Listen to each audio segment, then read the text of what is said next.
Before any creature learned to crawl or breathe, the ocean was already here, forming itself from vapor and molten stone, pooling across a newborn world. Long before the names of continents, or the memory of any witness, it held the first shadows of life in its salt. Every wave that touches the shore is older than any story, carrying the traces of vanished reefs, drifting continents, and tides that rose and fell without an audience. Tonight you'll drift through that ancient history, from the first rains to the last great mysteries still hidden in the deep. Before we begin, tell me, where are you watching from, and what time is it there right now? Share it in the comments below. Let's see how far these currents travel.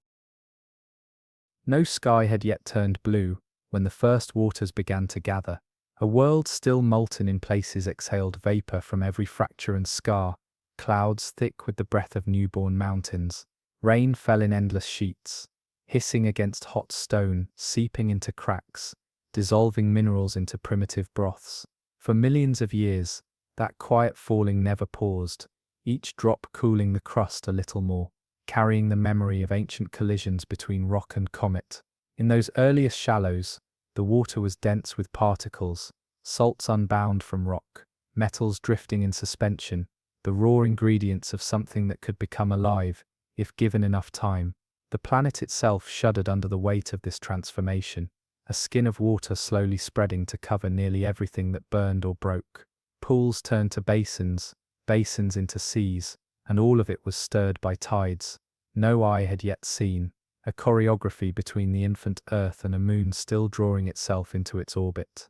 To imagine that first ocean is to imagine a darkness filled with potential, no horizon, no reflection, only the slow gathering of what would become the world's oldest story. Across those newborn seas, the atmosphere hung thick and choking, a veil of carbon and sulfur that sealed the world in heat. Sunlight barely reached the surface, scattering across clouds of ash, left by collisions and eruptions that reshaped the continents before they had names. Yet beneath that oppressive sky, the water itself was an alchemy of dissolution and union, every molecule pressing against the next in ceaseless motion. Volcanic vents split the ocean floor, spilling minerals that glowed faintly in the gloom, creating warm pockets where chemistry took its first hesitant steps toward complexity. There were no shapes yet, no creatures to witness the birth of structure and pattern, only currents carrying the seeds of all future life. As the surface cooled, rain continued to fall, diluting the brine by imperceptible degrees, and tides began their ancient rhythm, the moon's silent pull coaxing movement across the endless darkness. What we call an ocean was then a single restless expanse, a reservoir of possibility too vast to measure. Each surge against the young crust wore it smoother, every wave carrying a little more of the land into suspension, building a memory of contact that has never been erased. Somewhere in those first million years, the ocean crossed an invisible threshold. Heat and chemistry conspired to form the simplest chains of carbon, fragile arrangements that dissolved as easily as they appeared, but a few endured, drifting through currents that were both cradle and crucible. Around the volcanic vents, energy pulsed in steady intervals, stirring minerals into reactions that yielded the earliest hints of replication. No eye would have recognized these primitive molecules as alive, yet they were the ancestors of every cell, every creature, every voice that would one day describe their origin. The sea itself was the medium of that transformation, an unbroken field of reaction and dissolution, where failure outnumbered success by orders of magnitude. And still, over countless cycles of heat and cooling, of pressure and release, complexity took hold. The first filaments coiled into more stable forms, clinging to the crevices in rock, harvesting energy from minerals and heat. The ocean had become more than water. It was a vast, patient experiment in becoming. In the hush of that ancient darkness, something began to persist. As the planet continued to cool, the ocean's surface began to reflect more light. A mirror turned upward toward a sky still clouded by the memory of collisions. Winds tore across that surface, carving waves that never repeated themselves, each one dissolving minerals and carrying them deeper into the abyss. The first continents rose in slow upheavals, only to erode again beneath the ceaseless assault of rain and tide. Islands formed and vanished in cycles measured not in centuries, but in millions of years.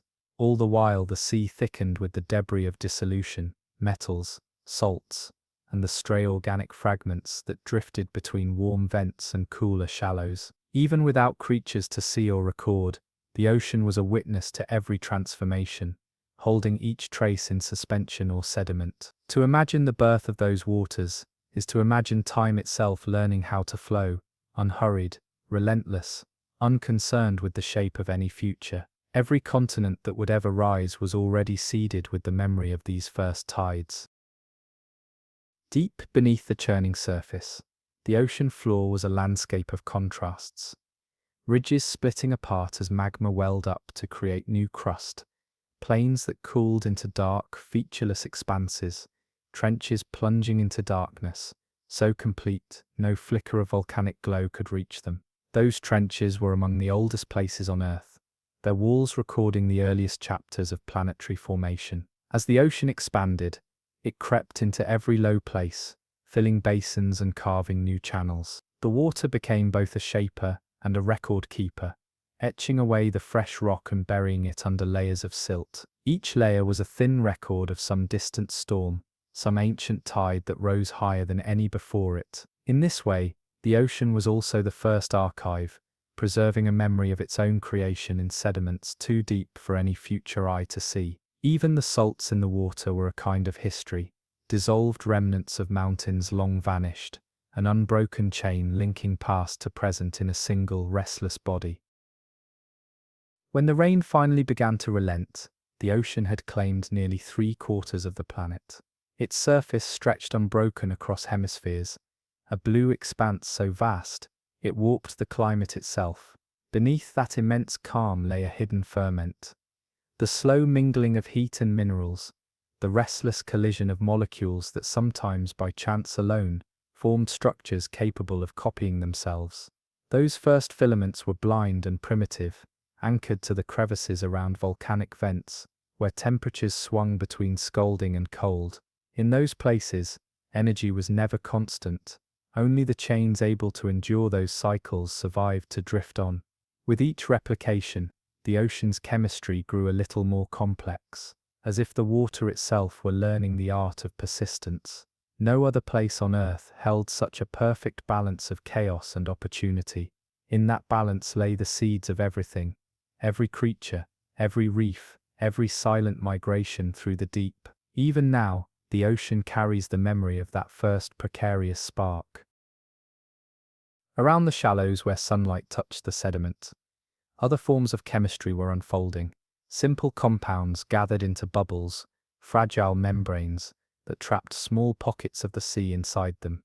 Some dissolved almost immediately, undone by the churn of currents or the pressure of tides. Others held their shape longer, long enough to allow reactions to take place in their shelter. These primitive capsules were the ancestors of cells, a thin boundary separating a single volume of water from the vastness beyond. Within those delicate walls, the ocean's minerals and warmth combined again and again, writing new patterns that no eye would ever witness. Each success was a miracle measured in survival. Each failure returned its elements to the common reservoir, to be swept back to the vents or the shallows to try again.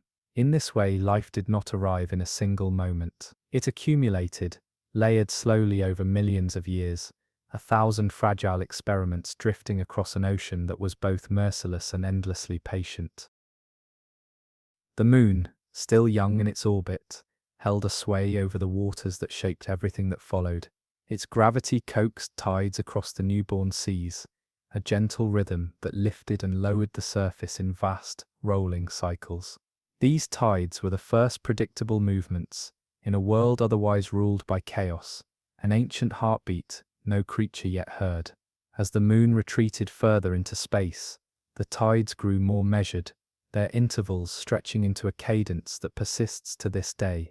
In the shallow basins, tides left pools that warmed in the sun, concentrating salts and minerals to levels no open sea could reach. Here the chemistry of life may have found its most fertile laboratory, a place where evaporation and replenishment alternated without end, drawing simple molecules into complex arrangements.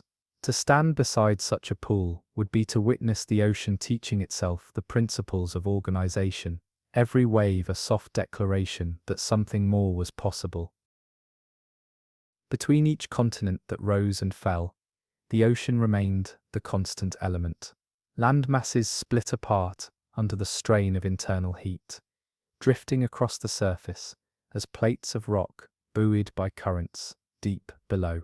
The spaces they left behind filled with water almost immediately, as if the sea were determined never to yield any territory it once claimed. New basins opened in quiet cataclysms, reshaping the boundaries of shallow seas and deep trenches. Even in these moments of upheaval, the ocean's chemistry remained stable, a vast buffer that absorbed and redistributed heat. No matter how violent the fractures that split the crust, the tides continued to rise and fall. The ocean was the first force on Earth to transcend the divisions of land, a single body unbroken by any border. Over eons, that unity became the medium through which life would travel, across continents, between climates, into every corner where water could seep and settle.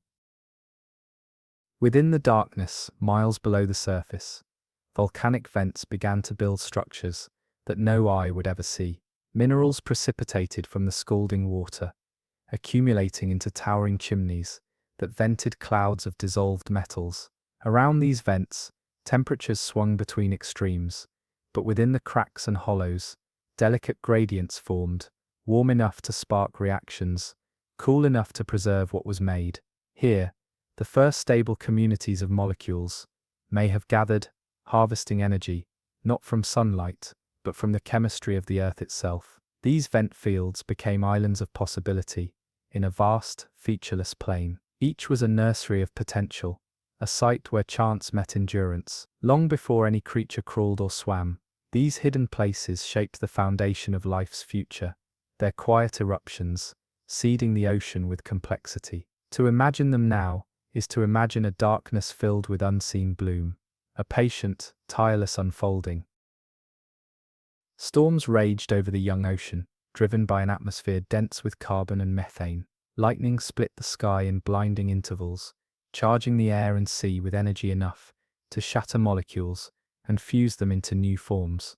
Every bolt that struck the surface sent ripples across the water, stirring the silt and mixing the layers into unpredictable swirls. Within those turbulent crossings, simple compounds collided in countless variations, most dissolving into nothing. Yet some lingered, changed by the energy into configurations, just stable enough to last another moment. Each flicker of lightning was a rehearsal for creation, a catalyst that helped transform a sterile sea into one rich with the seeds of life. These storms wrote their history not in stone but in the invisible arrangements of atoms, an archive so small it could drift unnoticed through an entire ocean. Even now, the water remembers those storms, each wave carrying the faintest echo of their first violent promise. Continents continued to shift, rising and subsiding in slow collisions that rearranged the map of shallow seas. Where land pressed together, mountain ranges formed and eroded in cycles that spanned tens of millions of years. Rivers carried the debris of these mountains down to the ocean, enriching it with fresh minerals that fed its restless chemistry. Sediment settled across the seafloor in layers as thin as a whisper, each recording a season or a storm. Over time, these layers compressed into stone, preserving the memory of oceans that no longer existed in any visible form. Some of these ancient seabeds now stand as cliffs and plateaus, remnants of the time when water claimed them utterly. To run a hand across such rock is to feel the touch of tides older than any language, older than any witness. The ocean, even in its absence, leaves traces that outlast everything else. Sunlight slowly began to pierce the haze of volcanic gases, falling in narrow shafts onto the ocean's surface. For the first time, a pale glow reached the upper layers, warming them enough to shift the balance of chemistry again. The boundary between darkness and light became a new frontier, a place where energy gathered in patterns that could not exist in the deep. Simple molecules learned to absorb that light, storing its power in bonds that lasted longer than any chemical reaction before them. This was the quiet prelude to photosynthesis, an innovation that would eventually transform the ocean from a place of shadows into a cradle of abundance. But in these earliest days, the change was incremental, each small success drifting unseen through a volume of water too vast to measure. Even now, the ocean holds the memory of that first light, an inheritance of radiance in every wave. Long before any creature looked up at the stars, the ocean was already counting time by the moon. Tides etched their rhythm into every coastline, shaping the sediment into patterns no storm could erase. Each cycle lifted the surface, spread warmth and minerals through shallows, and then receded, leaving pools to concentrate whatever chemistry remained. Over millions of years, these cycles created landscapes of temporary opportunity, places where life could attempt to organize itself in ways that deep water never allowed. The repetition of tides became the first reliable clock in a world otherwise ruled by chaos. Even now, every shore bears the mark of that ancient rhythm, each wave a memory of how the ocean learned to keep time. By the end of these first epochs, the ocean had become a world unto itself, immense, complex, and alive in ways no eye could have recognized. The chemistry that began as random chance had begun to stabilize into something enduring. Simple membranes enclosed fragile arrangements of molecules, drifting through currents that carried them to new frontiers. Volcanic vents continued to feed the darkness with energy, while sunlight and tides shaped the shallows into laboratories of transformation. The water itself had become an archive, holding every trace of its own becoming. To stand on the shore today is to gaze across 4 billion years of persistence, a single body of water that remembers everything it has ever touched. And even now, it continues to change, carrying forward the same patient experiment that began when the first rain fell upon cooling stone. Warm shallows along the margins of the ancient continents became quiet theatres of possibility. Here the tides left pools that evaporated in the sun, concentrating salts and minerals into dense solutions. With each cycle of flooding and retreat, the chemistry within these pools grew richer, molecules mingling in ways the open ocean could never sustain. Long before any cell took shape, these shallows held the earliest experiments in organization, a restless blending of compounds that sometimes formed chains long enough to endure. No witness marked the moment when these molecules first began to copy themselves, but it was in these forgotten places, where water met air, where heat met cold, that life learned the principle of persistence. Each fragile filament drifted, divided and dissolved in turn, but a few survived to begin the slow conquest of every tide pool and inlet. Even now the ocean carries the same essential salts, the same invisible memory of these first living threads. Across the deeper basins, vents continued their slow exhalation of heat and minerals. Around them, gradients of temperature and chemistry formed corridors where molecules learned to harvest energy from their surroundings. These vents became cradles of resilience, offering shelter from the harsh variability of surface waters. Within the porous walls of mineral chimneys, delicate membranes clung to microenvironments where heat and nutrients converged. Over uncounted millennia, these secluded spaces allowed the first cells to stabilize, tiny spheres of organized matter, able to grow and divide. Unlike the lifeless chemistry of the surrounding ocean, these cells maintained a boundary between themselves and the world, holding a fragment of seawater captive within their walls. That separation was the first step toward complexity. Every creature that would ever rise from the ocean, every lineage that would cross the land or sky, can trace its origin to these invisible refuges of heat and salt. Sunlight filtered through the haze that still wrapped the young planet, a pale illumination that reached only a few meters into the shallows. In those thin layers of brightness, some of the earliest cells discovered the power of light. Simple pigments allowed them to capture energy directly, storing it in chemical bonds more enduring than any before. This was not yet photosynthesis as we know it, but an ancestral form, light-dependent reactions, that made life less beholden to the vents and their uncertain bounty. Each cell that learned to exploit sunlight gained a small advantage, multiplying faster and spreading more widely through the upper layers. Over generations beyond counting, this adaptation laid the groundwork for the great transformation that would come, the slow oxygenation of the seas. Even before that shift, the ocean was already dividing itself into zones, light and dark, warm and cold, each realm cultivating a different path toward complexity. In those first flickering shallows, life began to move beyond the chemistry that birthed it. In deeper waters, the story unfolded more slowly. Darkness reigned beneath the reach of sunlight, a perpetual night broken only by the dim glow of geothermal vents. Here, cells learned to extract energy from chemical gradients rather than light, a strategy that required no day or season. This chemosynthesis was the quiet twin of the sunlit transformations above, equally ancient and equally crucial.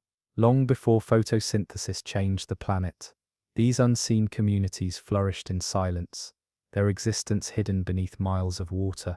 They were the first demonstration that life required only opportunity, a source of energy, a boundary to preserve it, and time enough to refine the process.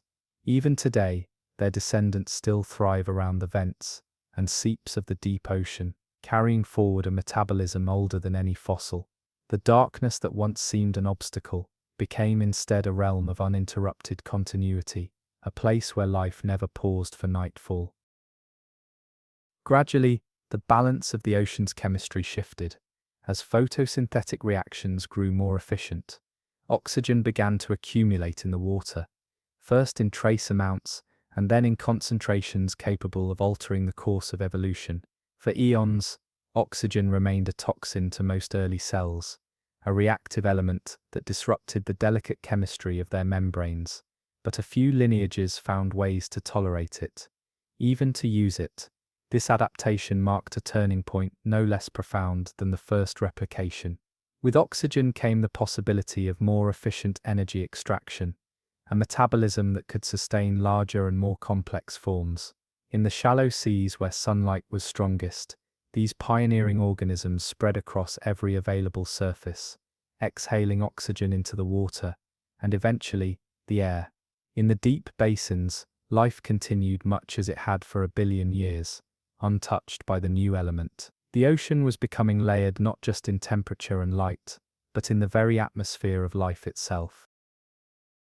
The surfaces of rocks and sediments became crowded with microbial mats, dense colonies of cells bound together in fragile communities.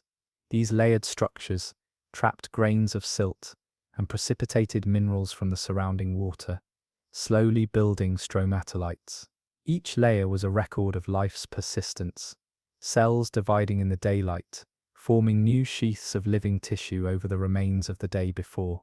Over time, these formations rose from the seafloor like modest monuments, the first architecture created by living beings.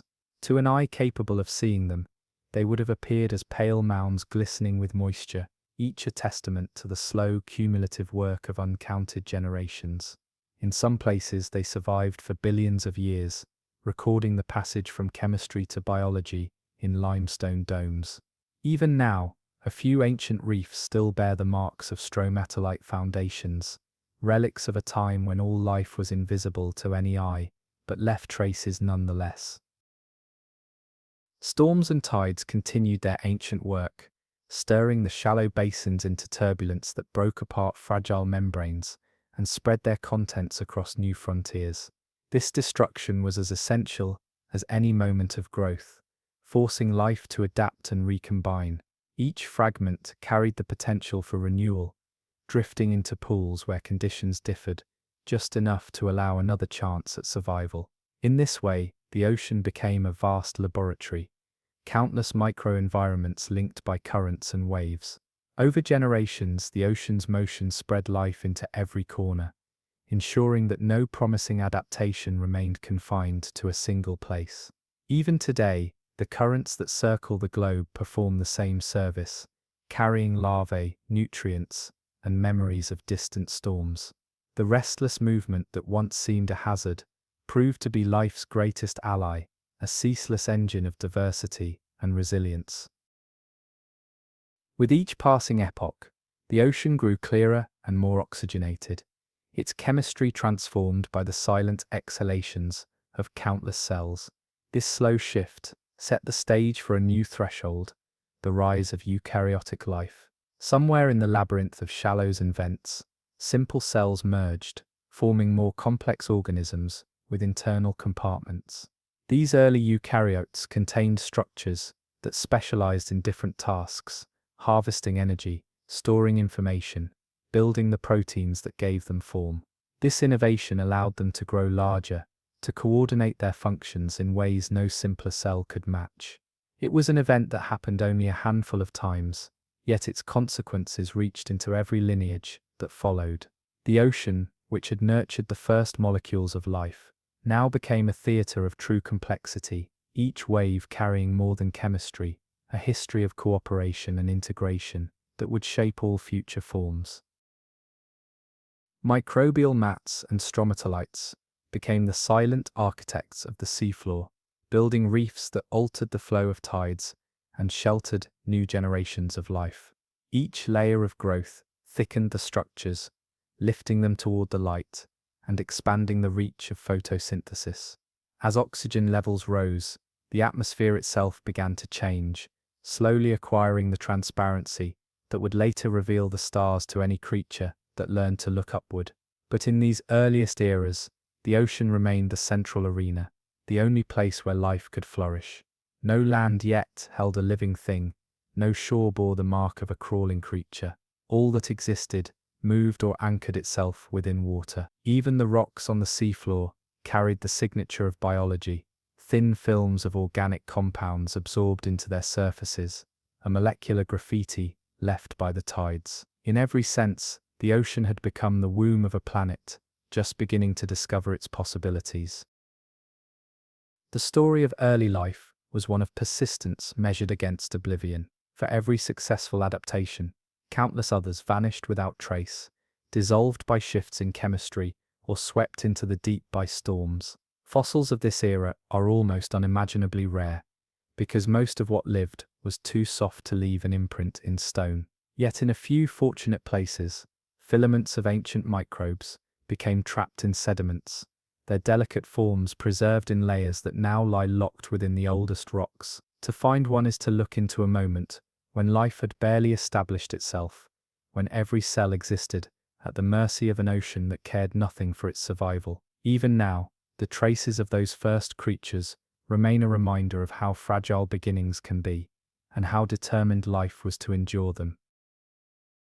As the ocean continued to evolve, it became a landscape layered not only in light and darkness, but in memory. Every storm that tore through the shallows stirred the sediments and mingled the living with the dead, building strata that preserved the slow transformation from chemistry to biology. In the quiet intervals between tempests, mats of microbes crept back across the seafloor, repairing what had been undone. Their growth was so gradual that no single day revealed any change, yet over millennia they left reefs and mounds that rose above the silt, the first monuments to the patience of life. Even the tides in their relentless cycling contributed to this work, spreading nutrients, concentrating salts, and scattering the fragments of organisms too small to see. All the while, the ocean's chemistry grew more intricate, as the exhalations of countless cells altered the balance of gases in both water and air. This was a planet remade not by sudden catastrophe, but by the steady accumulation of countless tiny acts of survival. Deep in the basins, life followed a parallel path. There, beneath miles of pressure and darkness, communities of chemosynthetic microbes colonized the mineral chimneys that rose from the vents. They lived without any need for sunlight, deriving their energy from reactions between seawater and the heat within the earth itself. Each vent field became a hidden oasis, a place where entire ecosystems were nourished by the invisible chemistry of the crust. Around these microbial mats, mineral deposits accumulated into towering structures that persisted for centuries before collapsing and giving way to new vents. In this perpetual cycle of growth and destruction, life discovered another strategy: resilience in the face of constant change. Even now, these deep habitats remain among the most stable on Earth, their communities carrying forward the genetic lineages of organisms older than any coral reef or forest. To contemplate their survival is to recognize how many forms of life still exist in worlds we have barely begun to understand. At the margins where shallow water met the open ocean, the first planktonic cells began to drift. Suspended in the upper layers, they harnessed sunlight and multiplied in numbers that stained the water green. Unlike the mats fixed to stone, these organisms were free to follow currents, carried across entire oceans by the slow circulation of the sea. Their migrations became the earliest movements of life beyond any single basin, a dispersion that would shape the distribution of oxygen and nutrients for every epoch that followed. With each bloom, the ocean grew richer in organic matter, laying the groundwork for future ecosystems, more elaborate than any that existed in these first ages. In time, their remains would sink to the seafloor, delivering carbon and nitrogen into the deep. Even in death, they continued the work of transformation, linking the surface to the abyss in a chain of sustenance older than any predator or prey. The atmosphere above the ocean gradually thinned its veil of volcanic gases, allowing more sunlight to penetrate to the waves. As clarity increased, photosynthetic organisms gained an advantage, spreading across shallows and drifting into deeper waters where light now reached. Oxygen production accelerated, accumulating not only in the water but in the sky itself. This slow enrichment set the stage for the greatest transformation in the ocean's history, the eventual emergence of multicellular life. Yet in these early eons, the ocean remained a realm of simple forms, cells that divided and merged, that learned to build membranes, that discovered the alchemy of light and minerals. Though no creature yet possessed a nervous system or a mouth, every innovation of structure was already in motion. Every strand of DNA carried a fragment of the instructions that would one day give rise to eyes, spines, and shells. The ocean was not only a cradle, but a library, collecting the lessons of each experiment in survival, and passing them forward in code no storm could erase. By the close of this primordial era, the ocean had become a world defined by gradients, light fading into darkness, warmth dissolving into cold, oxygen mixing with anoxic depths. Across these layers, life carved out niches, each population finding its own narrow band where chemistry allowed it to endure.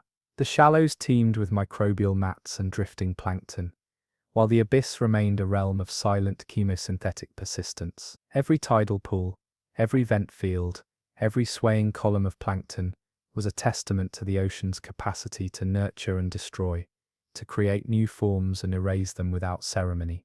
No witness stood to see this unfolding, yet each drop of water held the memory of countless generations that had come and gone. To look across the sea today is to gaze upon that memory, a living archive as old as the planet itself, waiting to reveal its story to any who choose to listen long enough. And in the hush between waves, the same currents that once carried the first molecules still flow, unchanged across the span of nearly 4 billion years. In the ages that followed the birth of life, the continents began their slow, unhurried drift across the globe. Beneath the ocean's floor, convection currents in the mantle drove plates of crust apart, and together in cycles too long for any single lineage to witness. The ocean was never static. Its basins opened and closed, reshaping the map of the world in intervals, measured in hundreds of millions of years. One by one, fragments of land collided, merging into vast supercontinents that blocked currents and redirected tides. As these immense landmasses assembled, the ocean found itself divided. Shallow seas formed in the gaps, and deep basins grew darker and colder as circulation faltered. In these isolated spaces, life adapted to new chemistries, some species thriving in the warmth of inland seas, others retreating into the abyss to escape the shifting boundaries of salinity and temperature. Each rearrangement of continents left an imprint on the ocean, a pattern of currents and climates that would echo through every future age. The first great supercontinent, known now as Redenia, gathered most of Earth's land, into a single expanse that stretched from pole to pole.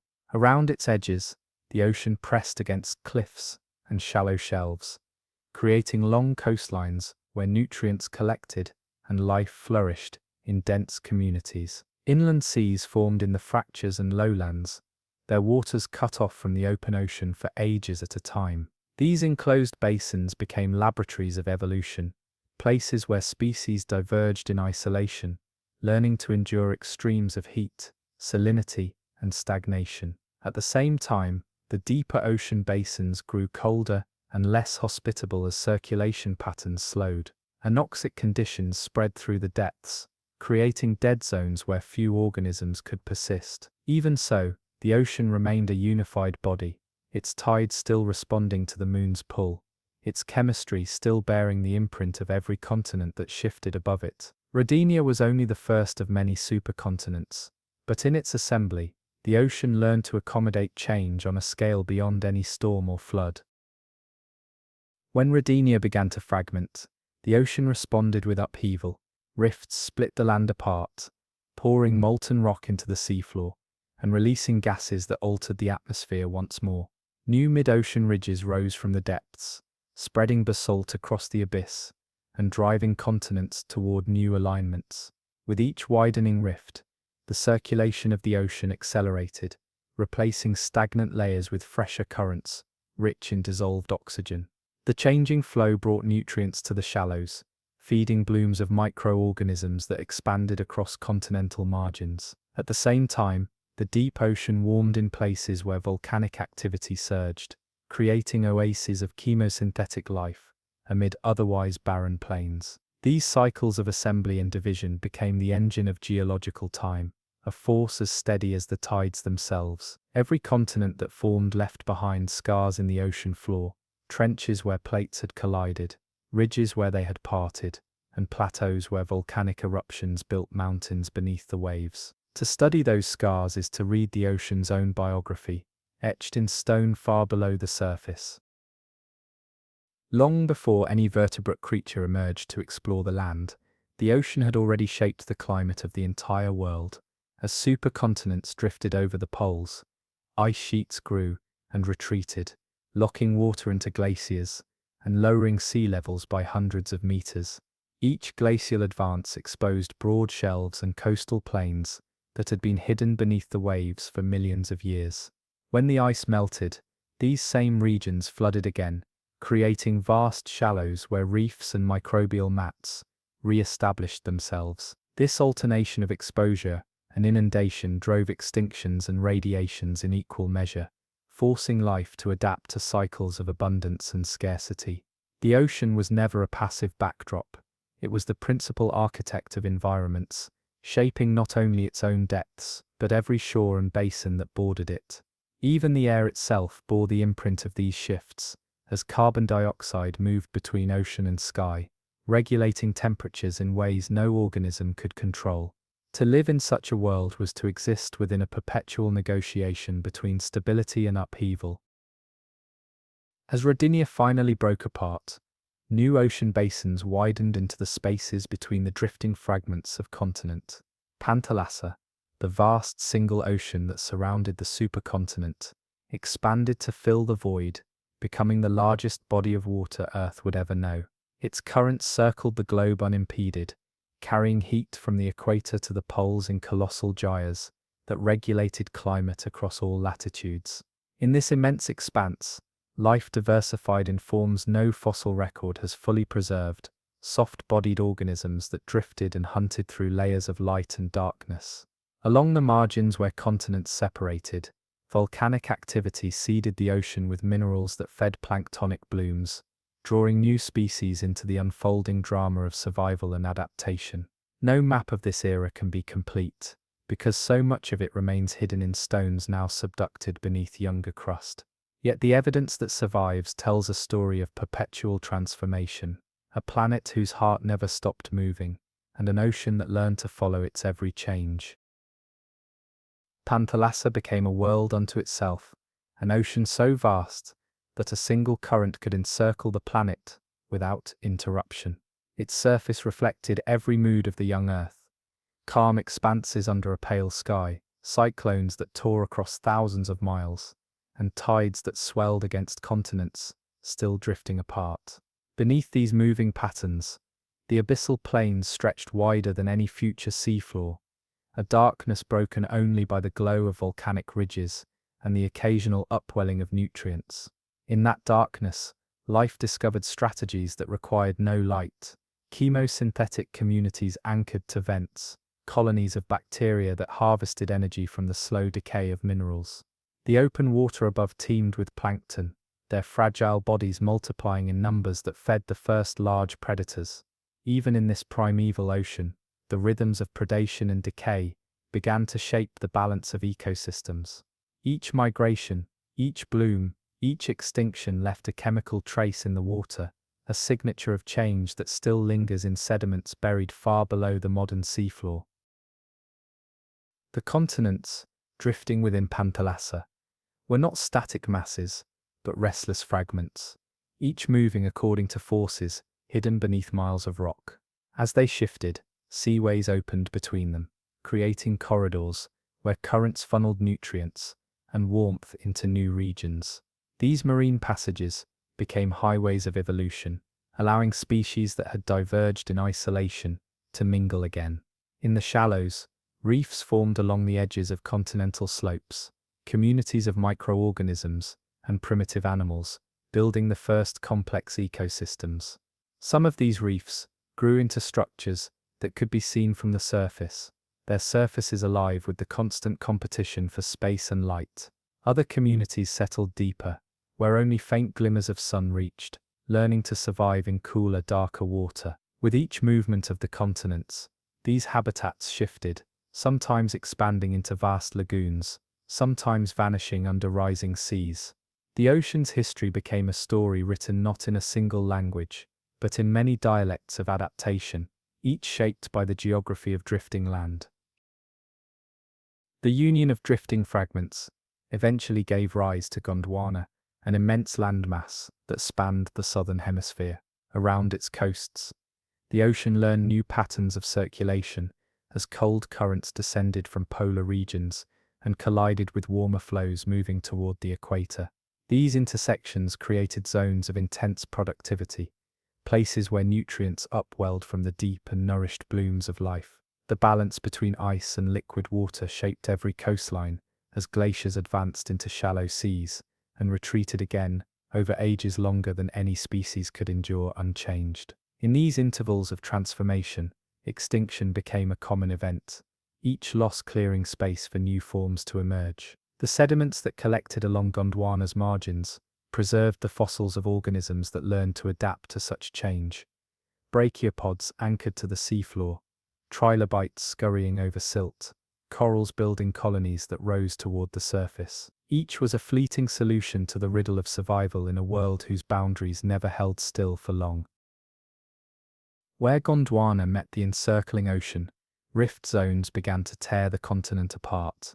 Lava welled up from the mantle, creating new crust that pushed the landmasses farther apart in slow, relentless increments.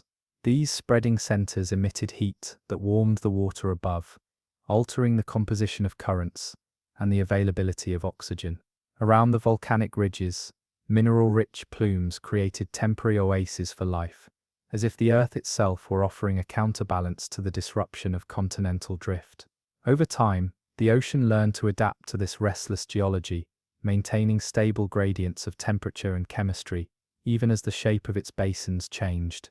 To the life that drifted or crawled through these environments, each eruption and rift was both a hazard and an opportunity, a chance to colonize new ground or to vanish without a trace. The ocean never paused to favor one outcome over another. It simply absorbed each transformation, layering its memory in sediments that waited to be discovered. As Gondwana and other landmasses continued their migrations, collisions created mountain ranges that rose into the sky and shed sediments back into the sea. Rivers carried silt and nutrients from these highlands into coastal waters, feeding the growth of reefs and the expansion of plankton blooms. These inputs altered the chemistry of the ocean, increasing the abundance of calcium and other minerals that would one day build shells and skeletons. Each pulse of erosion enriched the water, setting the stage for the next wave of evolution. Meanwhile, in deeper basins far from shore, currents sorted fine particles into thick blankets of mud, slowly burying the remains of creatures that died in the open ocean. Over millions of years, these sediments became an archive of changing life and shifting continents, a record of extinction and renewal pressed into stone. To walk along any cliff where ancient seabeds have risen into the air is to witness a cross-section of time, each layer a quiet testimony to the ocean's capacity for transformation.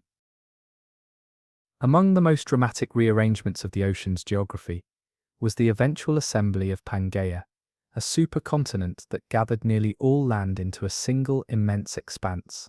Around its margins, the ocean was compressed into narrow seaways, while the interior grew arid and inhospitable. The reduction in shallow marine habitats led to declines in biodiversity, as species accustomed to broad continental shelves struggled to adapt to more restricted environments. At the same time, the vastness of Panthalassa remained, its currents circling the globe in uninterrupted gyres. These deep flows regulated the distribution of heat, balancing the extremes of climate created by so much land concentrated in one place. The contrast between the narrow, crowded coasts of Pangaea and the open expanses of Panthalassa defined an era when the ocean's influence on life became more pronounced than ever. Each tide and current carried not just nutrients, but the seeds of recovery from every extinction that rippled outward from the land.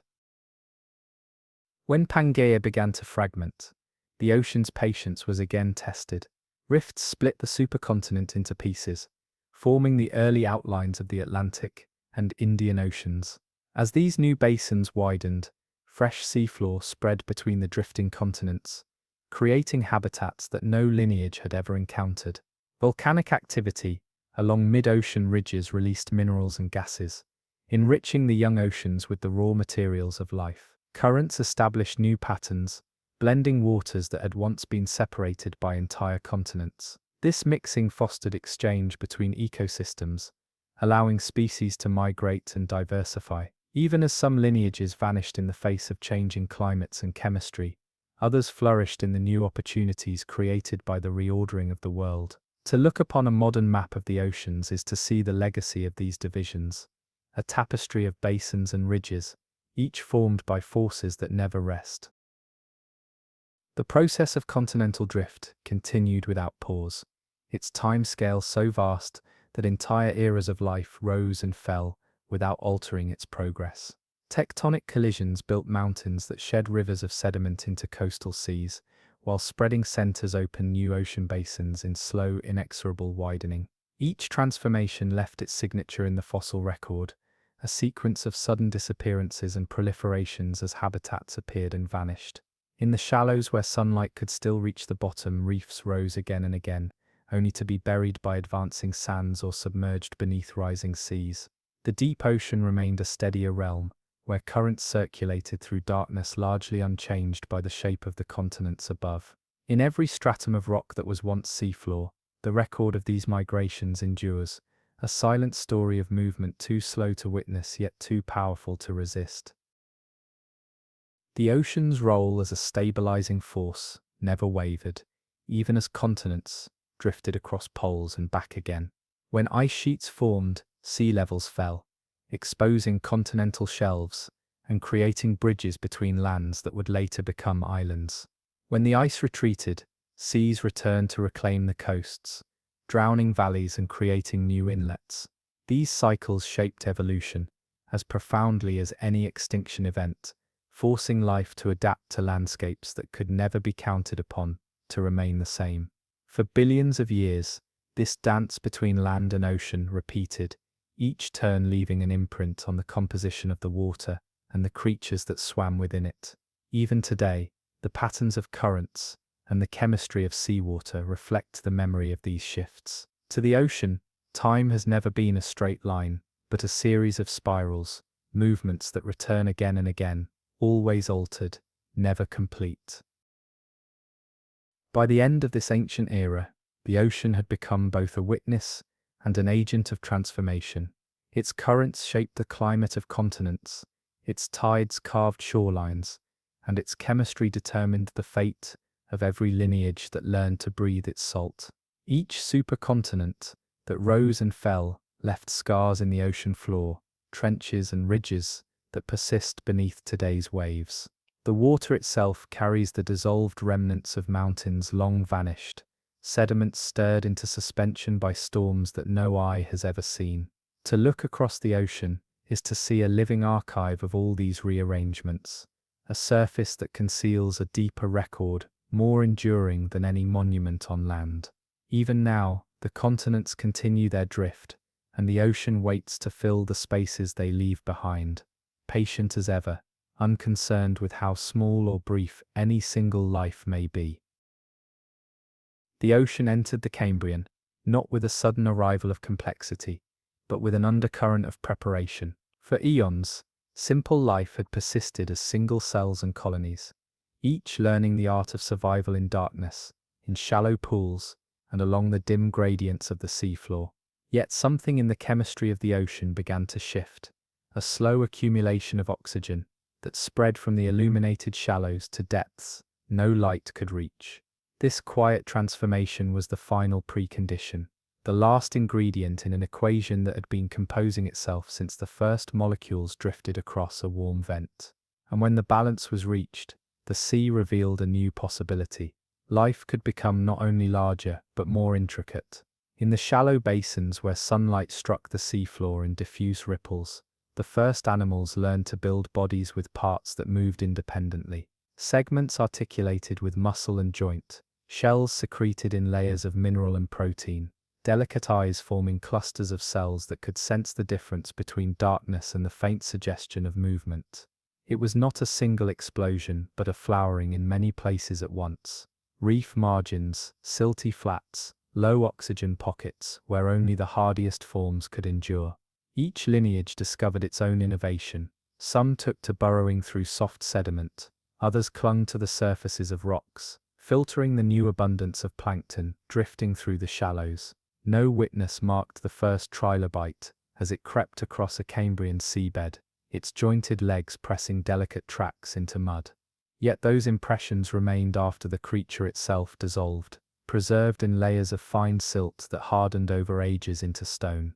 The fossils that survive today are the silent proof of that unrecorded moment, a time when evolution began to accelerate beyond anything the planet had yet seen. In the span of a few tens of millions of years, life multiplied in form and function, producing the ancestors of nearly every major animal group that would ever exist. The ocean's chemistry, once the cradle of single-celled endurance, had become a canvas for experiments in complexity. Above these burgeoning ecosystems, the water shimmered with the remains of plankton and the drifting larvae of creatures that had learned the trick of metamorphosis. Each generation began as a free-floating particle, a fragment of potential caught in the push and pull of currents. When it settled to the bottom, it transformed sometimes into a shelled crawler, sometimes a creature rooted in place. In this way, the ocean linked mobility to permanence, dispersal to settlement, ensuring that no reef or basin remained isolated from the constant interchange of life. Even predators,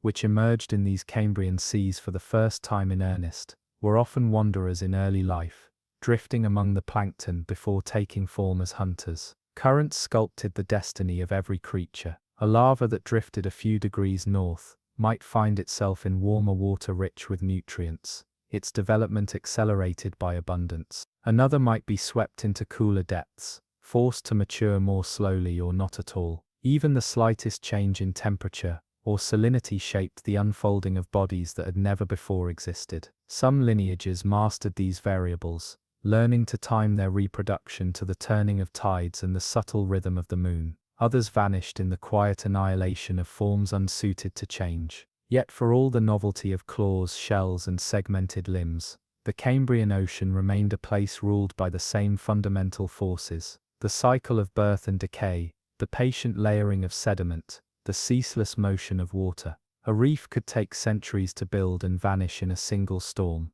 A lineage might flourish for millions of years, and then disappear without leaving any descendant. The apparent suddenness of the Cambrian explosion was, in truth, the cumulative result of a billion years of preparation, of genetic experiments conducted in darkness, of metabolic pathways refined in silence, of the ocean's chemistry primed by the exhalations of unseen microbes. To stand on the shore today and hold a trilobite fossil in hand is to touch the memory of that flowering. Its pattern of ridges and plates is a language older than any word, a record of an age when life discovered that the ocean could be more than a medium of suspension. It could be a theatre of movement, of sight, of struggle. The Cambrian was the first act in a drama that would play out in endless variations, each more elaborate than the last, and the ocean, vast, impartial, unchanging in its patience, was the only audience large enough to witness every scene.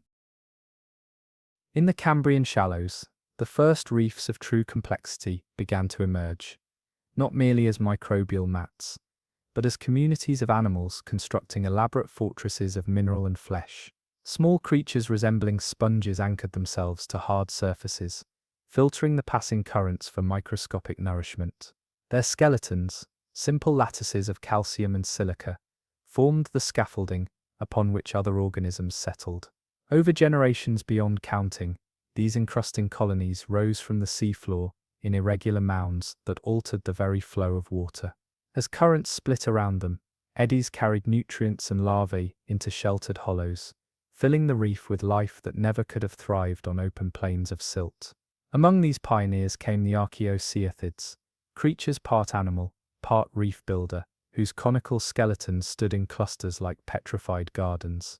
Between their walls, tiny crustaceans scurried, and worms bored tunnels that aerated the sediment below. Each niche provided a different opportunity, a shaded crevice for hiding, an overhang for grazing, a ledge for anchoring delicate filter feeders. Over time, these reefs became crucibles of adaptation. The lineages that found ways to exploit the new architecture prospered, while those that clung to simpler strategies of drifting or burrowing were pushed to the margins. Above these reefs, the water teemed with trilobites, creatures whose segmented armor gleamed in the diffuse sunlight. Their compound eyes, the first of their kind, turned ceaselessly in search of movement. Some grazed on films of algae and bacteria that coated the rocks, their delicate limbs sifting particles from the sediment. Others evolved to hunt, developing serrated limbs and curved spines to seize prey. No single body plan dominated. Instead, diversity became the prevailing strategy. Shells grew thicker in some species, more ornate in others, each adaptation a response to the growing reality that survival required more than persistence. It demanded innovation.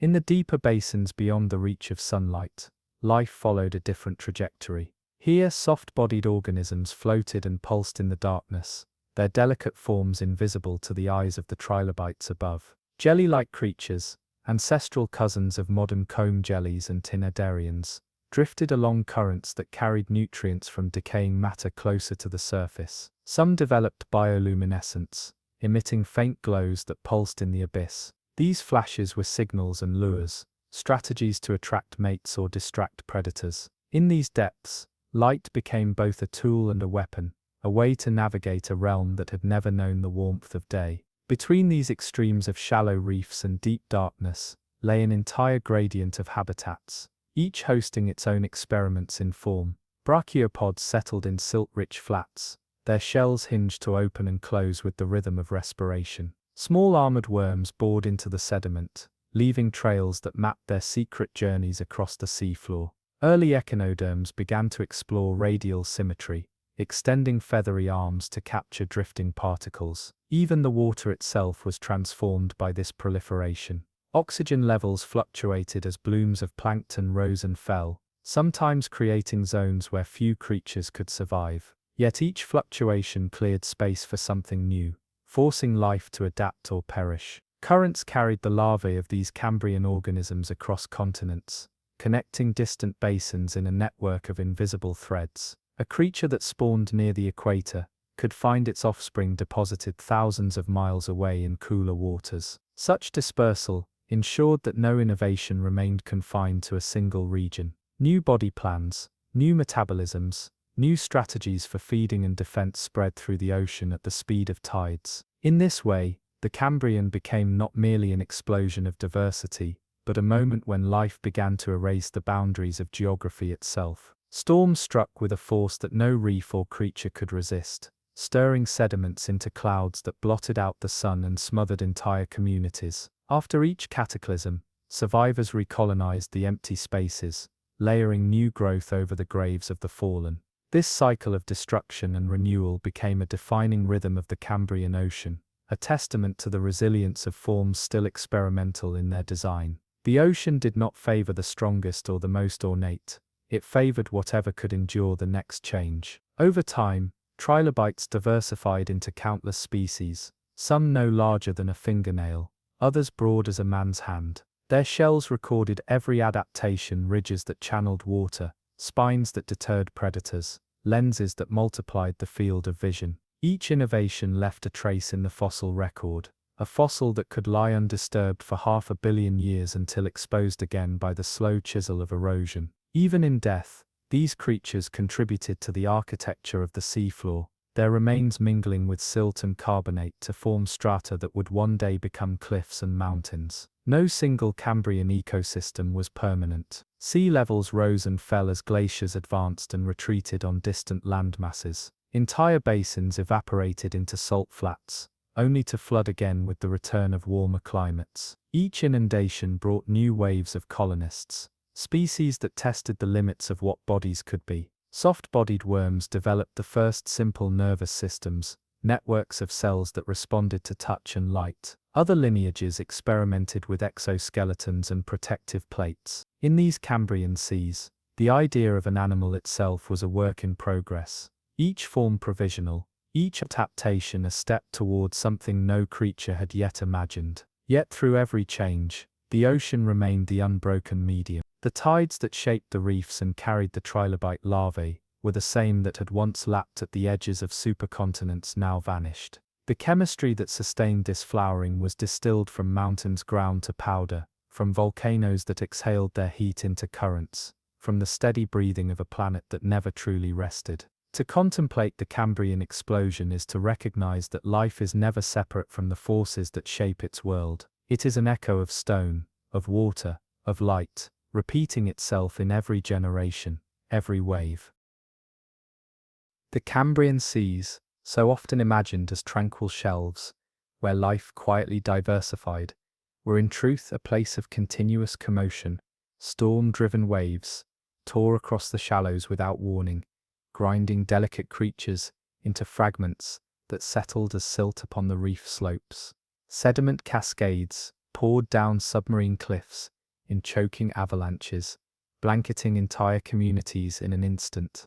Even in the gentler intervals between upheavals, currents shifted with seasonal cycles, bringing sudden torrents of nutrient-rich water, or periods of famine that tested every lineage.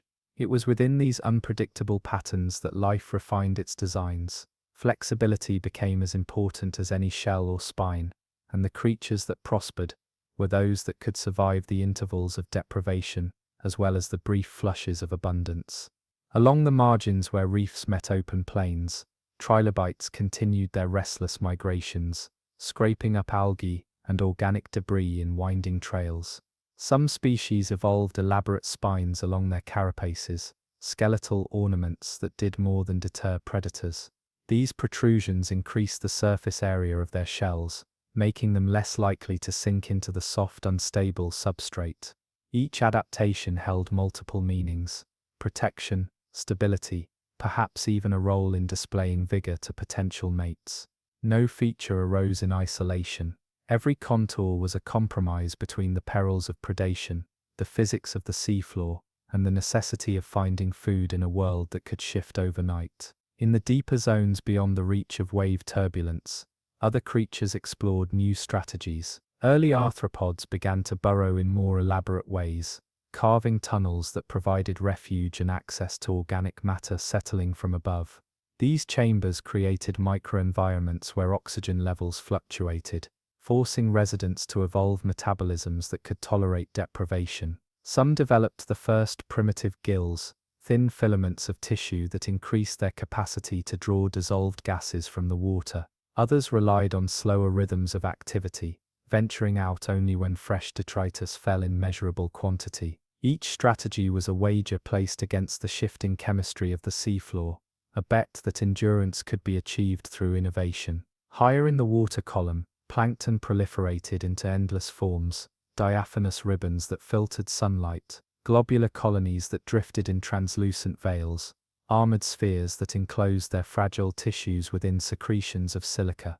Their short lifespans and rapid reproduction fueled cycles of bloom and decay that influenced every layer of the ocean. When plankton died, their remains drifted downward in a slow rain, feeding benthic creatures and enriching sediments. This transfer of energy from light-filled shallows to dark abyss was a quiet revolution in the Earth's biosphere, a bond between regions that otherwise never met. The modern ocean still relies on this ancient transaction, each current carrying echoes of Cambrian drift. Predation, once a marginal threat, grew into a force that shaped bodies and behaviors in profound ways. The first predators to hunt actively, arthropods with grasping limbs and primitive vision, transformed the seafloor into a battlefield. Prey species responded with new strategies of defense, thicker shells, faster burrowing, chemical deterrents released when attacked. In some lineages, these arms races produced innovations that would echo through every subsequent epoch. Eyes became more sophisticated, evolving compound lenses that could detect contrast and motion. Limbs adapted for speed, for grasping, for tearing. Shells acquired spines and sculpted ridges, each modification the residue of countless encounters between hunter and hunted. Yet even as predators rose to prominence, the ocean maintained niches beyond their reach. In the dark silt between reefs, soft-bodied creatures burrowed and fed in relative safety, their fragile forms hidden from view. Along the margins of anoxic basins, communities of bacteria and archaea continued to process minerals in the absence of light, sustaining chemistries that predated the Cambrian's grand diversification. This persistence of ancient metabolisms was a reminder that evolution never fully abandons the past. Each innovation is layered over an older scaffold, and the ocean preserves these legacies side by side, indifferent to their relative novelty. Geological forces remained as restless as any predator.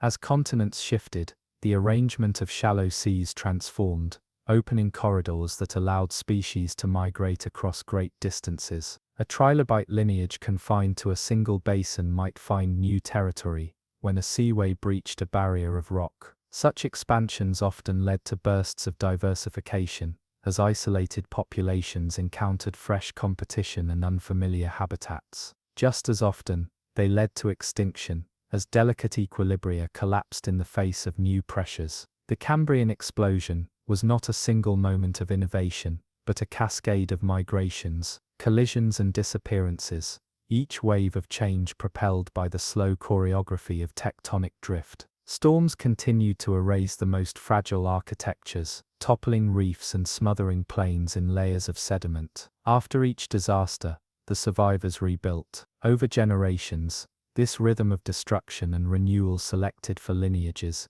capable of quick colonization, species whose larvae dispersed widely and settled fast. In this way, catastrophe became a crucible for resilience, and the memory of each flood and slide was encoded in the genes of creatures that could never know the long view of their history. Every trilobite that skittered across a freshly cleared substrate carried within it the inheritance of ancestors that had survived countless such resets. To imagine the Cambrian Ocean is to picture not a static tableau but an endless motion, a restless interplay of form and erosion, life and decay. No part of this world remained unchanged for long, and no creature could persist without surrendering to transformation. Even now, the rocks that preserve this record are rare, their fossils scattered in isolated outcrops across the globe. Each trilobite exoskeleton, each trace fossil of a worm's passage, is a fragment of a greater story mostly lost to time. Yet enough endures to reveal the essential truth that the ocean, once it tasted complexity, never relinquished it. From the Cambrian forward, life would become an ever-expanding experiment in what a body could be, and every wave would carry the record of that first awakening toward abundance. The Cambrian seas approached their twilight, not with a sudden collapse, but with a gradual rearrangement of continents and climates that altered the habitats life had come to rely upon. Shallow basins that had nourished reefs and sprawling trilobite populations slowly narrowed as tectonic plates collided, raising coastal margins above the waterline and fragmenting the marine corridors that had connected ecosystems for millions of years. Currents shifted their courses, rerouting the flow of nutrients and disrupting the rhythms that had fostered diversity. Storms scoured the remaining shallows with increasing violence, and sediment accumulated over the once thriving reefs, entombing entire communities in layers of silt that hardened into the first great fossil beds. To an observer, the changes would have appeared slow beyond comprehension, measured not in generations, but in the rise and fall of entire lineages. Yet each subtle transformation placed new pressures on creatures that had only recently mastered the art of complexity. In the shallows, trilobites remained the dominant architects of the seafloor.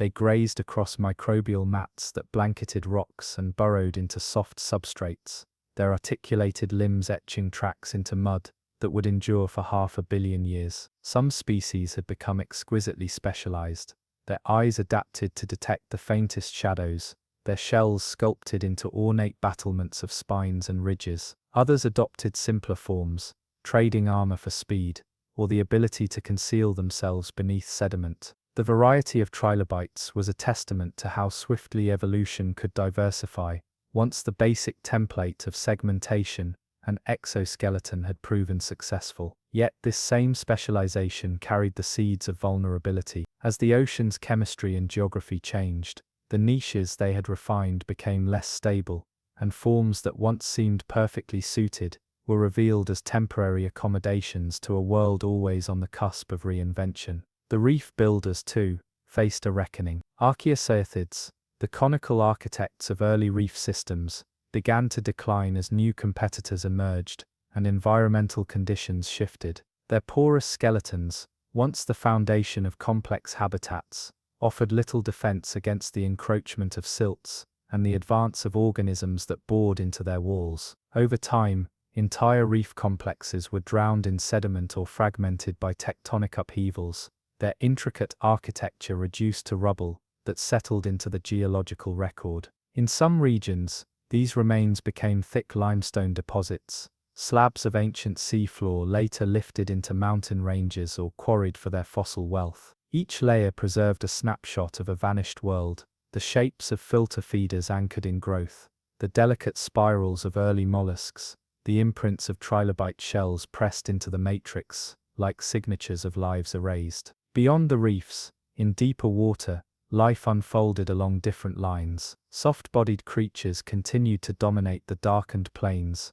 their forms adapted to the steady rain of organic debris drifting down from the surface. Among them moved predators that relied less on armor and more on stealth, elongated arthropods that glided across the silt, searching for worms and smaller crustaceans to seize in their spined limbs. Their bodies were supple, jointed to navigate narrow burrows and irregular surfaces. Some grew eyes that could detect the faint glimmer of bioluminescence, a pale signal amid the darkness. Others developed sensory organs that read the currents themselves, perceiving the minute disturbances left by any movement. In these depths, every adaptation was a negotiation with scarcity. Food arrived unpredictably, and each encounter carried a risk of injury or predation. The organisms that prospered here were not the most elaborate in form, but the most efficient in their economies of survival. Above, the water column remained thick with plankton, whose blooms waxed and waned with the shifting currents. Each generation of these tiny drifters contributed to the slow enrichment of seafloor sediments, a continual deposit of carbon that became the bedrock for later ecosystems.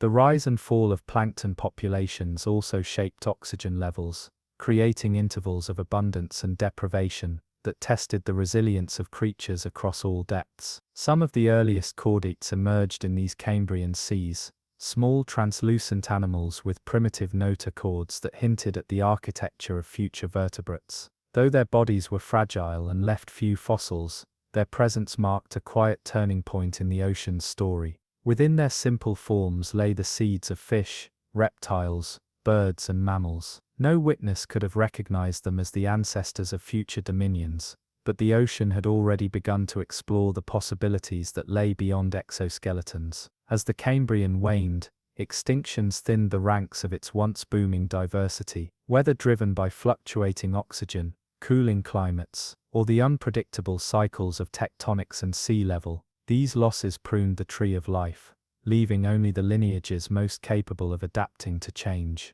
Yet extinction never erased the legacy of innovation. Every survivor carried forward the memory of experimentation, genetic instructions refined in the crucible of shifting continents and ceaseless tides. The creatures of the Ordovician and beyond would inherit not only the forms of their Cambrian ancestors, but the lessons encoded in their existence that survival required both resilience and a readiness to transform. To look across the ocean today is to see the echoes of this ancient upheaval. The reefs that fringe tropical coasts are built upon the same principles as Cambrian structures, collaborations between builders and colonists, the slow accretion of mineral skeletons into fortresses of life. The plankton that bloom and fade in seasonal cycles are the descendants of Cambrian drifters whose short lives shaped the chemistry of a planet. Even the tides that sweep across continental shelves follow rhythms first set in motion when the earth cooled enough for liquid water to gather. In every wave lies a memory of that first great flowering, a story written in calcium and carbon, in the silent negotiations between predator and prey. And though 500 million years have passed, the ocean remembers. Its patience is longer than any epoch, and its archives deeper than any trench. To drift upon its surface is to float upon the layered histories of all that ever lived. Long after the Cambrian seas had yielded their first great flowering, the ocean settled into a quieter phase of elaboration. It was an age when reefs rose and fell in cycles that measured time in tens of millions of years, where warm, shallow waters pooled over continental shelves. Life found the raw materials to build structures more enduring than any creature's soft tissues. In these clear lagoons, minerals precipitated from the sea, coaxed by organisms that learned to secrete walls and spires of calcium carbonate. Every new generation extended the architecture begun by the last, layer upon layer, until modest colonies became sprawling fortresses whose surfaces teemed with life. The first true coral reefs took shape in this interval, when ancient corals and stromatoporoids, a lineage of sponge-like creatures, learned to collaborate in the work of construction. Together they assembled ramparts of mineral lattice that resisted storms and erosion better than any single skeleton could. Each surface was crowded with delicate polyps, small animals no larger than a grain of rice. Their translucent tentacles extended into the current. They plucked particles of plankton and absorbed dissolved nutrients, trading some of their bounty with symbiotic algae that lived within their tissues. These algae offered sugars in return, a metabolic partnership that allowed reefs to flourish in nutrient-poor waters where less cooperative creatures starved. Between these living walls, every crevice became an opportunity. Tiny mollusks grazed on films of bacteria, while segmented worms sifted sand for organic debris. Early brachiopods anchored their shells to the sheltered undersides of coral outcrops. Trilobites, though declining from their Cambrian dominance, still crept along reef margins, scavenging the remains of less fortunate creatures. Above the reef, the water shimmered with the drifting forms of plankton, their short lives culminating in the rain of detritus that nourished the hidden spaces below.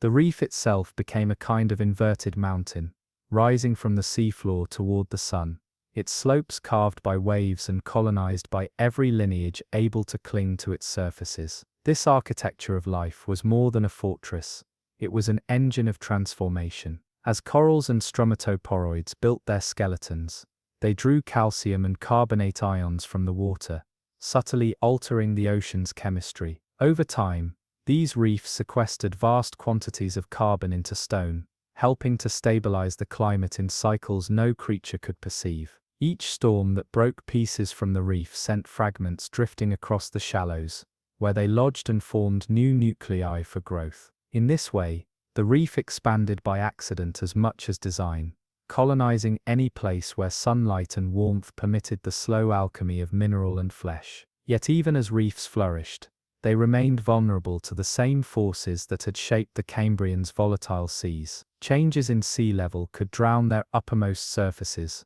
or expose them to the air, bleaching delicate tissues and killing entire communities. Shifts in ocean currents altered the flow of nutrients, forcing life to adapt to intervals of scarcity. Volcanic eruptions poured ash and dissolved metals into the shallows, clouding the water and suffocating polyps. And always, the slow drift of continents redefined the margins of warm seas, closing some basins even as others widened. In every era, reefs proved both resilient and ephemeral, structures that could endure for millions of years, yet vanish almost overnight. Beneath the living veneer, the reef accumulated sediments that recorded each triumph and catastrophe.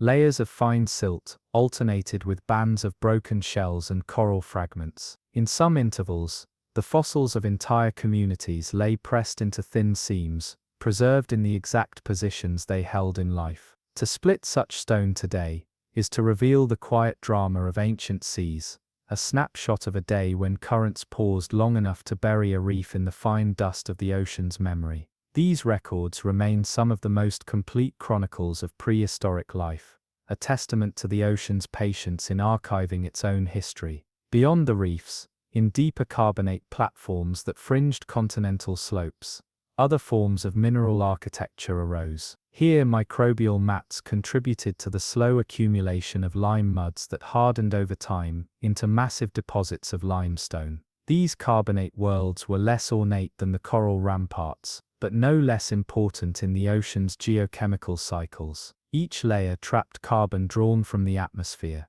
regulating greenhouse gases on scales measured in millions of years. Even the simplest organisms left a legacy in stone, their collective labor changing the chemistry of the air and water in ways that shaped every lineage to come. In warm tropical seas, the clarity of water permitted photosynthetic algae to thrive in partnership with reef-building corals. This symbiosis became one of the most successful alliances in Earth's history, allowing reefs to flourish in environments where nutrients were often scarce. The algae harvested sunlight with an efficiency that fed not only their coral hosts but the entire ecosystem of grazers and predators that swarmed among the branches. No single creature owned the reef. It was a communal enterprise, a labyrinth of competing ambitions held together by the invisible exchange of energy and minerals. Every inch of surface became contested ground. Each new polyp, a claim staked in the slow race to occupy space before rivals closed in. As the continents continued to drift, warm seas expanded across low latitudes, and reefs advanced into new territories. In these intervals of expansion, biodiversity soared. Entire families of invertebrates appeared, each adapted to a particular crevice, slope, or lagoon. Some evolved delicate shells sculpted into spires and whorls that baffled predators and stabilized their owners in shifting sands. Others developed behaviors to exploit the changing seasons, spawning in synchrony with the lunar cycle, retreating into burrows during times of scarcity. The reef became a proving ground for innovation, a place where every adaptation could be tested in the press of competition. No storm or extinction ever erased the ocean's memory of these carbonate worlds. Even when reefs collapsed into rubble, the fragments remained, chalky skeletons ground by waves into sand that drifted along the coasts, forming beaches and islands. Each grain carried the record of life once held in place by tissue and will. To hold such a fragment is to touch the residue of worlds that vanished before any eye observed them. A reminder that the ocean's history is layered in every stone it leaves behind. In the age when coral reefs flourished across equatorial shelves, the ocean refined its method of building landscapes from life itself. Every reef was a testament to the discipline of countless generations, polyps that budded from their ancestors, extending skeletons by millimeters each year, and microbial mats that bound sediments into the seams of the reef's structure. The slow accretion of limestone was never a single creature's accomplishment. It was the accumulated effort of communities whose lives were measured in days or seasons, yet whose legacy persisted for epochs. Over time, their calcium carbonate ramparts rose into barriers that calmed incoming waves, transforming once turbulent shallows into lagoons where other species could settle. Each new arrival, bivalve, gastropod, crinoid, brought its own contribution to the reef's complexity. Together, they composed the most diverse ecosystems the ocean had yet known. The architecture of the reef did not emerge uniformly. Along its seaward face, storms carved gullies and undercut shelves into cliffs of living coral, creating habitats exposed to the full power of tides. Here, organisms adapted to endure the periodic scouring of waves, sponges whose tissues flexed in surges, urchins that clung to vertical surfaces, fish that darted for cover when the surge pressed them against the coral's hard edges.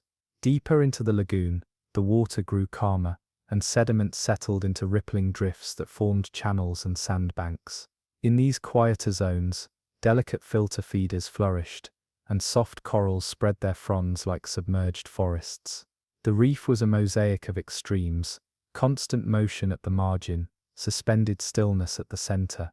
Every gradient offered an opportunity for creatures adapted to its particular demands. Above the reef, plankton gathered in invisible clouds. Each day, microscopic algae multiplied in the sunlight, their green cells drifting with the currents. Tiny crustaceans grazed among them, consuming phytoplankton and converting its energy into bodies that would in turn feed larger predators. At night, the surface stirred with vertical migrations, zooplankton ascending from deeper waters to harvest the bounty of the shallows before retreating again before dawn. These nightly excursions formed a hidden tide of life that sustained reef ecosystems from above. When plankton died, their remains rained onto the reef in a fine dust of organic matter that enriched the sediments and nourished filter feeders. In this way, the water column was a silent collaborator in the reef's success, linking the productivity of sunlight with the metabolism of creatures rooted to the seafloor. Within the reef's crevices,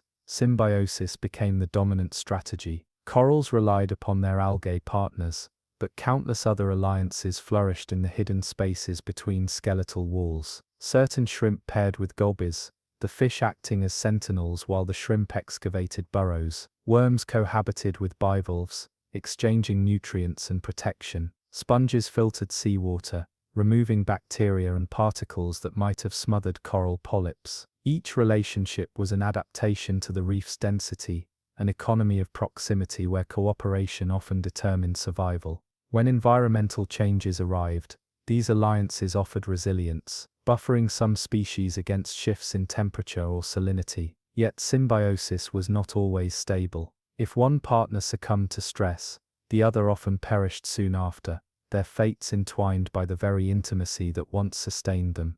Reefs in this era also became crucibles for new strategies of reproduction. Many organisms evolved life cycles that alternated between fixed and free-swimming stages. Coral larvae drifted for days before finding a suitable surface on which to anchor, ensuring genetic exchange between distant colonies. Some mollusks released their young into the currents as planktonic veligers, fragile forms that floated with the tides before settling into the reef's hidden crevices. Even predators, early sharks and armored fish, spawned in these lagoons, their offspring sheltered by the complexity of coral labyrinths. The reef became both nursery and graveyard, a place where the ocean's patience rewarded adaptability and punished any form too rigid to change with the seasons. The carbonate platforms surrounding these reefs extended far beyond the limits of the living structures. In deeper water, microbial communities built layered mats of lime mud, their slow accretion creating vast expanses of limestone that stretched for hundreds of kilometers.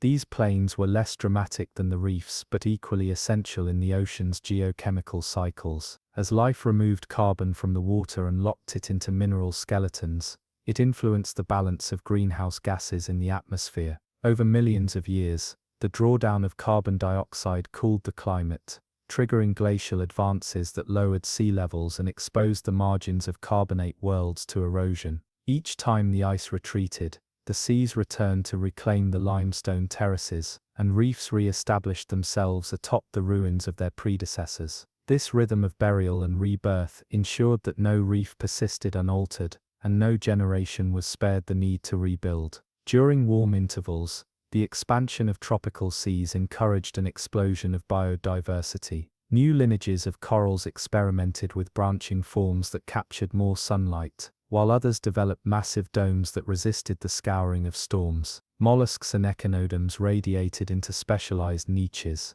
some adapted for burrowing into soft sediments, others for clinging to vertical faces. Even trilobites, though diminished from their Cambrian abundance, maintained their presence along carbonate shelves, evolving streamlined shapes suited to life in clearer, calmer water. These carbonate worlds became the proving grounds for innovations that would later define marine ecosystems: complex predator-prey dynamics, specialized feeding strategies, and the first steps toward reef fish communities recognizable to modern eyes. To study the remnants of these ancient reefs is to read a record inscribed not in ink but in mineral lattice and fossil silhouette. Each limestone bed is a palimpsest of vanished oceans, a compression of generations that built their lives grain by grain into fortresses no storm could entirely erase. Even now, cliffs of fossil reef emerge in unexpected places, mountain ranges uplifted by tectonic collisions, plateaus carved by rivers into terraces of bleached stone. In every layer lies the memory of seas warmer than any today, of reefs that stretched unbroken across continents, of the quiet labor by which life transformed the ocean into an archive of its own ambitions. The reefs were never merely structures of beauty, they were the ocean's attempt to stabilize itself, to turn the restless flux of currents and chemistry into something lasting. And though each reef ultimately surrendered to erosion or burial, the limestone it left behind still bears the signature of all that once lived within its labyrinths. As the eras advanced, reefs reached an unprecedented scale, stretching in ribbons along continental margins and filling shallow basins with labyrinths of mineral and life. From above, these carbonate worlds would have appeared as pale mosaics beneath a blue lens, each reef a living continent anchored to the seafloor. The corals and stromatoporoids continued their patient work, secreting skeletons in layers that thickened the foundations of entire ecosystems. In some places, these edifices rose meters above the surrounding plains, creating walls that deflected currents and carved lagoons out of open sea. Along the outer slopes, sponges and encrusting algae cemented fragments of broken coral into new surfaces, repairing damage with the same unhurried persistence that had built the reef in the first place. Every corner of this architecture became a realm unto itself. In the shaded crevices where sunlight only flickered, colonies of brittle stars reached their arms into the flow, combing the water for drifting morsels. Tiny bivalves wedged their shells into cracks, no larger than a fingernail, safe from the jaws of passing fish. On exposed ledges, mollusks grazed in slow processions, rasping films of algae from the coral's living skin. Crinoids, feathered echinoderms anchored by stalks, extended delicate arms to filter the currents. Each surface hosted a different community, and each community shifted with the seasons and the tides. No space remained unclaimed for long. The reef's density forced life into an intimacy unknown in the open ocean, every niche contested by creatures evolved to exploit the slightest advantage in placement or timing. Above the reef, the water grew so clear that sunlight penetrated to remarkable depths, enabling photosynthetic organisms to colonize slopes far below the low tide mark. Algal mats spread in thin sheets across the surfaces where corals struggled to gain purchase, their presence both sustenance and threat. Some grazers specialized in cropping these mats, maintaining patches of clean substrate where new coral larvae could settle. Others ignored them, leaving entire expanses to grow dense and shade the builders beneath. In this balance between algae and coral, the first ecological tensions emerged that would one day shape the evolution of fish and invertebrates in every reef ecosystem.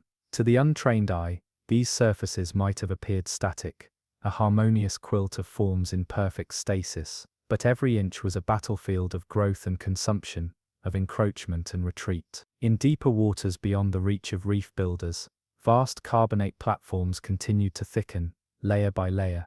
Here the contribution of microbial life became paramount. Cyanobacteria formed mats that trapped fine sediments and precipitated additional calcium carbonate, creating hard grounds that sprawled over the seafloor like stone plains. These microbial carpets were less dramatic in appearance than coral ramparts, but their effect on the ocean's chemistry was profound. They drew carbon dioxide from the water and locked it away in lime mud, a process that gradually altered the atmospheric balance. Over geological timescales, this sequestration of carbon helped cool the Earth, paving the way for the climatic fluctuations that would periodically lower sea levels and expose carbonate worlds to erosion. When the ice receded, the seas returned, and microbial communities resumed their quiet construction. Each transgression and regression left a signature in the stone, alternating bands of clear wave-winnowed limestone and darker layers rich in organic debris. The organisms that thrived on these platforms were adapted to extremes of salinity and temperature. Shallow lagoons evaporated in dry seasons, concentrating salts into brine pools that challenged the tolerance of every creature within. Storms, when they arrived, broke months of tranquility with sudden violence, stirring sediments into clouds that smothered entire communities. In the aftermath, the survivors began again, re-establishing mats and colonies in a cycle as old as the reef itself. Over time, this rhythm of destruction and renewal created limestones layered with evidence of both abundance and catastrophe, a record of seas that never held still for long. Within the reef walls and the plains beyond them, predators grew more sophisticated. Early sharks cruised the channels between coral spurs, their cartilaginous skeletons leaving few fossils, but their tooth-strewn sediments marking their passage. Armored fishes, placoderms with crushing jaws, tested the defenses of mollusks and trilobites, driving an escalation in protective shells and burrowing behaviors. Small arthropods evolved spines and reinforced carapaces, each adaptation a response to the pressures of predation in an environment that offered nowhere to hide for long.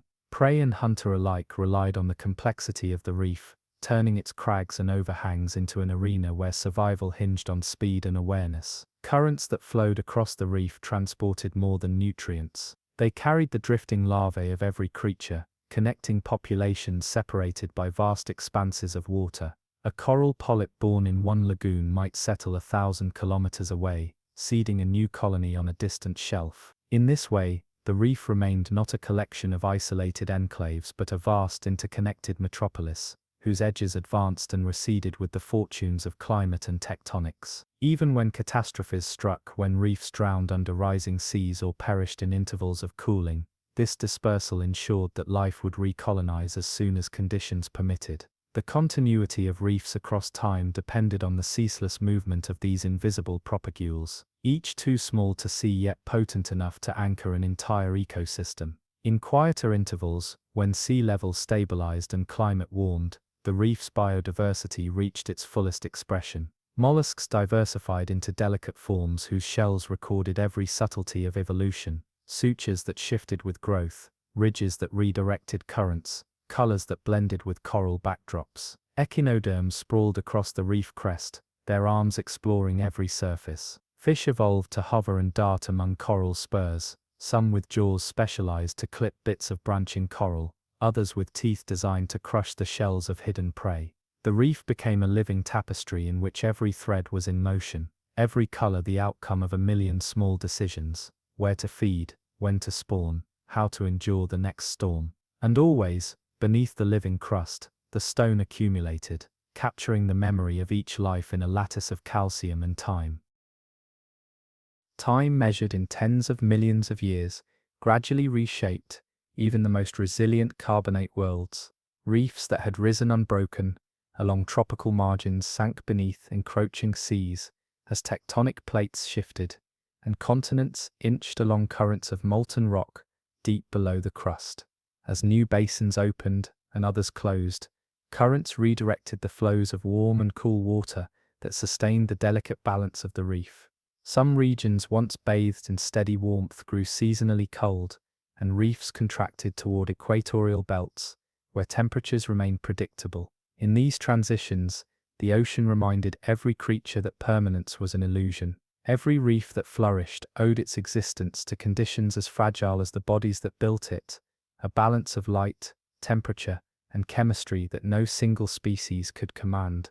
The slow drift of continents also gave rise to new islands and seaways, scattering fragments of reef ecosystems across archipelagos.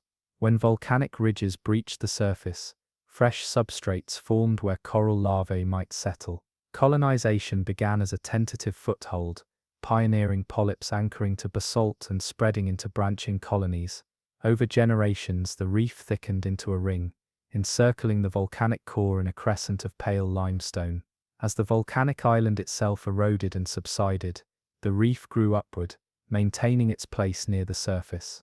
Eventually, the central landmass vanished beneath the waves, leaving behind an atoll, a circle of coral enclosing a lagoon that preserved the memory of vanished land. To drift across such an atoll today is to float above a monument to persistence, a testament to the reef's capacity to outlive the very rocks that first received its touch. These cycles of construction, drowning, and rebirth created vast expanses of carbonate platforms, regions where ancient reefs lay buried beneath newer structures, each generation entombed by the next. In places where tectonic forces later lifted the seafloor, these limestone layers emerged as coastal cliffs and inland mountains. Their strata preserved the outlines of corals, shells, and sponges that had once thrived in warm, sunlit seas. When rain carved these rocks into terraces and ravines, fossils emerged in profusion, revealing the patient labor of creatures that built their world 1 millimeter at a time. No storm had erased their record. Each layer spoke of intervals when the ocean's chemistry had permitted life to assemble architectures of breathtaking intricacy, and of the equally long epochs when the sea reclaimed its dominion, dissolving and burying what it had once nurtured.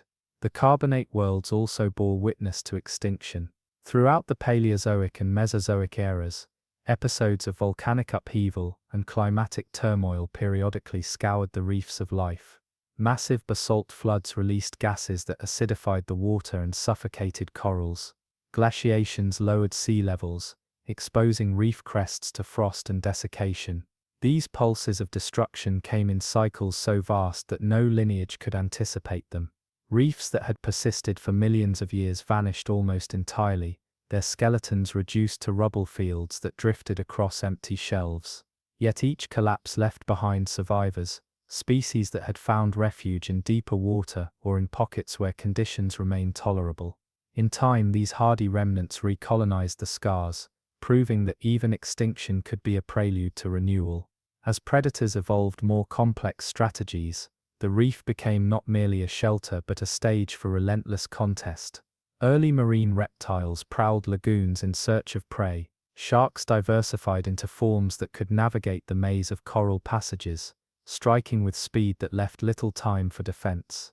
In response, many reef dwellers refined their own tactics. Shells thickened, spines lengthened, and behaviors grew more elaborate. Some mollusks developed the ability to burrow rapidly into the sediment at the first sign of disturbance.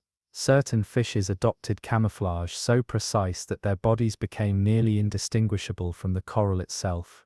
Every adaptation etched itself into the fossil record, a catalogue of arms races played out in the shadows of the reef's walls. Currents that swept across these carbonate realms did more than transport nutrients and larvae. They carried chemical signals, molecules released by spawning creatures, by injured prey, by corals under stress. The water became a medium of communication as rich as any language, a network through which every organism remained aware of the reef's hidden dramas. A sudden influx of nutrients might trigger a bloom of algae, whose growth smothered coral surfaces in green films. A burst of spawning sent clouds of gametes swirling through the lagoon, attracting predators and scavengers to the ephemeral banquet. Even decay had its signals, announcing the end of one life and the beginning of another's sustenance. In this web of interactions, no act was isolated. The reef's complexity was not merely physical but informational, an exchange of cues and responses woven into every current. As the Mesozoic era drew on, reefs took on configurations more familiar to modern eyes. True scleractinian corals emerged, replacing earlier reef builders in many regions. Their skeletal frameworks formed branching thickets and massive domes that mirrored the architecture of present-day coral assemblages. Fish evolved specialized jaws for nibbling coral polyps and scraping algae from limestone surfaces. Crustaceans developed claws adapted to pry into crevices and crush the shells of hidden prey. In these teeming labyrinths, life reached new heights of diversity and interdependence. The reef became a model of ecosystems at their most intricate, a self-sustaining machine of growth, decay, and regeneration. Yet through all this elaboration, the reef's vulnerability never disappeared. Its dependence on clear, warm water made it exquisitely sensitive to any disruption. Changes in sea level, shifts in ocean currents, and fluctuations in atmospheric gases could trigger collapses that erased thousands of years of construction in a geological instant. The limestone layers that remained behind were not monuments of uninterrupted success but records of cycles, of building, of crisis, of survival. In every cross-section of fossil reef, one can see the traces of extinction layered beneath the outlines of renewal. Each band of rubble is a reminder that nothing in the ocean is ever truly stable, that resilience is measured not in permanence but in the capacity to begin again. To float above a modern reef is to witness the legacy of these carbonate worlds, a legacy measured not only in stone but in the genetic memory of creatures still repeating the old patterns. Every polyp that buds from a coral branch carries instructions refined across hundreds of millions of years. Every fish that slips between shadows enacts strategies older than any lineage on land. The ocean remembers all of it. In the hush beneath the waves, in the silent currents that move between coral walls, there is a record of life's most audacious experiment, the attempt to build something lasting from the fragile substance of flesh and time. Long before the first forests shaded the continents, the ocean had already rehearsed cycles of abundance and collapse. But nothing in its deep memory prepared life for the catastrophe that unfolded at the end of the Permian. What began as a series of volcanic eruptions in the region we now call Siberia became an upheaval so total that the ocean itself turned hostile to the life it had cradled for hundreds of millions of years. Basalt flooded the land in molten waves, releasing vast clouds of carbon dioxide and methane into the atmosphere. As temperatures rose, ocean currents faltered, and the delicate exchange of oxygen between surface and depth began to fail.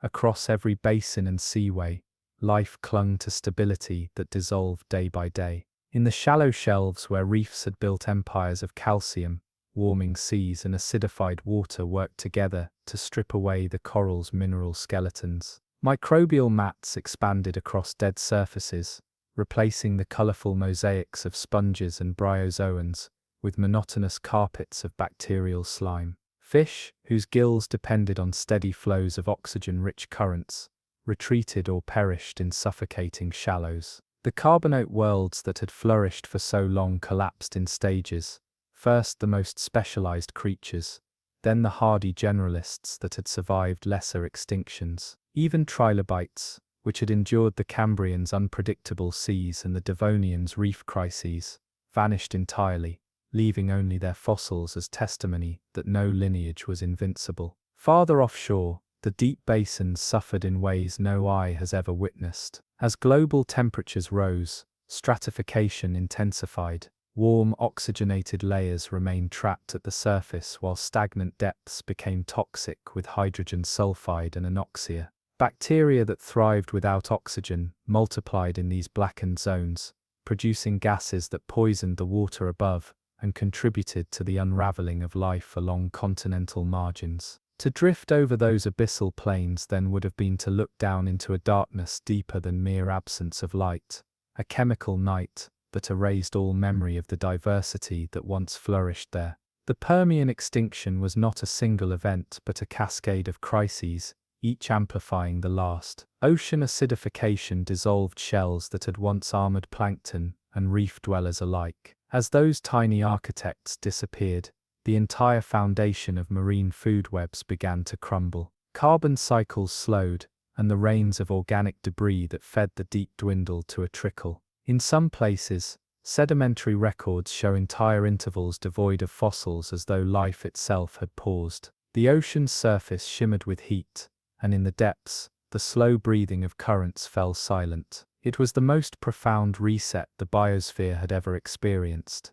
a near erasure that left more than 90% of marine species extinct. Yet even in this interval of desolation, life retreated into refuges that no catastrophe could fully conquer. Along the margins of hydrothermal vents, chemosynthetic communities continued their quiet harvest of mineral-rich fluids. Bacterial mats, indifferent to the chemistry that killed more complex organisms, spread across seafloors newly barren of larger forms. A few lineages of mollusks and brachiopods held on in isolated pockets, where currents still circulated oxygen. These enclaves became the seed banks from which the ocean's renewal would eventually begin. When volcanic activity finally waned, the atmosphere began to clear, and temperatures moderated. Slowly, painfully, currents resumed their ancient circuits. With circulation came oxygen, stirring life back into the layers that had lain inert. In shallow seas, survivors expanded into the empty niches left by extinction. Small bivalves became pioneers, anchoring themselves to rubble fields where reefs had once risen. Algae recolonized the scarred substrates, and simple sponges crept across stones bleached by years of acidity. Every generation that followed carried the memory of crisis in its DNA, adaptations for tolerance, strategies for persistence. Recovery was not a swift or uniform process. Some regions rebounded in a few million years, while others remained impoverished for far longer. The reefs, once the crown of marine complexity, were the slowest to return. The intricate symbioses required to build them took time to reassemble, and the chemical balance of the water remained unstable. For long intervals, microbial mats once again dominated carbonate platforms, their monotonous surfaces a reminder that life's highest achievements were always provisional. Only as ocean chemistry stabilized did corals and their partners venture back into the shallows to begin the patient work of construction anew. In the open water, plankton evolved rapidly, filling the void left by vanished lineages. New forms of ammonoids appeared, their coiled shells spiraling into shapes that would define much of the Mesozoic seas. Small fish diversified in the relative safety of empty food webs, exploring niches no predator yet occupied. Each innovation was a step toward complexity restored, yet the memory of extinction was never fully erased. Every creature that followed bore in some way the imprint of selection under duress. To look at the fossil record from this time is to see layers of rock as a ledger of crisis and resilience. Bands of sediment, devoid of fossils, mark intervals when the ocean turned lethal. Above them, thin seams record the hesitant return of life, tiny shells scattered like seeds in barren mud. Higher still, richer strata capture the re-establishment of ecosystems, the slow refilling of water columns with drifting larvae and swimming predators. In these layers, the story of the Great Dying and the ocean's patient renewal is written in the language of calcium and silt, a narrative measured not in centuries but in the measured pulse of geological time. Even now, the ocean remembers. Its currents carry the dissolved ghosts of crises long past, each wave a whisper that nothing built by life is guaranteed to remain. Yet every wave is also proof that life endures, that even when nearly erased, the impulse to begin again is stronger than any force that seeks to end it. The centuries after the Great Dying unfolded in quiet increments, as though the ocean itself required time to gather the memory of what had been lost. Where reefs had once formed bright ramparts along continental shelves, expanses of silt and fractured limestone extended in unbroken plains. Currents flowed across these barren landscapes without resistance, stirring clouds of mineral dust that drifted in slow spirals toward deeper basins. No towering corals rose to interrupt the swell, no dense schools of fish flickered in the shallows. In this hush, the ocean became a vast canvas waiting to be recolonized. The earliest pioneers were neither grand nor elaborate. Small bivalves found purchase where fragments of reef had escaped dissolution, their shells thin but sufficient to anchor them against the currents. Simple sponges crept along rocky ledges, filtering what few nutrients remained in the water. Microbial mats flourished, where more complex organisms could not yet survive, their filaments spreading across the seafloor in tangled veils. These unassuming lineages laid the groundwork for everything that followed. By stabilizing sediments and introducing the first layers of organic matter, they transformed sterile expanses into habitats, capable of supporting the next wave of life. Above these nascent communities, plankton began to diversify. The death of so many competitors left the surface waters open to new experiments in form. Tiny algae evolved faster growth cycles, multiplying in great blooms that colored the ocean green in the seasons when light and warmth permitted. Zooplankton rose to graze upon them, their transparent bodies shimmering as they moved between light and darkness. Each bloom contributed nutrients to the deeper layers when it died, a gentle replenishment of carbon and nitrogen that over generations rebuilt the cycles disrupted by extinction. These drifting creatures, unseen by any eye at the time, were the vanguard of recovery, a diffuse armada whose short lives sustained the ocean's quiet rebirth. In the deeper water, survivors of the cataclysm remained hidden in enclaves of stability. Communities clustered around hydrothermal vents continued to process minerals as they had for hundreds of millions of years, indifferent to the changes at the surface. Here, the chemistry of the Earth itself sustained life when the ocean's currents failed. Tube worms, clams, and chemosynthetic bacteria formed assemblages that endured while almost everything else vanished. When conditions improved, their larvae dispersed on newly re-established currents, colonizing slopes and plains where no creature had ventured in millennia. These vent communities were reminders that even the most thorough devastation could not unwrite every page of life's history. Slowly, fish began to repopulate the water column. The earliest forms were small opportunistic feeders that explored empty niches with strategies both ancient and novel. Some lineages retained the armored plates that had once protected their ancestors from predators, while others shed heavy exoskeletons in favor of speed and agility. The absence of large predators allowed these experiments to flourish unchecked, and in this interval of tentative proliferation, the ocean seeded the blueprints of future radiations.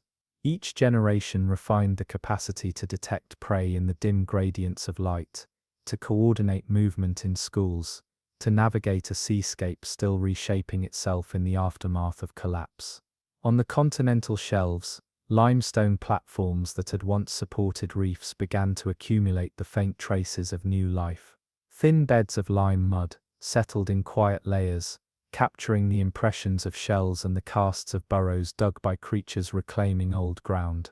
In some regions, microbial reefs rose again, their bulbous forms less elaborate than the coral fortresses of the Paleozoic, but sufficient to create microhabitats. Crinoids, long diminished by extinction, extended their feathery arms into currents to harvest drifting particles. Over time, these modest communities built the first vertical relief upon the seafloor, breaking the monotony of flat silt plains. Sea level, too, played its role in renewal. As tectonic activity rebalanced the continents, basins deepened and shallows expanded, creating new coastlines where sunlight penetrated to fertile depths. The interplay between rising and falling seas became the metronome of recovery, each transgression bringing warmth and opportunity, each regression culling the creatures unable to adapt to exposed flats. In these cycles, evolution regained its momentum. Lineages that had survived by chance or tenacity now discovered the power of innovation, refining forms that would define the next era of marine history. Carbonate deposition resumed with slow confidence. Every generation of shell-building organisms contributed its tiny fraction of mineral to the accumulating stone. Over thousands of years, these layers thickened into platforms that one day would host new reefs. The ocean's chemistry, so recently unbalanced by carbon dioxide and acidification, returned to an equilibrium that permitted corals to reappear. Yet it was not the same corals that had perished in the Great Dying. New lineages emerged, exploring different architectures and symbiotic relationships. This gradual experimentation laid the foundation for the reefs that would transform Mesozoic seas into places of brilliance and diversity once again. Predation returned as well. Small sharks evolved streamlined bodies that allowed them to patrol coastal shallows, preying on fish and cephalopods. Ammonoids, with their coiled shells and efficient propulsion, radiated into forms that filled niches once occupied by vanished nautiloids. Each encounter between predator and prey contributed to the refinement of senses, defenses, and behaviors. In these contests, the memory of extinction still lingered, an undercurrent of selection that favored flexibility over specialization, resilience over any single strategy. To look back across this interval is to see not a simple trajectory of progress, but an uneven ascent punctuated by reversals. Whole assemblages flourished only to fade when currents shifted or temperatures swung beyond their narrow tolerance. Yet over millions of years, the cumulative effect was unmistakable. The ocean was reawakening. Every wave carried larvae to distant coasts, every tide lifted nutrients from the deep, every generation layered a little more complexity onto the scaffold of survival. Today, the evidence remains in the strata, bands of barren rock capped by richer seams filled with the fossils of creatures that dared to return. Each layer is a testament to life's refusal to yield, even when nearly erased. The Great Dying had proven that nothing in the ocean was beyond destruction, but it also proved that nothing in the ocean was beyond renewal. In the epochs that followed the Great Dying, the ocean carried on its quiet labor of replenishment. Every tide that rose and fell against the bare carbonate platforms laid a thin film of new life, a dusting of algae, a scattering of drifting larvae, a few grains of mineral that would harden into the first layer of a future reef. What seemed from the vantage of deep time a swift recovery was in truth a hesitant advance. Each increment of progress was tested by currents that still fluctuated, by climates that refused to settle into predictable patterns. Whole generations of pioneers established themselves on the scarred seafloor, only to vanish when temperatures spiked or oxygen waned.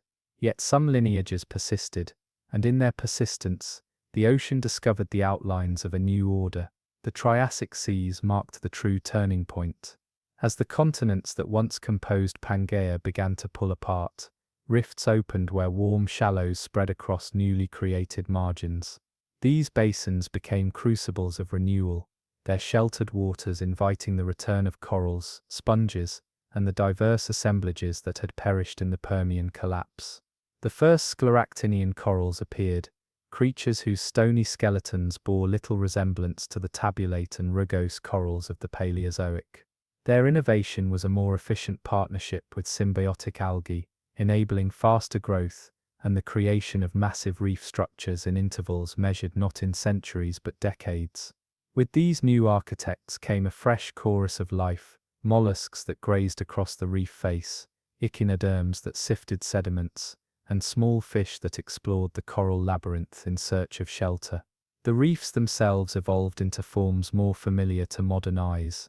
Branching colonies rose in thickets that created shaded corridors where predators struggled to pursue their prey. Massive domes grew in clusters that withstood the battering of storms. Between them, rubble zones accumulated where broken fragments collected in drifts, providing surfaces for future colonization. The architecture of these reefs was not merely a fortification against the elements, but a living landscape in which each organism's survival depended on the arrangements of all others. Coral polyps traded nutrients with algae sealed within their tissues. Crustaceans cleared algae from coral branches, preventing overgrowth. Small predators stalked the invertebrate grazers that multiplied in every crevice. Every niche, every surface, every flicker of movement was woven into an equilibrium, both delicate and enduring. Beyond the reefs, ammonoids proliferated in astonishing variety, their shells coiled into intricate spirals, each lineage experimenting with the geometry of buoyancy and strength. Some developed smooth, streamlined forms for rapid movement in pursuit of prey, while others adorned their shells with spines that discouraged the jaws of predators. These cephalopods became the dominant navigators of the open water, their populations so vast that their remains carpeted the seafloor when they died. To this day, the rocks of Triassic and Jurassic periods are layered with their fossils, a quiet testament to how swiftly life reclaims vacant space when opportunity returns. Fish evolved in tandem with the recovery of the reefs and pelagic food webs. Early teleosts began to diverge into lineages whose body plans would persist into the present, forms built for speed, for hovering among coral branches, for grinding the shells of benthic prey. Sharks diversified as well, developing specialized teeth and hunting strategies that exploited every tier of the marine food chain. In these contests between predator and prey, the ocean rediscovered the engine of evolutionary innovation that had driven the Cambrian explosion and every radiation since, the necessity of adaptation in a world never finished with its own reshaping. Meanwhile, on the broad carbonate shelves, microbial communities reclaimed their ancient role. Cyanobacteria and other algae formed mats that trapped sediments and precipitated calcium carbonate, building low-relief mounds that extended for kilometers along the seafloor. These microbial reefs lacked the architectural complexity of coral structures, but they contributed essential services to the recovering ocean. They stabilized substrates against erosion, oxygenated the water through photosynthesis, and created microhabitats for invertebrates that would in time assemble into more elaborate communities. Their quiet work established the continuity between ages of grandeur and intervals of desolation, a reminder that life's simplest forms are often its most dependable. Currents carried this new diversity across the globe. In every generation, the dispersal of larvae and spores linked far-flung basins into a single web of recolonization. A coral polyp spawned in a warm lagoon might drift for weeks before settling upon a submerged ledge thousands of kilometers away.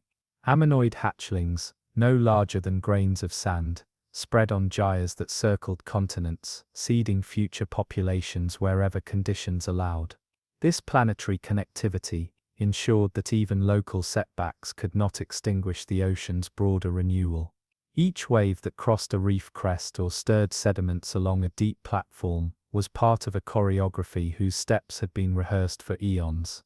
Though much of the complexity lost in the Permian extinction would never return in exactly the same forms, the ocean proved that resilience was not merely an act of restoration but of reinvention.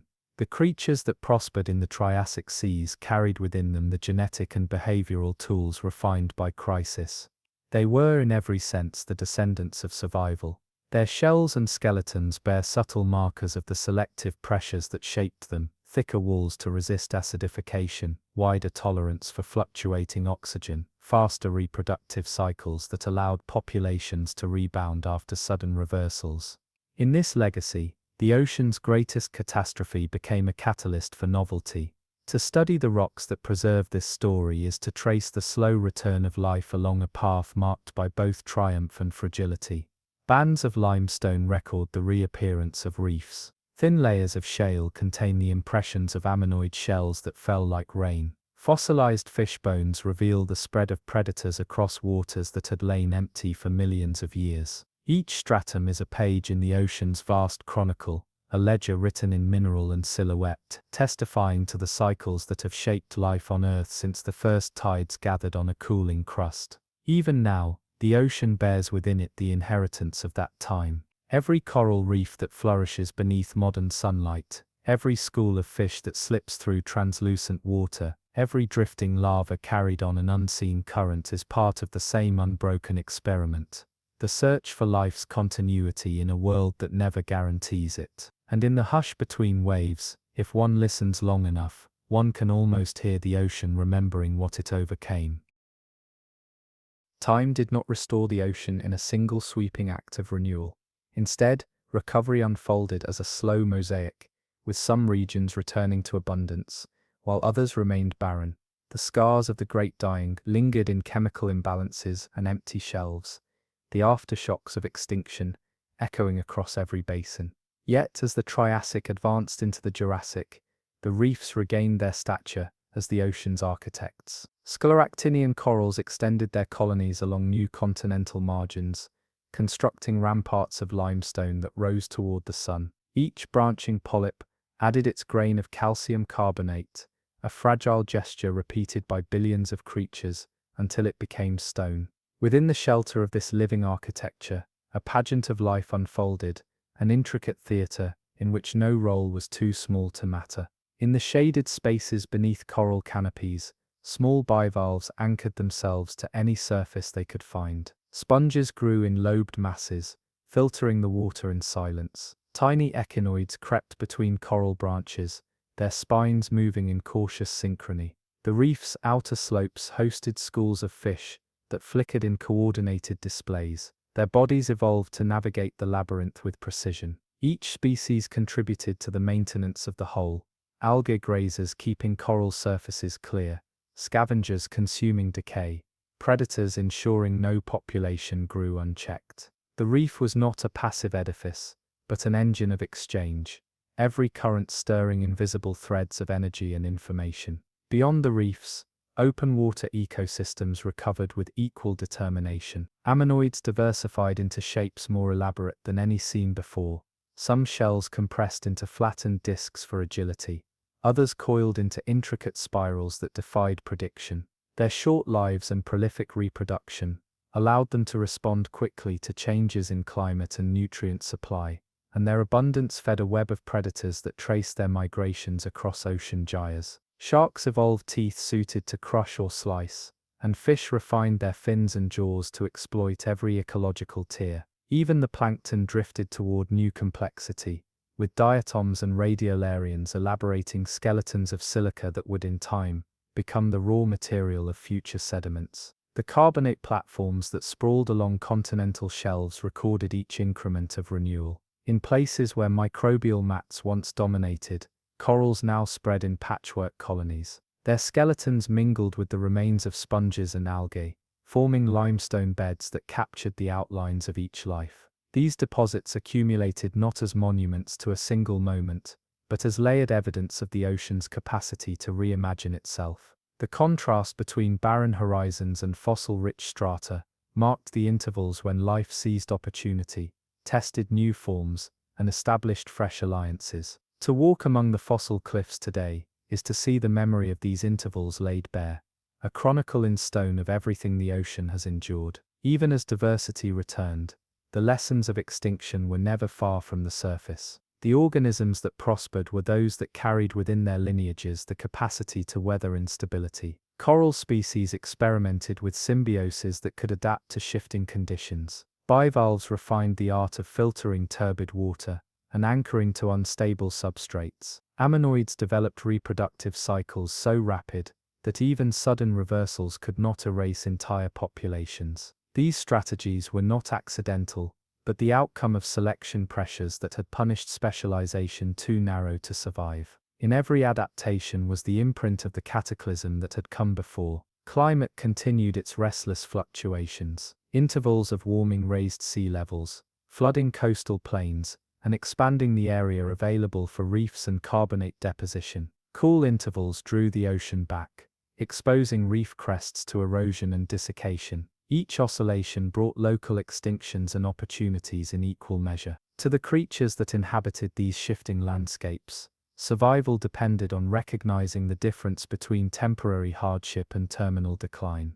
The ocean did not pause to offer clarity. Its cycles were indifferent, their rhythms measured in the slow breathing of currents and the drifting of continents. Beneath the waves, every motion carried the memory of the Permian's ending. Currents that once stagnated and turned toxic now circulated again, carrying oxygen into the abyssal plains where life reclaimed its foothold. Along the slopes of mid-ocean ridges, chemosynthetic communities persisted as they had since the earliest ages, oblivious to the dramas unfolding in the photic zone. In their constancy lay a reminder, even the most profound extinctions could not unmake every thread in the tapestry. Some lines were too ancient, too resilient, woven into the ocean's chemistry itself. As the Mesozoic matured, coral reefs expanded into configurations that would shape the destiny of marine life for the next 100 million years. Atolls encircled volcanic islands, forming lagoons that sheltered juveniles and offered stability in an ocean that seldom held still. Barrier reefs fringed continents, deflecting waves and creating gradients of depth and light that supported thousands of species. Patch reefs rose in isolated mounds, each an oasis of abundance. These structures re-established the ocean's role as both sanctuary and crucible, a place where life flourished not in spite of competition and predation, but because of them. Predators returned to prominence in these rebuilt ecosystems. Reptiles, newly adapted to marine life, prowled shallow seas in pursuit of fish and cephalopods. Ichthyosaurs cruised the open water, their streamlined bodies engineered for speed. Plesiosaurs, with long necks and powerful flippers, hunted in the spaces between reefs and open water.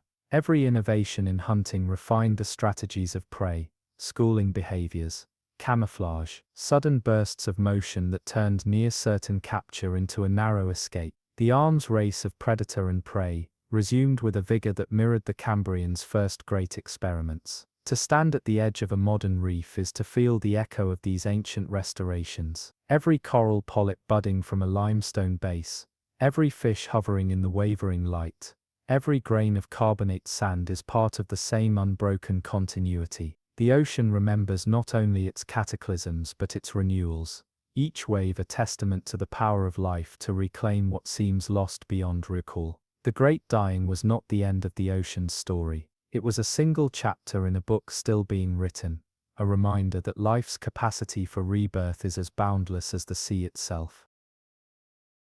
When the Jurassic dawned, the ocean had already proven its power to recover from annihilation.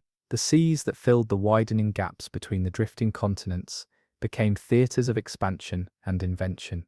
Across warm, shallow shelves, reefs reasserted themselves as the centres of marine diversity, rising into complex fortresses of coral and limestone.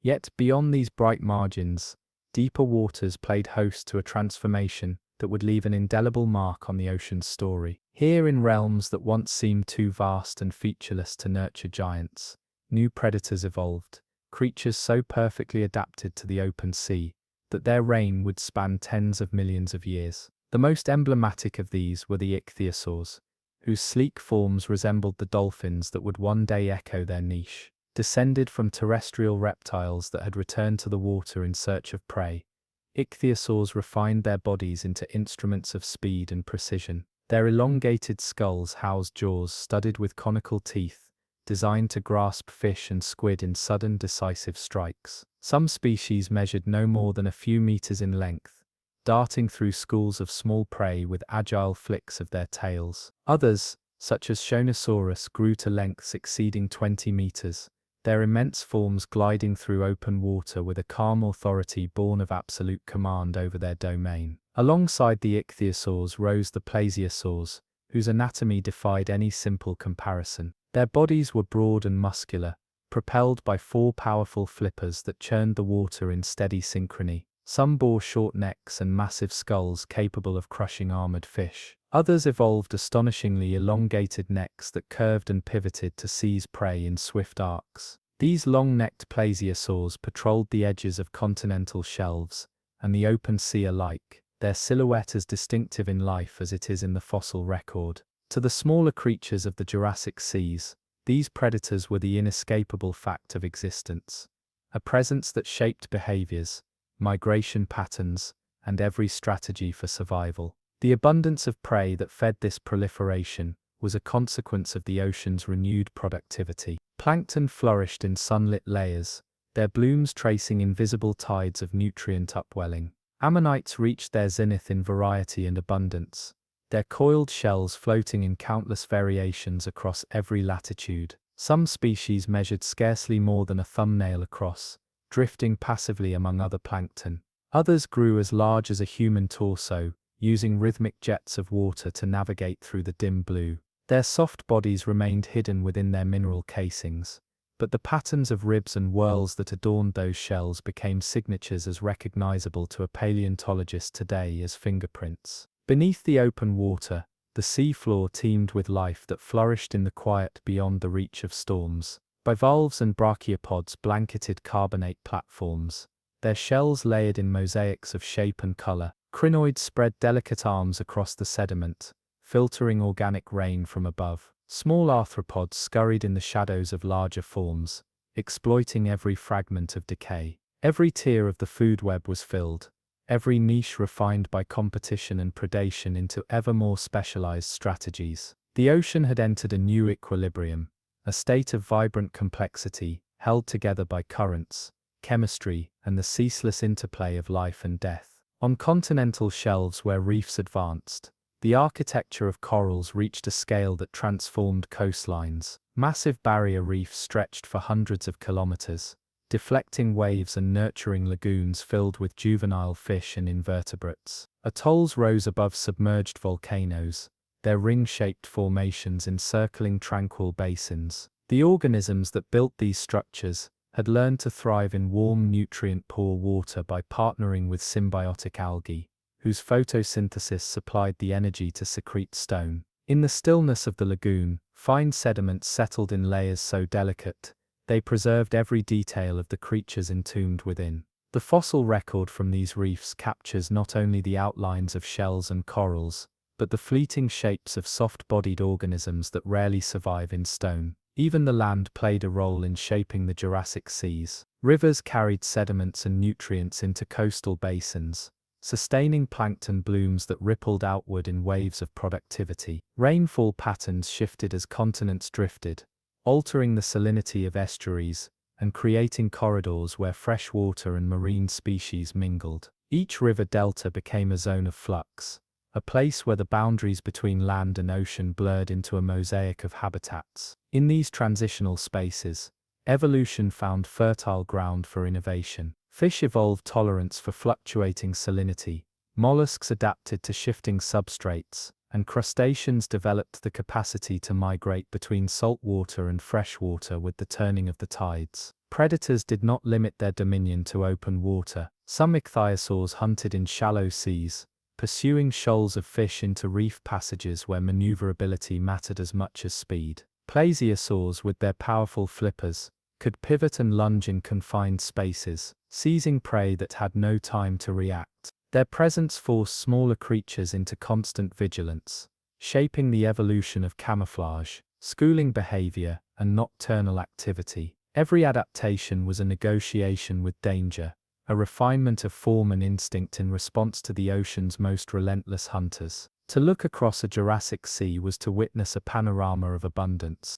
The water shimmered with the passage of ammonites and belemnites, their soft bodies trailing from mineral shelters. Shoals of fish moved in coordinated flashes of silver and blue. Reptilian giants patrolled the depths, their shadows crossing the sunlit shallows in slow procession. Beneath it all, reefs accumulated the mineral memories of each generation, building ramparts that would one day emerge as limestone cliffs. The ocean, so recently emptied by extinction, had become again a place of profusion, its every surface and current charged with the energy of renewal. And yet, even in this age of giants, the lessons of the Permian extinction had not been forgotten. The creatures that thrived in these waters did so with the awareness, encoded in their very being, that nothing endured unchallenged. Every population rose against the backdrop of a planet whose climate and chemistry could shift without warning. Every shell that spiraled into a perfect geometry was a wager placed against the chance of another catastrophe. In this way, the ocean's history remained a story of resilience, of life's determination to occupy every niche, to test every form, and to begin again when the world required it. Beneath the placid surface of Jurassic seas, life pursued its countless ambitions in silence. Along the slopes where continental shelves descended into deeper basins, communities assembled in tiers defined by light and pressure. Sunlight still reached the upper slopes, where corals anchored themselves to any outcrop that caught the current. Here, in the soft glow of refracted light, sponges grew in bulbous masses, and crinoids extended their feathered arms to comb the drifting particles. Fish hovered between coral towers, their flanks dappled with shifting patterns that blended into the reef's complexity. Each of these creatures belonged to a continuum of inheritance and experiment, forms refined by survival in oceans that had never paused their transformations. Farther downslope, the twilight deepened into a zone where no reef builders ventured. The water grew cold, and the rain of organic matter from above became the primary currency of survival. Bivalves clustered in the silt, filtering what nourishment they could from currents that threaded between ridges of ancient carbonate. Belemnites, cousins of modern squids, hunted in these depths with precision, their streamlined bodies and hooked tentacles engineered for sudden strikes. Their bullet-shaped guards, internal skeletons of aragonite, accumulated in such numbers that the seafloor became a mosaic of fossilized remains. To this day, cliffs of Jurassic rock hold layers dense with belemnite guards, a testament to the abundance that once pulsed through these quieter domains. Above, in open water, the ocean had achieved a complexity that rivaled any terrestrial ecosystem. Ammonites drifted by the millions, their shells recording each lineage's experiments with shape. Some bore smooth spirals that minimized drag as they pulsed through the water, while others bristled with spines and ridges that deterred predators or stabilized them in currents. These shells were not merely shelters, but declarations of strategy, physical expressions of genetic choices that had succeeded where countless others had failed. Each death added to the accumulation of calcium on the seafloor, a steady rain of mineralized memory that thickened with every season. Ichthyosaurs, the swift rulers of this pelagic realm, exploited the abundance with a mastery that had no precedent among reptiles. Their eyes, enormous relative to their skulls, were adaptations to the dim light of deeper hunting grounds. A sclerotic ring of bone supported each eyeball against the crushing pressure of descent, preserving the clarity of vision when other senses faltered. Their bodies, streamlined into perfect hydrodynamic forms, propelled them at speeds no fish could match. Some ichthyosaurs specialized in hunting cephalopods, their teeth narrow and conical for gripping slippery prey. Others evolved crushing jaws to dispatch armored fish. Each specialization anchored a lineage to its place in the web of life, a bond both fruitful and precarious. Plesiosaurs, too, divided into guilds of purpose. The short-necked plesiosaurs became apex predators in shallower basins, their massive skulls lined with teeth capable of tearing into anything they could seize. Long-necked plesiosaurs patrolled the continental shelves, their delicate jaws snapping at fish and small cephalopods with agile precision. In their anatomy lay the culmination of experiments that had begun with the first reptiles venturing back into the water. Their lungs still demanded air, and so each creature navigated the tension between the need to surface and the hunger that drove them into deeper hunting grounds.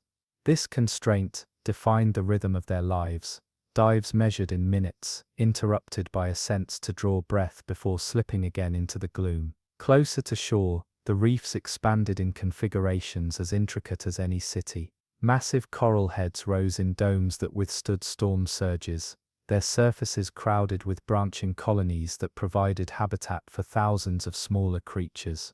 Every ledge and crevice held life adapted to its particular microenvironment. Algae grew in thin films across shaded overhangs, feeding invertebrates that grazed in small methodical herds.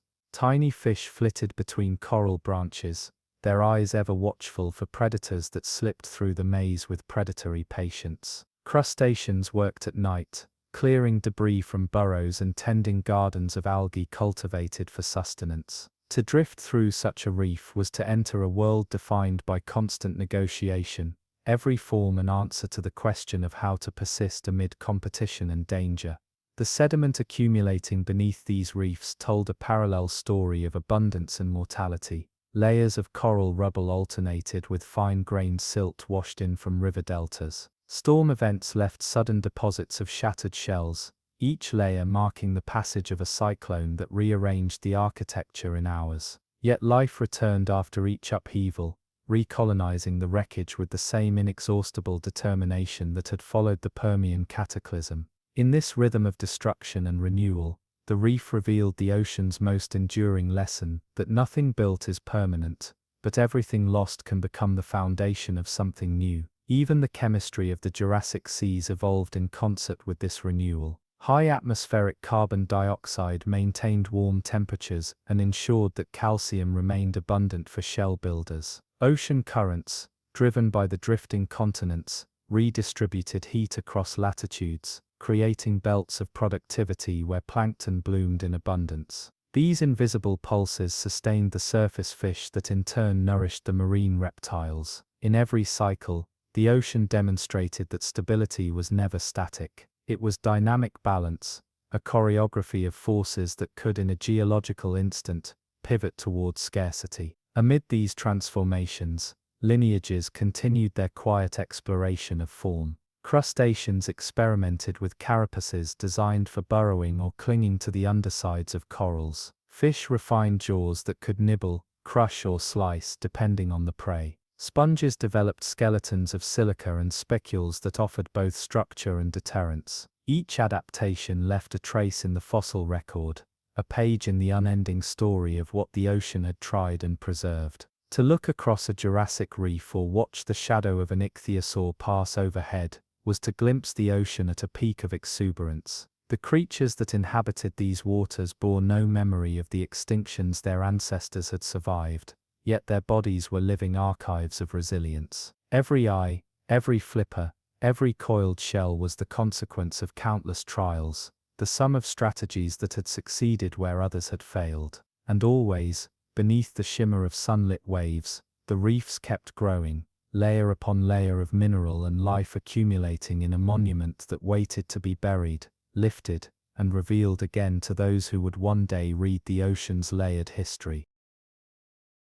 As the Jurassic matured, the ocean refined its grandeur into a tapestry, so intricate that no observer could have traced every thread. In shallow seas where reefs bordered the edges of continents, communities thrived in abundance that surpassed any previous age. Coral ramparts rose in sweeping terraces, each surface colonized by the determined labor of countless polyps. Between branching colonies, bivalves nestled in sheltered pockets, their valves opening and closing with the tides.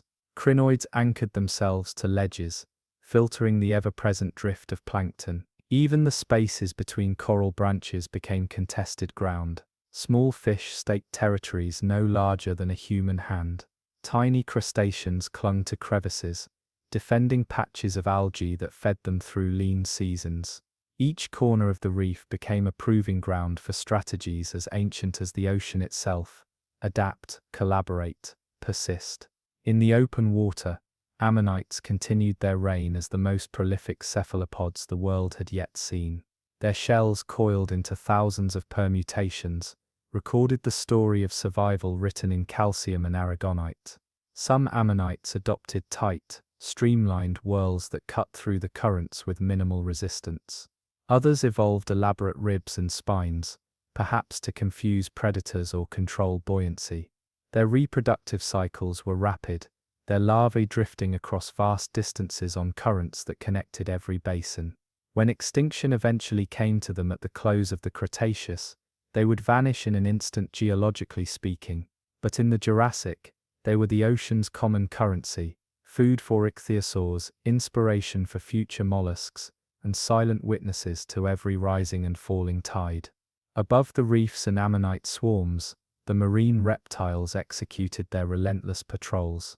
Ichthyosaurs ranged across every latitude, some venturing into polar seas where daylight disappeared for months. Fossils discovered in what are now Arctic regions show embryos preserved within the bodies of gravid females, evidence that these reptiles bore live young, their life cycles as adapted to the sea as any fish. Their immense eyes, framed in protective rings of bone, allowed them to see in the twilight where prey fled for safety. Every feature of their anatomy was a refinement of purpose, an answer to the ocean's ever-present challenge: how to find food, how to evade enemies, how to carve an existence from water. Plesiosaurs, with their improbable anatomies, tested the limits of design in pursuit of the same goals. The long-necked elasmosaurs extended their reach into shoals of fish that would have scattered before a shorter predator. Their heads, narrow and lightly built, snapped side to side in quick arcs, plucking prey without warning. The short-necked plesiosaurs, in contrast, relied on sheer power. Their jaws, lined with conical teeth, could crush anything they caught: an ammonite, a fish, even other marine reptiles. Some plesiosaurs exceeded 15 meters in length, their bulk propelled by flippers that churned the water in measured beats. Fossils show stomach contents that include other plesiosaurs, evidence that these giants occupied the pinnacle of the marine food web. Yet for all the dominance of these reptiles, the ocean remained a realm where the smallest lives underpinned every success. Plankton, invisible to all but the most careful scrutiny, bloomed in cycles that determined the fortunes of everything larger. Each pulse of diatoms and dinoflagellates began with nutrients upwelled from the depths or washed from distant continents.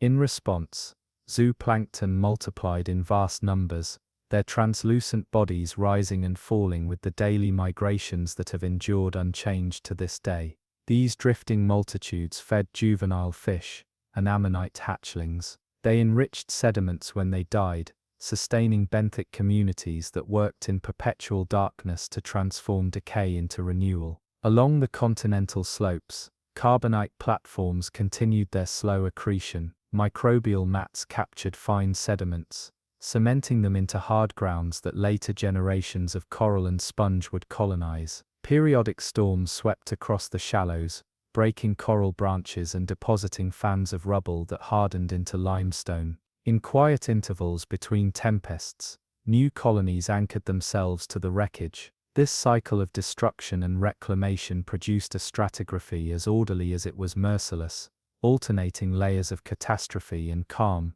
each preserving the evidence of life's determination to rebuild. Even the ocean's chemistry testified to this interplay of abundance and vulnerability. Warm intervals allowed coral reefs to expand into higher latitudes, creating refuges for species that could not survive elsewhere. Cold intervals contracted the margins of these habitats, testing every lineage's capacity for adaptation. When temperatures shifted, some corals altered the composition of their skeletons, adjusting the ratios of magnesium and calcium to withstand changing solubility. Such adjustments were invisible to any creature inhabiting the reef, but they were crucial to the persistence of the structures on which so many depended. In the shadows beneath reef ledges, other dramas unfolded. Small crustaceans developed symbioses with anemones and sponges, gaining protection in exchange for cleaning services. Certain mollusks burrowed into the coral skeleton itself, carving tunnels that provided shelter and access to nutrient flows. Fish refined behaviors that allowed them to graze without alerting predators,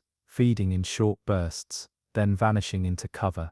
Every success inspired a counter-strategy. Camouflage evolved alongside sharper vision. Defensive spines met the innovation of jaws built to crush them. No advantage remained unchallenged for long, and still, the ocean carried the memory of extinctions past. Every lineage that thrived bore adaptations shaped by crisis, tolerance for low oxygen, rapid reproduction, the capacity to disperse offspring across oceans. The Great Dying had imprinted a lesson on the very architecture of life. Abundance could vanish without warning, and only those prepared to begin again would endure. In the Jurassic, that preparation manifested in the proliferation of forms designed to seize opportunity wherever it arose. To watch the surface of a Jurassic sea from a drifting vantage would have been to witness a panorama of motion. Reptiles surfaced to draw breath, their flanks rising in broad arcs before slipping beneath. Shoals of fish pulsed in silver waves that scattered when shadows passed overhead. Ammonite shells glinted as they turned in the light, and beneath it all, the reef advanced by millimeters each year, a fortress built in silence by creatures too small to comprehend the scale of their creation.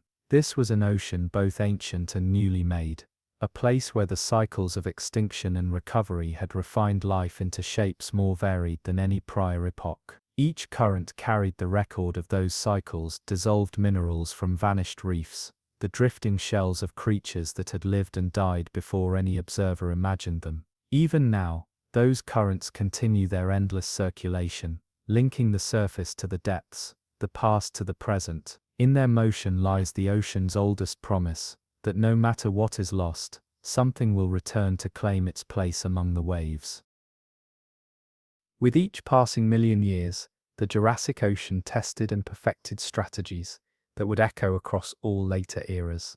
From the sunlit shallows where corals laid their lattice cities, to the dim pelagic plains, patrolled by reptiles, every level of life refined itself in response to currents that never paused. Even the land beyond the shore shaped these waters, as continents continued their slow divergence, opening the Atlantic and creating new seaways that funneled nutrients and warmth across the globe. These shifting corridors became the highways of migration, the invisible conduits through which creatures dispersed and recolonized whenever local fortunes waned. In the tropical belts where reef-building corals flourished, entire provinces of biodiversity accumulated, each defined by the interplay of temperature, salinity, and light. Atolls encircled ancient volcanic peaks now drowned by time, their lagoons sheltered from the turbulence beyond. Barrier reefs edged the coasts in vast walls of limestone, redirecting waves and taming the energy of storms into currents gentle enough to support nurseries of young fish and invertebrates. Within these protected spaces, life became dense beyond reckoning. Crustaceans claimed burrows in the reef's fabric.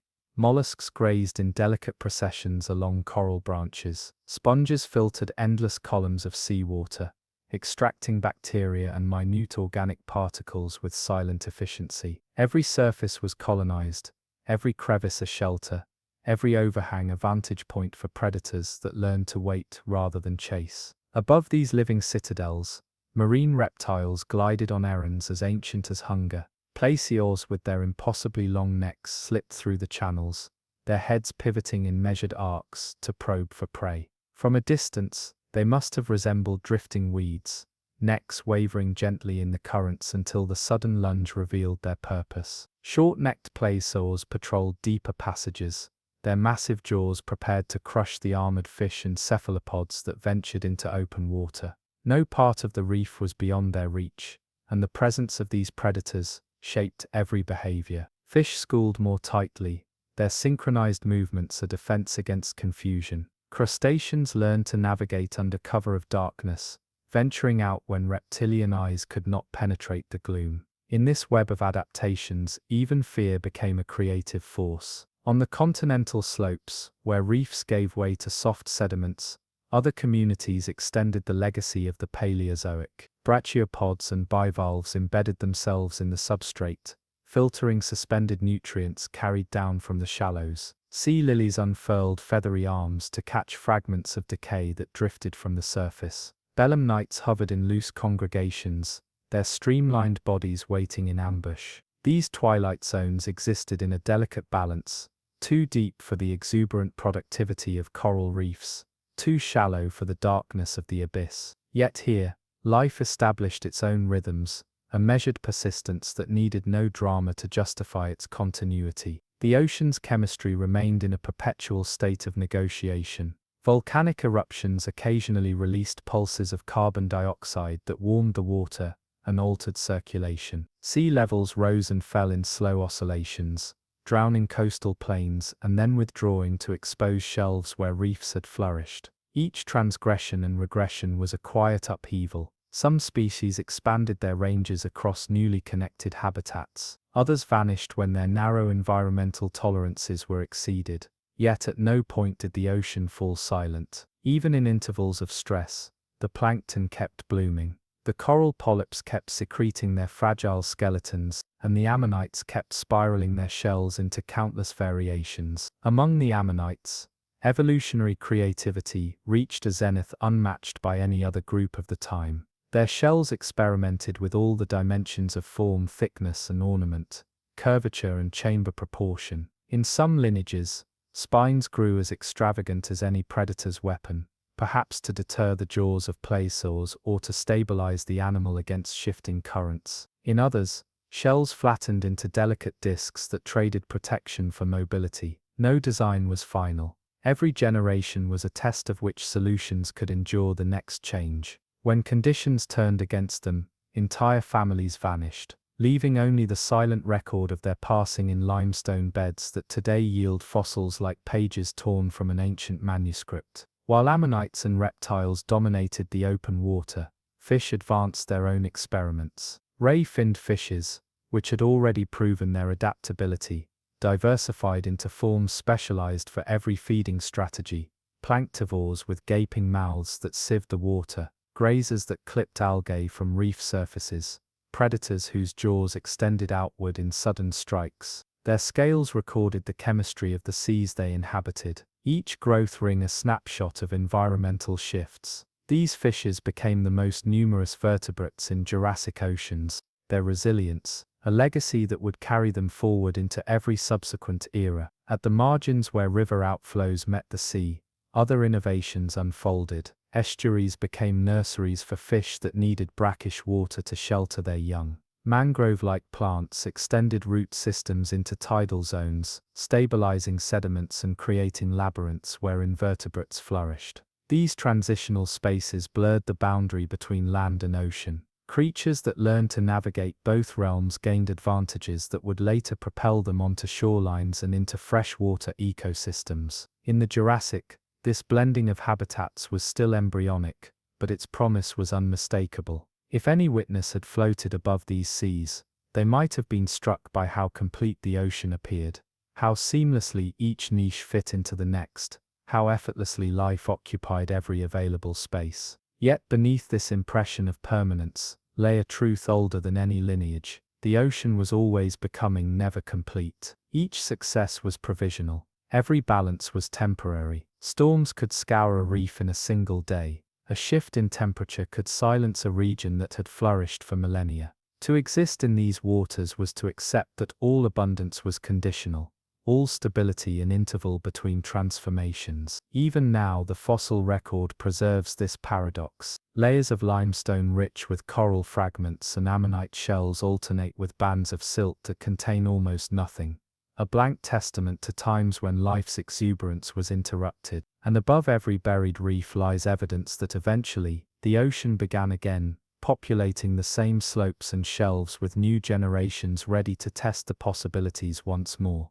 To drift across a Jurassic lagoon, to watch the silhouettes of reptiles rising to breathe, to see the currents carry plankton into the mouths of waiting fish, would have been to witness life's most confident expression of its own resilience. Yet the ocean knew, as it always has, that confidence is no armor against change. In its patient cycles of construction and erasure, it taught every creature that endurance is measured not by how long one shape persists, but by how many times the same will to survive can reinvent itself. And so it continued, unhurried and inexhaustible, toward the next chapter. When the Cretaceous began, the ocean had already rehearsed more transformations than any lineage could remember. The continents continued their long drift, opening the Atlantic wider and fracturing landmasses into configurations that would become familiar in later ages.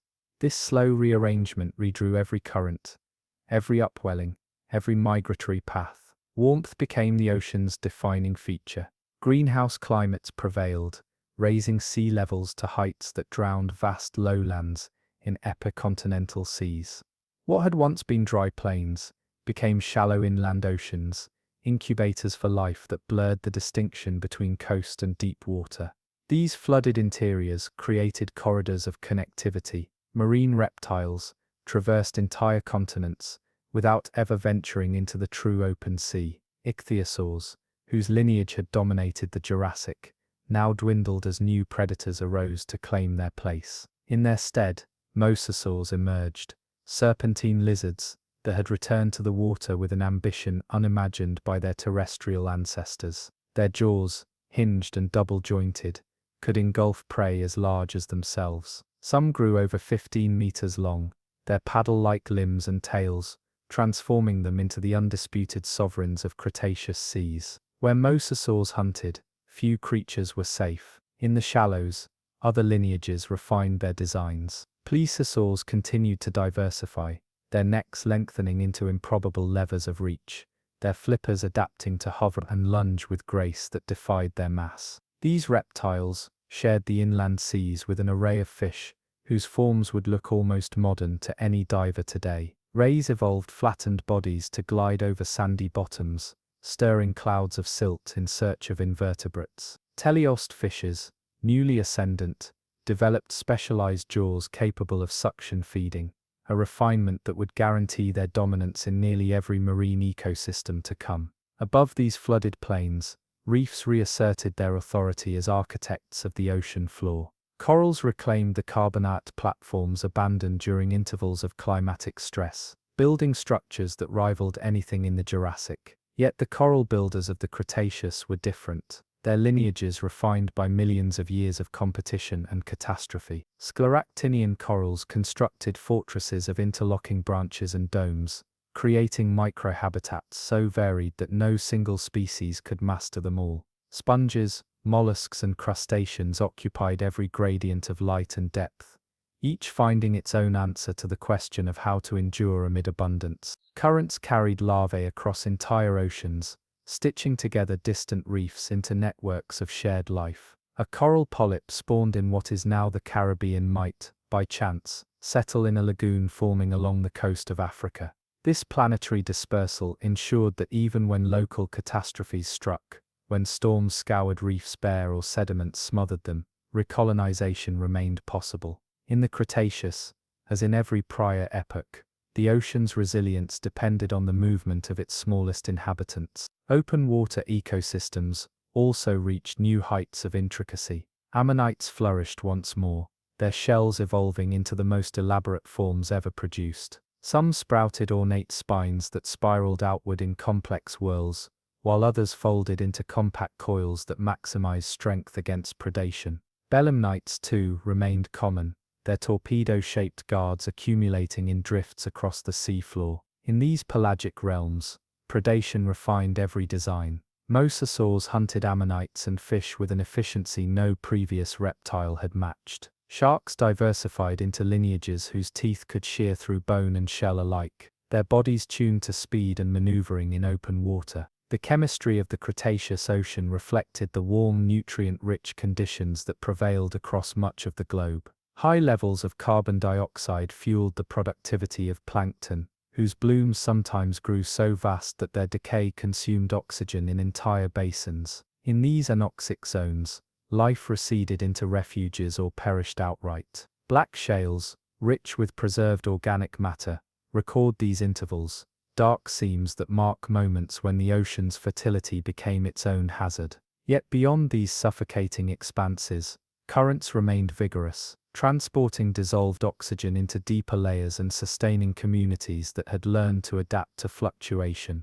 On continental margins, reefs continued their slow construction and collapse. Each storm left scars, piles of broken coral and silt draped across slopes. Yet every calm season invited new growth. Polyps extended fragile skeletons upward, layer by layer, as if in defiance of everything that sought to undo their work. In the crevices between coral heads, crustaceans tended gardens of algae. Small fish maintained territories measured in handspans, each patch defended with displays as fierce as any struggle between reptiles in the open sea. The reef was both fortress and arena, a structure assembled not by any single intelligence, but by the collective urgency of countless lives. The flooded continents transformed the coastlines into intricate mosaics of lagoons, estuaries and shallow embayments. In these transitional spaces, evolution experimented with innovations that would define the future. Early forms of flowering plants colonized the margins,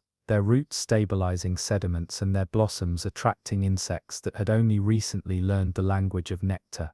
Though the land remained largely the domain of reptiles, these botanical pioneers began to alter the chemistry of runoff and the shape of shorelines. Rivers delivered nutrients and silt into the sea, feeding plankton blooms and building deltas that shifted course over generations. To drift above a Cretaceous seaway was to observe a panorama of invention. Rays glided over carbonate flats. Schools of fish shimmered in the dappled light, their bodies shaped by countless small decisions: when to flee, when to feed, where to spawn. Reptilian hunters patrolled the blue in lines of motion so assured that nothing in their bearing suggested contingency. And beneath it all, reefs accumulated the memories of each generation, layer upon layer of mineral archive, destined to outlast every creature that had built them. This was the ocean at the height of its Mesozoic confidence, a place where life seemed to have solved every problem of survival. Yet the same forces that enabled such abundance also held the seeds of reversal. Currents could change course, climates could cool, and events beyond any creature's comprehension could interrupt the entire experiment. The ocean's own history was evidence enough. Nothing remained secure forever. But for the moment the Cretaceous seas expressed the culmination of hundreds of millions of years of adaptation, each wave carrying the quiet conviction that no catastrophe could ever fully erase the ocean's will to begin again. Within the warm embrace of Cretaceous seas, the ocean advanced its quiet project of diversification. Every reef, every lagoon, every pelagic current contributed to an experiment that no creature could perceive in its entirety. From the carbonate platforms, edging continents to the shadowed basins beneath inland seas, life expanded into every available space. Nowhere was this expansion more evident than among the teleost fishes, whose innovations in jaw mechanics and locomotion ushered in a new era of marine dominance. Their capacity for rapid bursts of suction feeding allowed them to exploit resources that had remained inaccessible to their ancestors. In this efficiency lay the promise of a lineage that would one day outlast all others.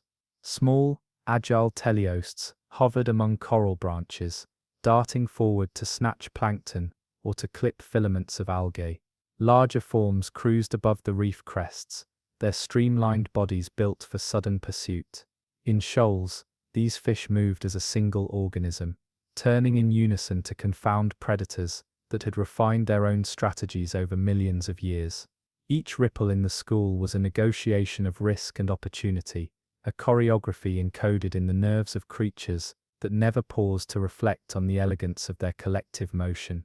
It was simply what the ocean demanded, and what survival required. The mosasaurs that patrolled these waters represented the pinnacle of reptilian conquest of the sea. Some species evolved skulls with double-hinged jaws capable of expanding to swallow prey whole. Others refined tails into powerful flukes that drove them forward with a speed unmatched by any other marine reptile. Fossils recovered from ancient seabeds reveal specimens preserved in the act of predation, ammonites clasped in jaws, fish half swallowed in throats that would never finish the gesture. These tableaux are more than curiosities. They are proof that the ocean's exuberance also included relentless predation, that every advance in complexity was shadowed by a refinement in the means of destruction. Ammonites responded with their own adjustments. In some lineages, shells became thicker, the coils more tightly compressed to resist crushing. Others adopted shapes so ornate, they defy any obvious functional interpretation. Spirals adorned with spines and ribs, geometries that seem to mock the notion of evolutionary efficiency. Perhaps these embellishments served as displays to attract mates, or as deterrents to predators that had learned to recognize simpler forms as easy meals. Whatever their purpose, they contributed to a fossil record that remains among the most beautiful archives of any extinct group. Each shell, layered in mineral, carries the signature of an individual life spent in the business of persistence. On the continental margins where reefs flourished, the interplay of life and limestone continued without interruption. Corals built the foundations, polyps extruding delicate skeletons that locked into place over generations.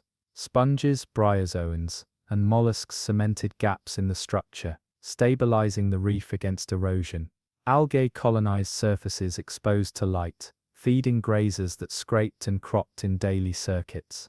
Every inch of this architecture held dozens of stories, territories maintained by fish, gardens cultivated by crustaceans, burrows excavated by mollusks.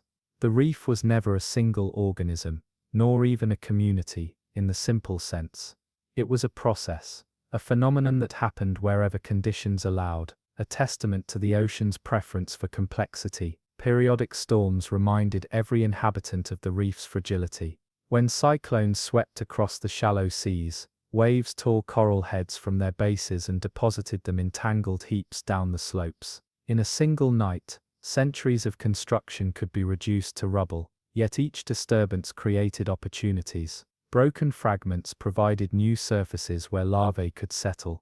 Nutrients released from decaying organisms fed plankton blooms that in turn nourished filter feeders. Even disaster became part of the cycle, another iteration of the lesson the ocean never tired of teaching, that resilience is measured not in what survives unbroken, but in what regrows. Inland seas continued to expand across low-lying continents, their margins alive with creatures adapted to the ambiguous conditions between land and ocean. Mangrove-like plants stabilized muddy shores, creating corridors of habitat for juvenile fish and invertebrates. Estuarine environments offered nurseries for species that would later disperse into the open sea. In these brackish shallows, lineages tested adaptations that blurred the old boundaries: tolerance for fluctuating salinity, the capacity to breathe air if stranded in tidal pools, the behaviors required to navigate environments in constant flux. Open water ecosystems also advanced to new thresholds of abundance. Plankton multiplied in densities that supported vast shoals of filter-feeding fish and cephalopods. Nutrients, stirred by currents and upwellings, fueled cycles of bloom and decay that redistributed energy from the surface to the abyss. In the deeper basins, Anoxic zones periodically spread as decaying organic matter drew down oxygen. When these lifeless expanses encroached upon continental margins, they tested every lineage's tolerance. Some species retreated to shallower refuges, others adapted to exploit the shifting gradients. Fossil deposits from these intervals often contain exquisitely preserved specimens, their bodies laid down in silt that excluded the scavengers and bacteria that would otherwise erase them. These layers became time capsules, preserving the anatomy of creatures that rarely left more than a fragmentary trace. Sharks evolved in parallel with the reptiles and fishes they preyed upon. Their teeth diversified into countless shapes, serrated blades for slicing flesh, conical points for gripping slippery prey, flattened molars for crushing shells. Each dentition records an evolutionary wager on what the ocean would offer in return for such specializations. Many of these lineages persist today, their strategies so effective that extinction never found the leverage to unseat them. In the Cretaceous, these predators became fixtures in every marine province, their presence as inevitable as the currents. To stand on a Cretaceous coastline, to watch the inland seas spread across the horizon, would have been to witness a world both alien and familiar. The outlines of continents were different, the reefs larger, the reptiles more monstrous, yet the fundamentals had not changed. Sunlight poured into shallow water, driving photosynthesis that set the entire engine in motion. Plankton bloomed, fish multiplied, predators hunted, and reefs grew toward the surface as if trying to touch the sky. Every life was an iteration of ancient patterns evolved, refined, but never wholly new. The ocean, for its part, remained patient. It absorbed every experiment, every failure, every triumph. It remembered, though nothing could have predicted that soon, a single impact from space would reset the balances once more. But for those millions of years, the Cretaceous seas stood as proof that no catastrophe, no cycle of extinction, could ever fully erase the ocean's will to create, again and again, the conditions for life to thrive.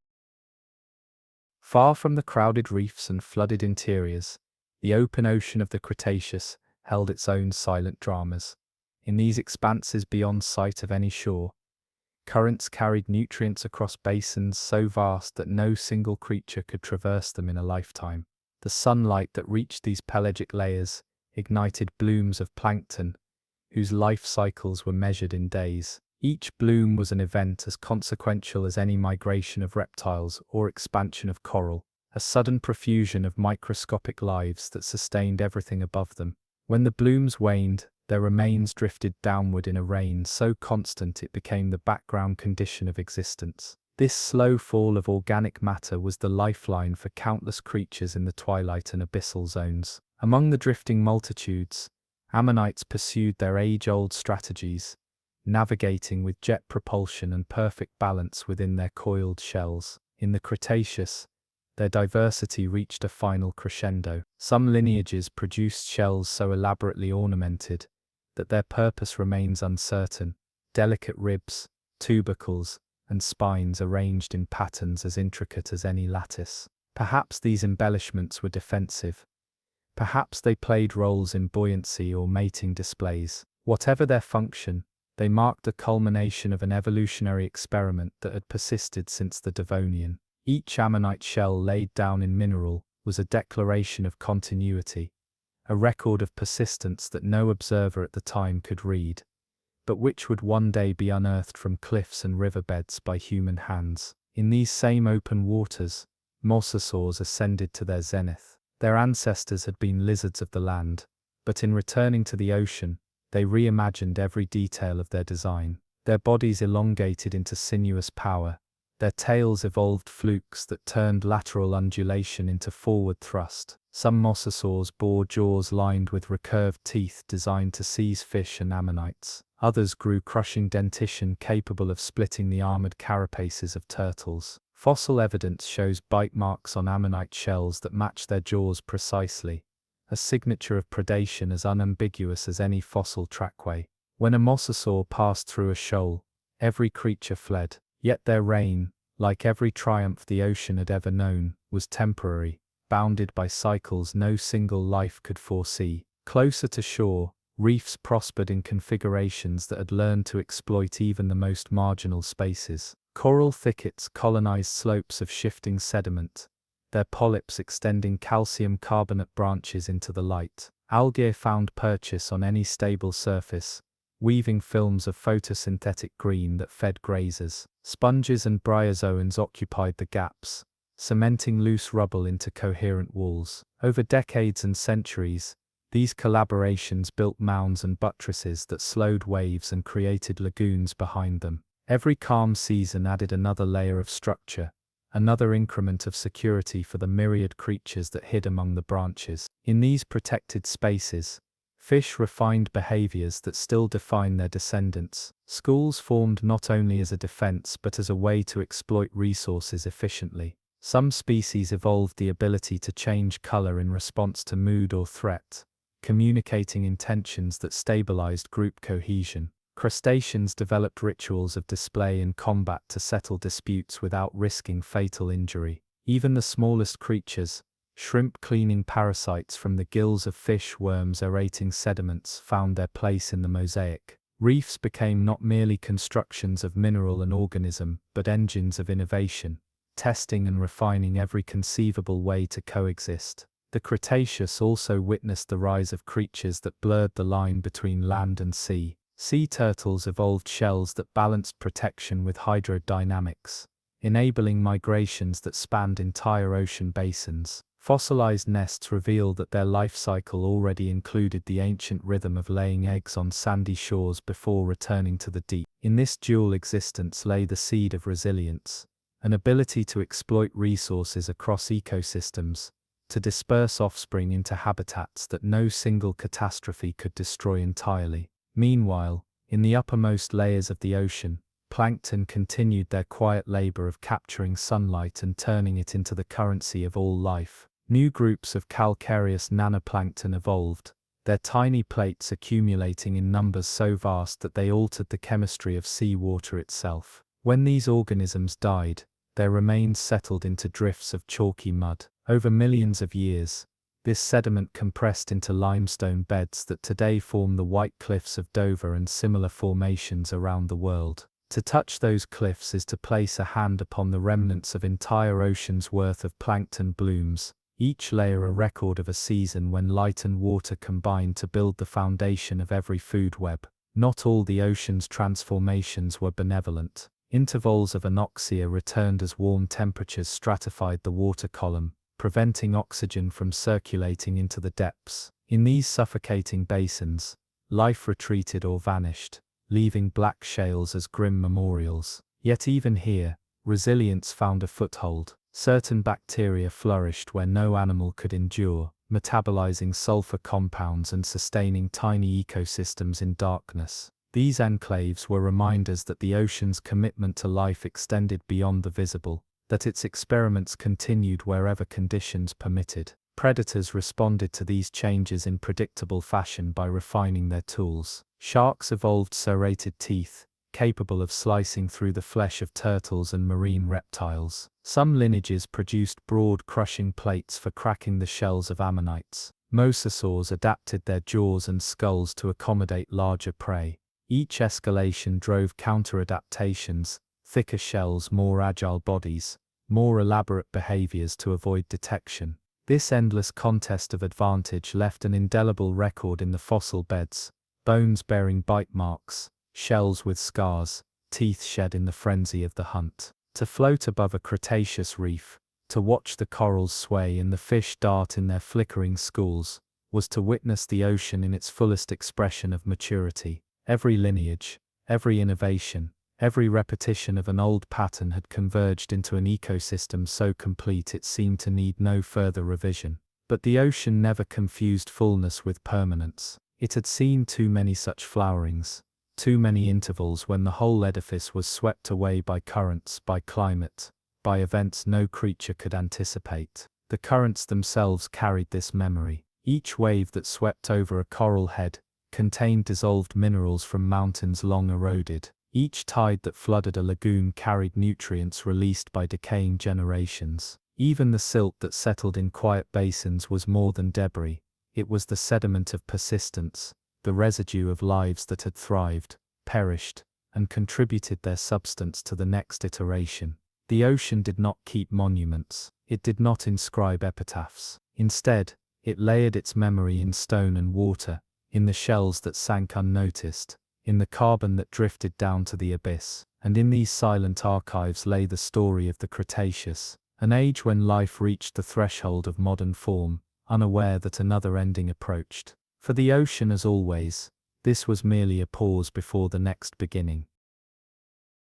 Even in its final chapters, the Cretaceous ocean offered no hint that its abundance would soon be interrupted by forces far beyond the reach of any current. Across every basin, life carried on with the confidence born of countless cycles of collapse and renewal. Mosasaurs patrolled inland seas and open coasts alike, their shadows gliding above ammonite shoals and schools of fish that had learned to scatter at the first glimmer of movement. Plesiosaurs continued their measured voyages, rising to breathe before vanishing again into blue darkness. Sharks, rays, and teleost fish navigated the same gradients of light and depth, each species occupying its niche as if it had always existed and would remain forever. On the continental shelves, reefs had perfected the art of assembly. Coral colonies, built from the skeletons of millions of polyps, extended in ramparts so extensive that they shaped currents themselves. In the sheltered lagoons behind these fortresses, juvenile fish and invertebrates found sanctuary from predators. Here the days passed in rhythms that had remained unchanged for eons. The sweep of plankton through coral branches, the stealthy hunts of octopuses among crevices, the spawning of crustaceans timed to the cycles of the moon. To inhabit these reefs was to live in a microcosm of the ocean's ingenuity, every form adapted to a particular corner, every behavior refined by the competition and cooperation that defined life in close quarters. Farther offshore, the open ocean remained a place of contrasts. But so offshore, the open ocean remained a place of contrasts. The surface layers, warmed by an atmosphere rich in carbon dioxide, supported blooms of plankton that turned the water green with fertility. Beneath them, twilight zones relied on the slow drift of this productivity into deeper darkness. When the rains of organic matter were steady, benthic communities expanded. Filter feeders anchored to sediments, brittle stars spread their arms to intercept the falling debris, and scavengers prowled for any morsel that escaped attention. Yet when the plankton blooms failed, or shifted with currents, famine followed, reminding every inhabitant that no abundance was guaranteed. Among the ammonites, evolutionary exuberance reached its final flourish. Some species coiled their shells into tight spirals, others extended them into straight, tapering cones, and still others adopted improbable forms, loops and helices, that seemed to defy the constraints of function. In these variations lay both the success of a lineage and the vulnerability of specialization. For all their diversity, ammonites remained bound to the same cycles of reproduction and dispersal. Their eggs and juveniles floated as plankton, subject to the fortunes of currents and chemistry. When disruption came, their dependence on this delicate balance would prove decisive. Inland seas, especially the western interior seaway that split North America, created habitats unlike any the ocean had hosted before. Warm, shallow, and rich in nutrients, these expanses became arenas of extraordinary productivity. Layers of sediment deposited here preserved a record of life that included everything from giant marine reptiles to tiny invertebrates. Mosasaurs grew to lengths exceeding 15 meters, their skulls capable of swallowing prey whole. Large fish with enamel-covered teeth prowled the margins, hunting smaller species that darted among submerged sandbars. Turtles navigated the same channels, surfacing to breathe before vanishing into murky depths. In every tier of the food web, competition honed forms and behaviors into a tapestry as intricate as any coral reef. The currents that flowed through these inland seas carried not only life, but also the memory of distant climates. Warmth drawn from equatorial latitudes arrived in slow pulses, raising temperatures and fostering the growth of plankton blooms. When these currents shifted, oxygen levels declined, and anoxia spread across the seafloor. In these suffocating intervals, creatures adapted to higher oxygen vanished or retreated. The sediments that accumulated in such times became black shales, preserving fossils in detail as fine as any artist's rendering. To examine these rocks today is to glimpse the Cretaceous ocean caught in a moment of both fecundity and fragility. Along the coasts, flowering plants continued their advance into brackish estuaries. Their roots stabilized sediments, and their decaying leaves contributed organic matter that enriched the shallow water. These botanical pioneers began to alter the nutrient cycles of the ocean itself. Rivers carried new chemical signatures into deltas, affecting the composition of plankton and the productivity of reefs downstream. The convergence of land and sea became more intimate, more entwined with each generation. Predation in these waters remained a force of perpetual innovation. Sharks evolved rows of serrated teeth so effective that many have changed little in the 66 million years since. Mosasaurs diversified into forms specialized for different prey, some with delicate jaws for small fish, others with crushing dentition for armored animals. Plesiosaurs refined their long necks into tools for stealth, their heads able to strike in any direction with lethal precision. In response, prey species adopted new defenses, schools that shifted direction in perfect unison, shells thicker and more ornate, behaviors that tested the limits of instinct and learning. Beneath this panorama of invention, the ocean kept to its oldest work. Carbonate sediments accumulated on the slopes and basins, entombing the traces of every life that ended without notice. Each layer was a ledger entry in a history written without sentiment, just the patient accounting of what had flourished and what had failed. The reefs kept rising, millimeter by millimeter, never aware that all their labor stood on borrowed time. If any creature sensed the approach of final catastrophe, there is no evidence of it. The ammonites continued to lay their eggs. The mosasaurs hunted with unbroken confidence. The corals extended their colonies toward the sunlit surface. Every instinct insisted that the cycles would continue, that the ocean would remain as it had always been, a place of renewal no extinction could finally conquer. Yet in the last breaths of the Cretaceous, forces gathered far beyond the horizon. The asteroid that would end the reign of reptiles and erase entire marine ecosystems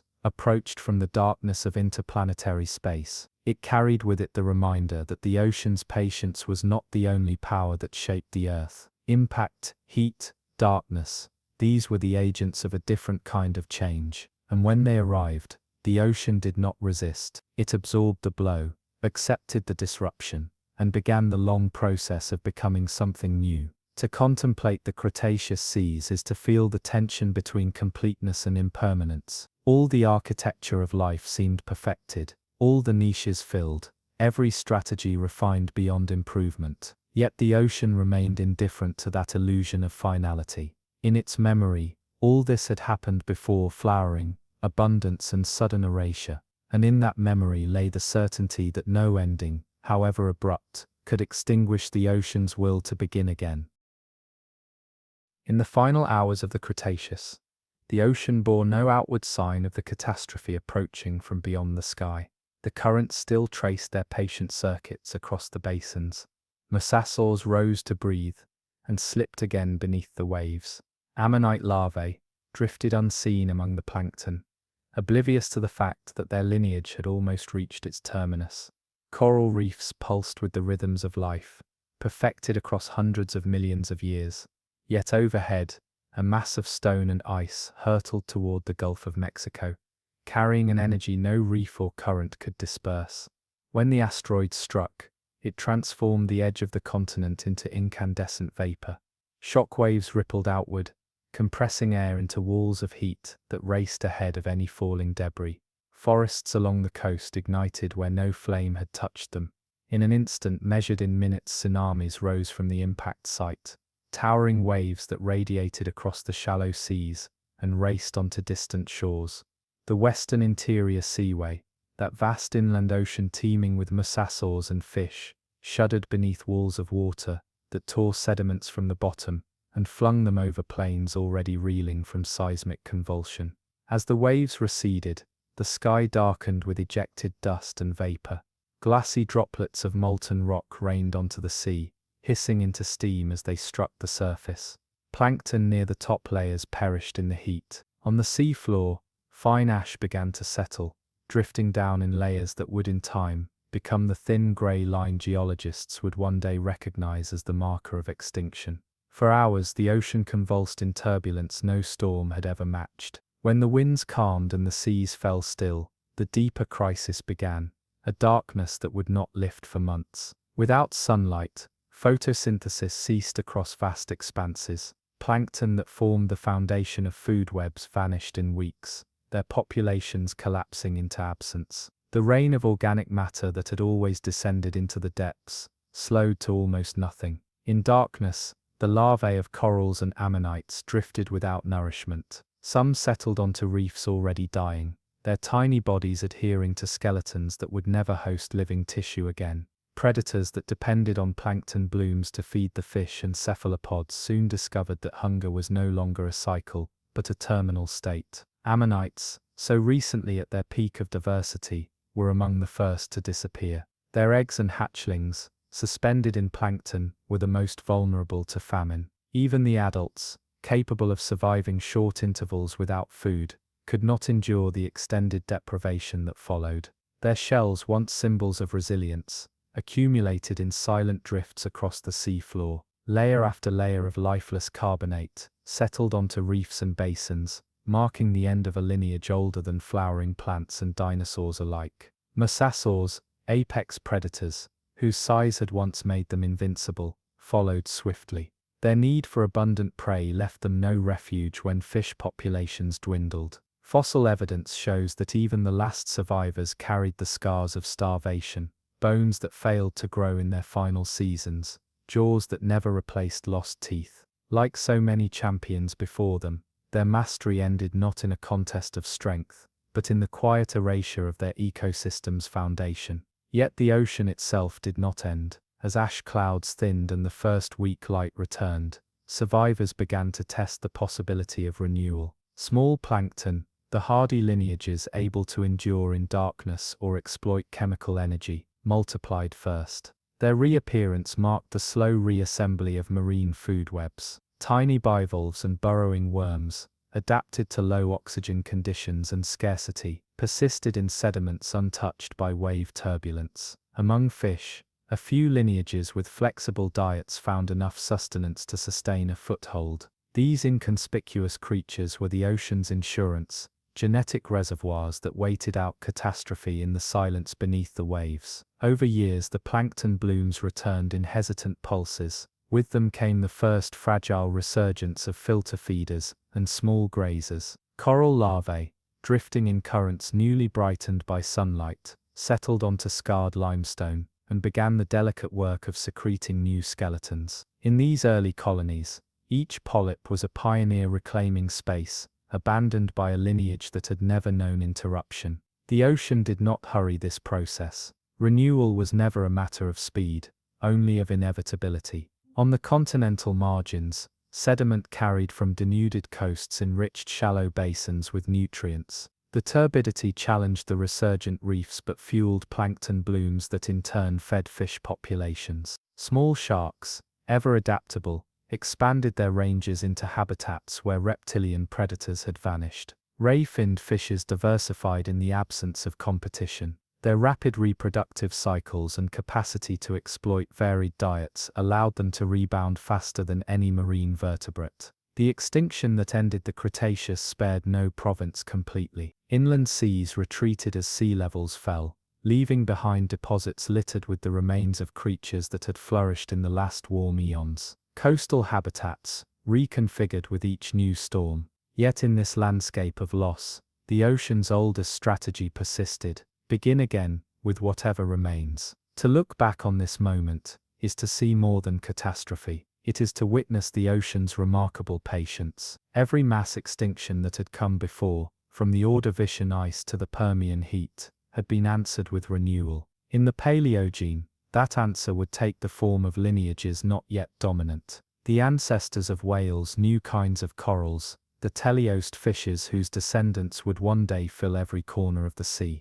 Even as the last ammonite shells settled into silt, the ocean held the memory of resilience, an inheritance that no impact could erase. And so the Paleogene dawned over seas changed in composition, but not in spirit. The waves continued their tireless work of mixing heat and mineral, dispersing larvae, and carrying nutrients across unseen distances. The ocean accepted the erasure of old kingdoms not as a defeat, but as the necessary clearing of ground for what would come next. In the early Paleogene, the ocean bore the hush that follows any great calamity. The currents still traced their familiar paths across the continents, but the communities they nourished had been pruned to their simplest forms. Where coral reefs once extended for miles in radiant terraces, fields of bleached skeletons crumbled under the assault of waves and scavengers. In the shallows, only the hardiest bivalves and opportunistic algae claimed footholds. The ocean was not empty, but it had been simplified to a degree unseen since the end of the Permian. And in that simplification lay the seed of transformation. Above these scarred seascapes, the first plankton blooms reappeared in thin, tentative layers. Coccolithophores, microscopic algae, armored in discs of calcium carbonate, began their quiet proliferation. Diatoms, with silica shells as delicate as lace, returned wherever currents delivered nutrients. Their short life cycles and capacity for explosive reproduction made them the vanguard of recovery. As they multiplied, they drew carbon from the atmosphere and oxygenated surface waters, resetting the conditions that every larger creature depended upon. In this revival, the ocean demonstrated the same truth it had revealed after every prior extinction. Life always begins at the smallest scales. Beneath the plankton, fish lineages long overshadowed by reptiles began to expand into niches newly vacated. Teleosts, whose diversity had already been growing in the Cretaceous, now found themselves unopposed by mosasaurs or plesiosaurs. Their schools moved across open water in patterns that had once invited predation. No longer pursued, they experimented with new feeding strategies, new body shapes, new ways of coordinating their movements. Each innovation, though measured in millimeters and fractions of seconds, was a quiet statement of ambition, that the ocean would not remain simplified for long. In the depths, survivors adapted to a changed world. Benthic communities adjusted to an altered rain of organic matter, less consistent, but eventually enriched by the return of plankton blooms. Certain mollusks exploited decaying algae and carcasses that settled from the upper layers. Worms expanded their burrows, aerating sediments that had lain stagnant. Tiny crustaceans multiplied in the dark, proving once again that the smallest creatures can outlast any upheaval. These benthic systems did not regain their former abundance overnight, but in their persistence lay the first stirrings of a renewed food web. On the continental margins, the waves continued their ancient negotiations with the land. Sediments eroded from bare hillsides poured into shallow seas, clouding the water and challenging any organism dependent on light. Yet this influx also carried nutrients, phosphorus and nitrogen, that fueled phytoplankton and nourished reefs once the turbidity cleared. Each storm that scoured the coastlines contributed to the slow enrichment of marine basins, a paradox in which destruction prepared the way for fecundity. Coral reefs, the most conspicuous casualties of the impact, began their slow reassembly. The first pioneers were often solitary corals, small colonies capable of tolerating sediment and fluctuating temperatures. Their larvae settled on any stable substrate, ancient limestone terraces, volcanic outcrops, even the skeletal remains of their own ancestors. In the decades that followed, these colonies expanded by fractions of an inch each year, building delicate frameworks that invited crustaceans and algae to return. Where currents carried larvae from multiple colonies, competition and cooperation resumed their ancient dance. Though it would take millions of years for reefs to reclaim their former grandeur, the process had begun before the dust fully settled from the impact. Among the survivors, sharks demonstrated a resilience that seemed almost effortless. Their reproductive strategies, refined over hundreds of millions of years, allowed them to weather intervals of scarcity. Some species produced small, quickly maturing young that could exploit recovering fish populations. Others laid eggs encased in tough capsules that protected embryos for months, ensuring that the next generation emerged into an ocean just beginning to fill again with prey. Fossil evidence shows that sharks diversified in the Paleogene, evolving new dentitions suited to the teleost fishes that were becoming the dominant vertebrates. No lineage better embodied the ocean's capacity to adapt its predators to any available opportunity. The Paleogene also marked the beginning of a transformation more profound than any shift in coral or ammonite. In this era, certain mammals returned to the water, beginning experiments that would culminate in whales. Early Archaeosaurs were small amphibious creatures that hunted along coasts and in shallow bays. Their limbs retained the strength for crawling onto land, but their bodies were learning the efficiencies of swimming. Each generation refined these adaptations, streamlining the torso, lengthening the skull, modifying the tail for propulsion. Within a few million years, some descendants abandoned land altogether, evolving into creatures as wholly marine as any reptile that had preceded them. This transition was not inevitable. It was a testament to the ocean's capacity to absorb innovation, to offer resources wherever life was willing to test its own limits. In every estuary and nearshore lagoon, these mammals competed with crocodiles, fish and seabirds for food. Their success was never assured, yet their story became one of the Paleogene's defining arcs, a quiet contest that would in time give rise to the largest animals the Earth has ever known. While new lineages advanced, familiar patterns reasserted themselves. Plankton fueled the base of the food web.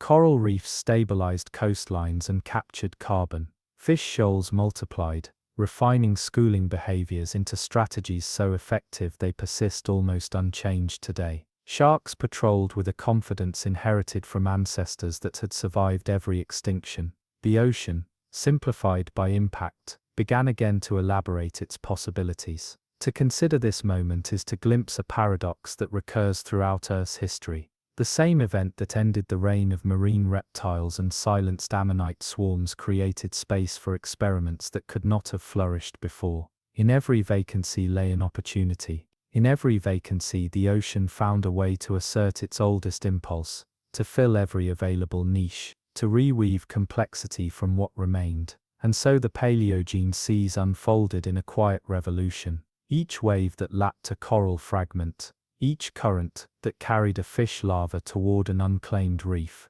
each tide that spread nutrients across a shallow bay participated in this renewal. The ocean did not mourn what had been lost. It never has. It simply accepted the erasure and began the long, patient work of creating again what it had once known. An endless proliferation of life, each generation unaware that it owed its chance to the endings that came before.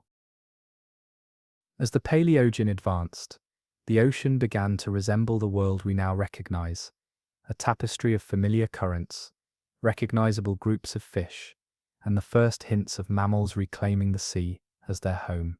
Yet in those early epochs, every reef and shoal bore the subtle scars of what had been lost. Carbonate platforms, once crowned by branching corals and ammonite shells, now held only the delicate tracings of pioneer organisms. The immense mosasaurs were gone forever. The ammonites had vanished so completely that no survivor remained to carry their spiraling architecture into the future. Still, the ocean refused to linger in absence. With the same unhurried determination that had followed every prior extinction, it began the slow work of filling the emptiness. Coral reefs crept back along continental shelves, establishing footholds wherever light and warmth permitted. Their new colonies were modest, low mounds rather than towering walls, but within their fragile skeletons, 1,000 interactions resumed. Algae settled upon the coral's surfaces, exchanging nutrients in the ancient bargain that had sustained reefs since the Triassic. Tiny crustaceans claimed territories measured in centimeters, defending algae gardens against rivals. Fish newly liberated from reptilian predators laid their eggs in the labyrinthine spaces between coral branches. Each life was an act of faith that these structures would persist, that no sudden darkness would erase them again. Above the reefs, the water grew clear as sediment loads diminished. Sunlight poured into the shallows, igniting blooms of plankton that multiplied with exuberance. Coccolithophores and diatoms became the dominant architects of this new abundance. Their remains accumulated in drifts so thick, they turned the seafloor into blankets of pale silt. Over millions of years, these deposits would compress into chalk, a monument to creatures no larger than grains of sand, whose collective labor fed every predator and grazer in the reborn ocean. Farther offshore, the pelagic realm entered an era of rebalancing. With ammonites gone, belemnites and other cephalopods briefly expanded their ranges, yet even their diversity paled beside the teleost fishes, which now became the ocean's most prolific vertebrates. Freed from competition and predation by reptiles, teleosts radiated into forms that colonized every depth and latitude. Some evolved streamlined bodies for rapid pursuit in open water. Others flattened into discs for life among reefs and seagrass. Jaws became more specialized, refining suction feeding into a mechanism so precise that a single gulp could capture prey invisible to the casual eye. Each adaptation bore the signature of a lineage newly liberated from constraint. Among the predators that followed them, sharks remained supreme. Their dentitions diversified once more, rows of serrated blades for slicing, conical teeth for gripping, and flattened molars for crushing the armored prey of the benthers. Fossil beds in Paleogene sediments are rich with their teeth, shed and replaced throughout each shark's lifetime. These relics are the most abundant vertebrate fossils in many marine strata, a quiet testament to the ocean's faith in strategies that had proven themselves across every upheaval. Meanwhile, in the shallow bays and coastal margins, a stranger experiment was unfolding. Early cetaceans, descended from terrestrial artiodactyls, began their steady transition from amphibious hunters to creatures wholly committed to the sea. Ambulocetus, an ancestor of whales, moved awkwardly on land yet swam with power, its limbs already adapted for propulsion. Over generations, nostrils migrated upward, bodies lengthened, and limbs transformed into flippers. The process was slow, measured in tens of millions of years, but each step reflected the same principle that guided all oceanic life. Any lineage willing to adapt could claim a place in the water. As the Paleogene warmed, new currents emerged to stitch the basins together in fresh patterns. The closure of ancient seaways and the opening of others created circulatory systems that redistributed heat, oxygen, and nutrients in novel configurations. In the North Atlantic, currents began to develop the precursors of the Gulf Stream, bringing warmth northward and sustaining temperate reefs in regions once too cold for coral. In the Southern Ocean, the Antarctic circumpolar current gathered strength, isolating Antarctica in a gyre that would eventually usher in the ice ages. Each shift set in motion consequences no creature could foresee. Yet the ocean, as always, accepted these changes without hesitation, reshaping its communities to fit the evolving choreography of climate and geography. The seafloor recorded all of it. Layers of limestone captured the return of coral and mollusk diversity. Bands of fine clay preserved the intervals when plankton blooms failed or changed composition. Occasional layers of volcanic ash hinted at eruptions that stirred the atmosphere and challenged the resilience of recovering populations. In these archives lies the ocean's quiet record-keeping, an unbroken account of every advance and setback, every brief flourishing and gradual decline. In many regions, marine mammals joined the contest for dominance. Early whales evolved into the protocidids and basilosaurids, long-bodied predators that hunted fish and other marine vertebrates with an efficiency that soon rivaled any shark. Their bones, dense to aid in buoyancy control, accumulated in shallow basins where coastal sediments buried them in fine-grained silt. Some fossils retain traces of the last meals consumed, a final act captured in stone. These ancient whales carried forward the same ambition that had driven mosasaurs and plesiosaurs to master the pelagic realm through innovation rather than inheritance. Above them, seabirds expanded into aerial niches vacated by the extinction of pterosaurs.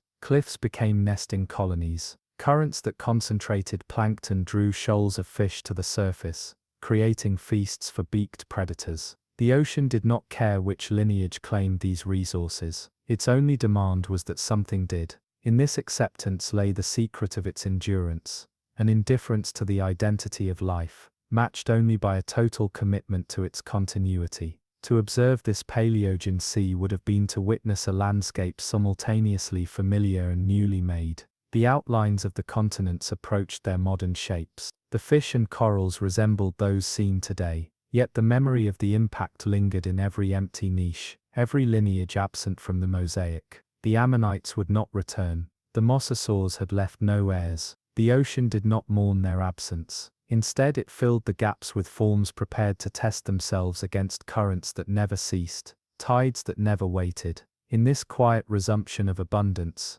the ocean revealed its oldest truth. It could not be vanquished by heat or cold, by impact or acidification. So long as there was water, there would be life. And so the Paleogene unfolded in slow triumph, each wave carrying the conviction that no ending was final, that no erasure could ever be complete. As the Paleogene epochs advanced, the ocean layered new memories over the scars of extinction. Each current that circled a continent carried the residue of what had been lost, and the potential of what would replace it. Along continental shelves, the reefs that had flickered toward oblivion began to spread once more.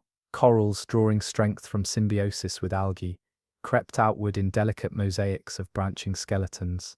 Their colonies formed patchwork fortresses that deflected waves and invited new life into their corridors. Small fish returned first, bold explorers of an architecture too young to host many predators. Algae colonized every available surface, weaving bright filaments between coral fingers. Crustaceans hid in crevices, venturing out under cover of darkness to graze and rebuild the rhythms that had held for eons before impact. In the water above, plankton transformed the surface into a living haze. Diatoms and coccolithophores multiplied until they turned the ocean a luminous green, their blooms drifting in swirling gyres that marked the rebirth of the food web. From these microscopic builders descended all the resilience the ocean would require. As they died, their bodies fell in a soft rain that fed benthic scavengers. The nutrients they cycled climbed the trophic ladder, sustaining filter feeders, supporting invertebrates, nourishing fish that in turn became prey for the sharks and whales patrolling the margins. The first whales had by now advanced beyond their tentative origins. Protocetids swam with an ease no terrestrial ancestor could have imagined. Their elongated bodies moved in sinuous undulations, limbs transformed into flippers, tails refining the motion that would one day propel the largest mammals on Earth. Fossils preserved in fine marine sediments show jaws equipped with teeth suited for predation, evidence that even at this early stage, whales were already asserting themselves among the ocean's most capable hunters. Each generation abandoned the shore a little more completely, trading the certainty of land for the boundless possibilities of water. In open seas, teleost fish multiplied into lineages, so prolific that the ocean would never again be without them. Schools of sardine-like forms traversed the same migratory corridors once dominated by ammonites. Predatory fish evolved deeper bodies and more elaborate fins, learning to maneuver with a precision that left no prey entirely secure. Their bones accumulated in sediments across every basin, mingling with the remains of plankton blooms and the occasional giant reptile, whose kind had slipped into extinction. From these layers the story of the Paleogene was written, not in words but in the shape of each spine and scale, each impression pressed into mud and preserved by time. Sharks flourished in this renewed ocean, their teeth adapting in subtle ways to meet the challenges of new prey. Serrated edges became more refined. Tooth replacement cycles accelerated in some species. Fossil beds record the variety in astonishing detail, a tapestry of shapes that prove evolution never stops tinkering, never stops responding to opportunity. Rays and skates followed suit, exploiting benthic resources that surged as planktonic productivity reawakened. In shallow seas where coral rubble had once lain lifeless, these animals traced foraging paths that in time would stabilize entire ecosystems. On continental margins where the sea met land, mangroves and seagrasses spread into lagoons newly shaped by rising seas. Their roots anchored sediments, calming waves that once carried everything before them. Juvenile fish found sanctuary among their tangle of stems. Crabs and mollusks colonized the mud, filtering detritus and aerating the substrate. In these transitional spaces, the ocean and the land negotiated a new relationship, one defined by mutual influence rather than separation. Each tide brought nutrients and life inland. Each flood carried the ocean's fingerprint deeper into estuaries. In these mingled waters, the seeds were sown for ecosystems that would one day support the most diverse coastal communities on the planet. Even in the abyssal plains, far from the daylight that had vanished in the cataclysm, the work of renewal continued. Marine snow fell steadily once more, a constant drizzle of organic matter nourishing creatures that would never see the surface. Brittle stars stretched their arms across silt, capturing fragments drifting past. Sea cucumbers crept in slow, patient circuits, converting decay into the foundation of new food webs. Tube worms clustered near hydrothermal vents, thriving in chemical oases where no extinction had ever fully interrupted their ancient way of life. In these depths, the continuity of the ocean was most evident, a realm where the same processes had unfolded for hundreds of millions of years, indifferent to the upheavals above. With each passing millennium, the reefs grew taller, the plankton more numerous, the fish more varied. The predators that returned to fill the vacancies left by mosasaurs and plesiosaurs did so without sentiment, their strategies sharpened by hunger rather than memory. To the sharks and whales now patrolling the blue, the names of the vanquished were irrelevant. What mattered was that the ocean had again become a place of plenty, a canvas for every possible expression of adaptation. Currents, too, evolved with the new geography. As the continents assumed configurations recognizable today, oceanic circulation became more complex. Gyres formed in the Atlantic and Pacific, driving nutrient-rich water into upwelling zones that fed explosive productivity.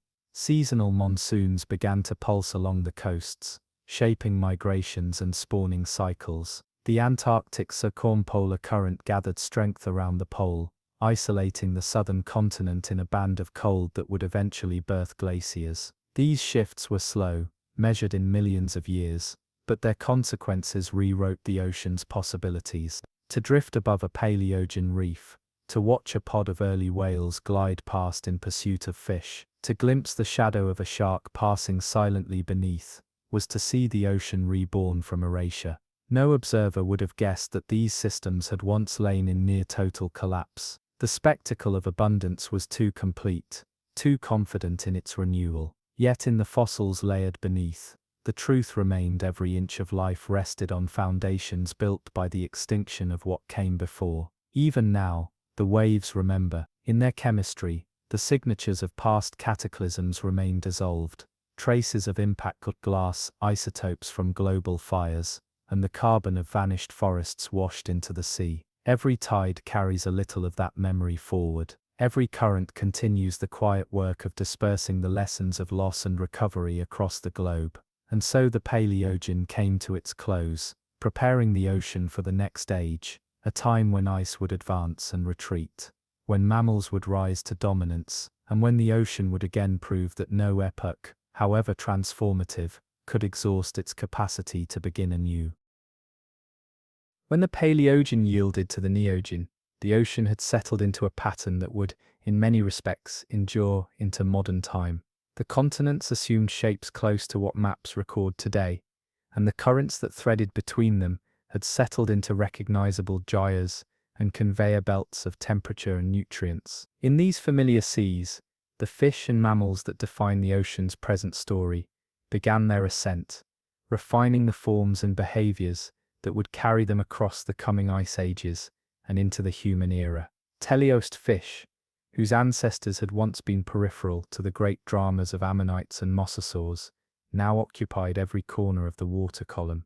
They thrived because their bodies were marvels of efficiency, lightweight skeletons, fins that could adjust pitch and lift, jaws able to protrude and create suction with astonishing speed. Schools of anchovy and sardine-like species, gathered by the tens of thousands, moving as single, shimmering bodies in response to the threat of predation. Each coordinated turn was a survival tactic, honed through generations of testing, a choreography that left even the swiftest predator with only a fraction of a chance. Along continental shelves, reefs expanded into intricate fortresses, whose foundations had been laid during the cautious Paleogene recovery. By the Miocene, corals once again dominated the shallow tropics, building walls and terraces that shaped coastlines. Between branching colonies, butterfly fish slipped in and out of view, their flattened bodies perfectly suited to maneuvering among coral fingers. Parrotfish ground coral into sand with jaws evolved to scrape algae from limestone. Small wrasses,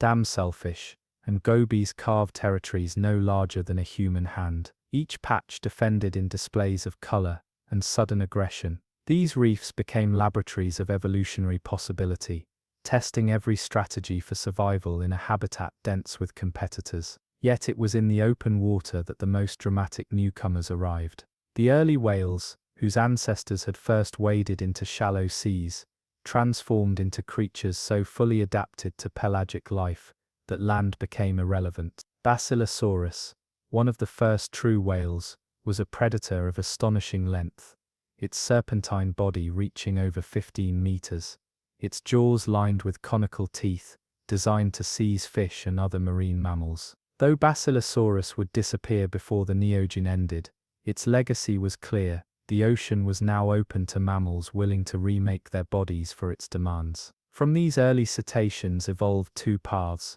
one leading to the toothed whales, hunters equipped with echolocation to track prey in darkness, the other to baleen whales, whose immense bodies would one day filter plankton across entire ocean basins. The split was not sudden. Fossil layers preserved transitional forms, skulls whose teeth grew smaller with each generation, vertebrae that lengthened and thickened to support bodies propelled by powerful flukes. In every adaptation, the same pattern unfolded, an experiment that proved successful enough to persist, refined again and again until no trace of the terrestrial ancestor remained. At the same time, pinnipeds, the seals, sea lions and walruses, emerged from carnivorous mammals that had tested the margin between land and water.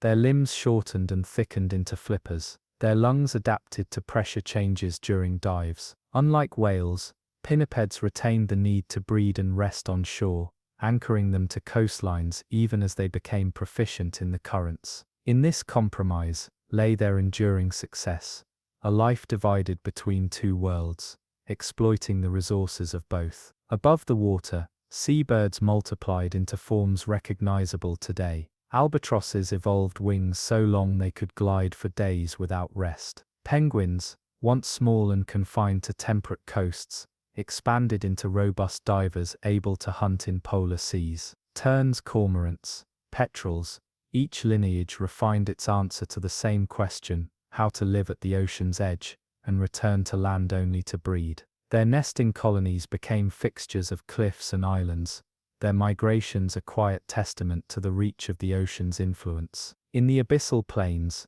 the slow rain of organic matter continued without interruption. Here, where no sunlight penetrated, communities remained much as they had for hundreds of millions of years. Brittle stars, sea cucumbers, and polychaete worms traced the same patient circuits across silt. Giant isopods prowled in darkness, scavenging whatever fell from above. Hydrothermal vents, newly discovered by human eyes only in recent decades, sustained life independent of photosynthesis.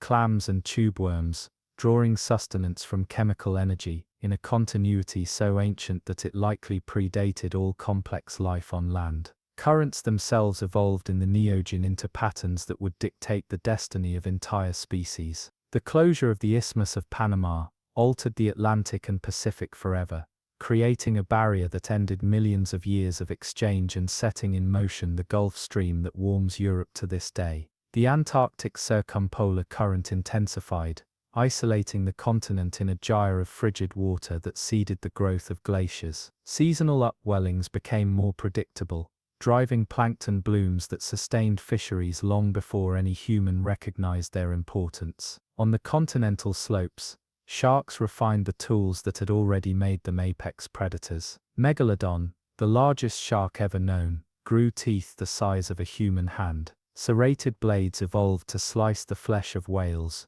whose ancestors had once prowled the shallows as terrestrial hunters. Fossilized vertebrae and teeth marked the places where this giant ruled, reminders that the ocean never relinquishes the contest between predator and prey. Each escalation of size or speed inspired a countermeasure. Cetaceans learned to travel in pods, to protect calves in the center of the group. Smaller sharks exploited niches less contested by giants. No innovation existed in isolation. Every adaptation was an invitation for another. To drift above a Miocene reef or follow a whale across pelagic highways was to glimpse an ocean that had almost completed its transition to modern form. The same lineages, the same cycles of abundance and scarcity, the same invisible exchanges of energy and nutrients defined every horizon. Yet beneath this apparent stability lay the same ancient lesson the ocean had always taught. Permanence is an illusion. Every equilibrium was provisional.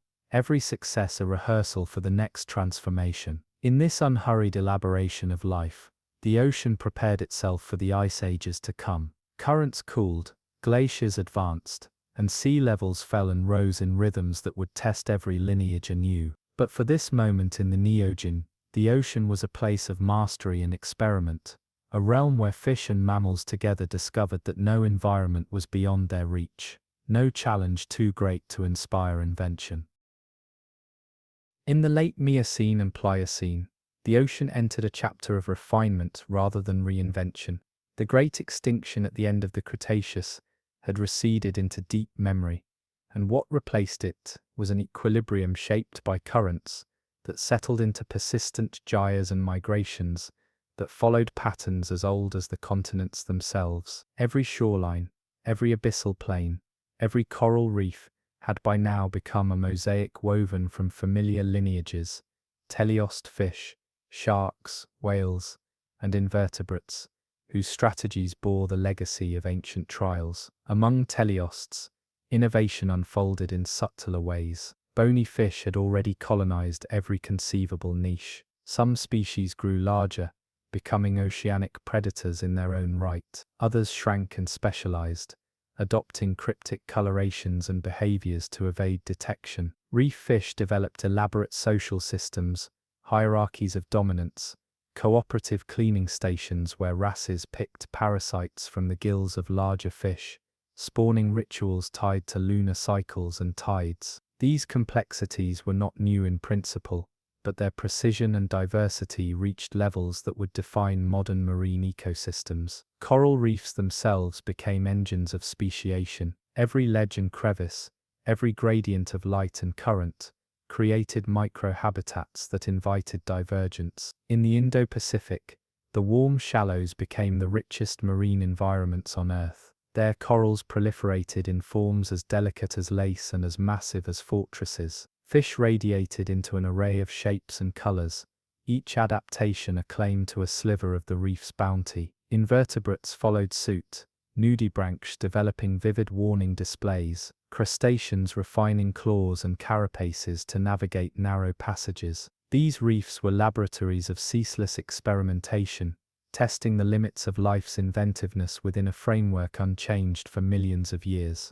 Farther from shore, cetaceans grew into the ocean's largest and most accomplished travelers. Baleen whales evolved the capacity to undertake migrations that spanned hemispheres. In the summer, they ascended to polar seas, where plankton blooms fattened krill and small fish into schools dense enough to sustain giants. In the winter, they returned to equatorial calving grounds, their paths dictated by memories older than any chart. Each journey was a testament to the ocean's vast coherence, a system where warmth and cold, feast and famine, were distributed across thousands of miles in reliable pulses. Toothed whales, in contrast, refined the art of predation. Sperm whales learned to dive into abyssal darkness, locating squid by the echoes of their sonar clicks. Orcas became apex hunters without rival, their pods cooperating to corral fish, to harry seals from ice floes, to confront even the largest whales in coordinated attacks.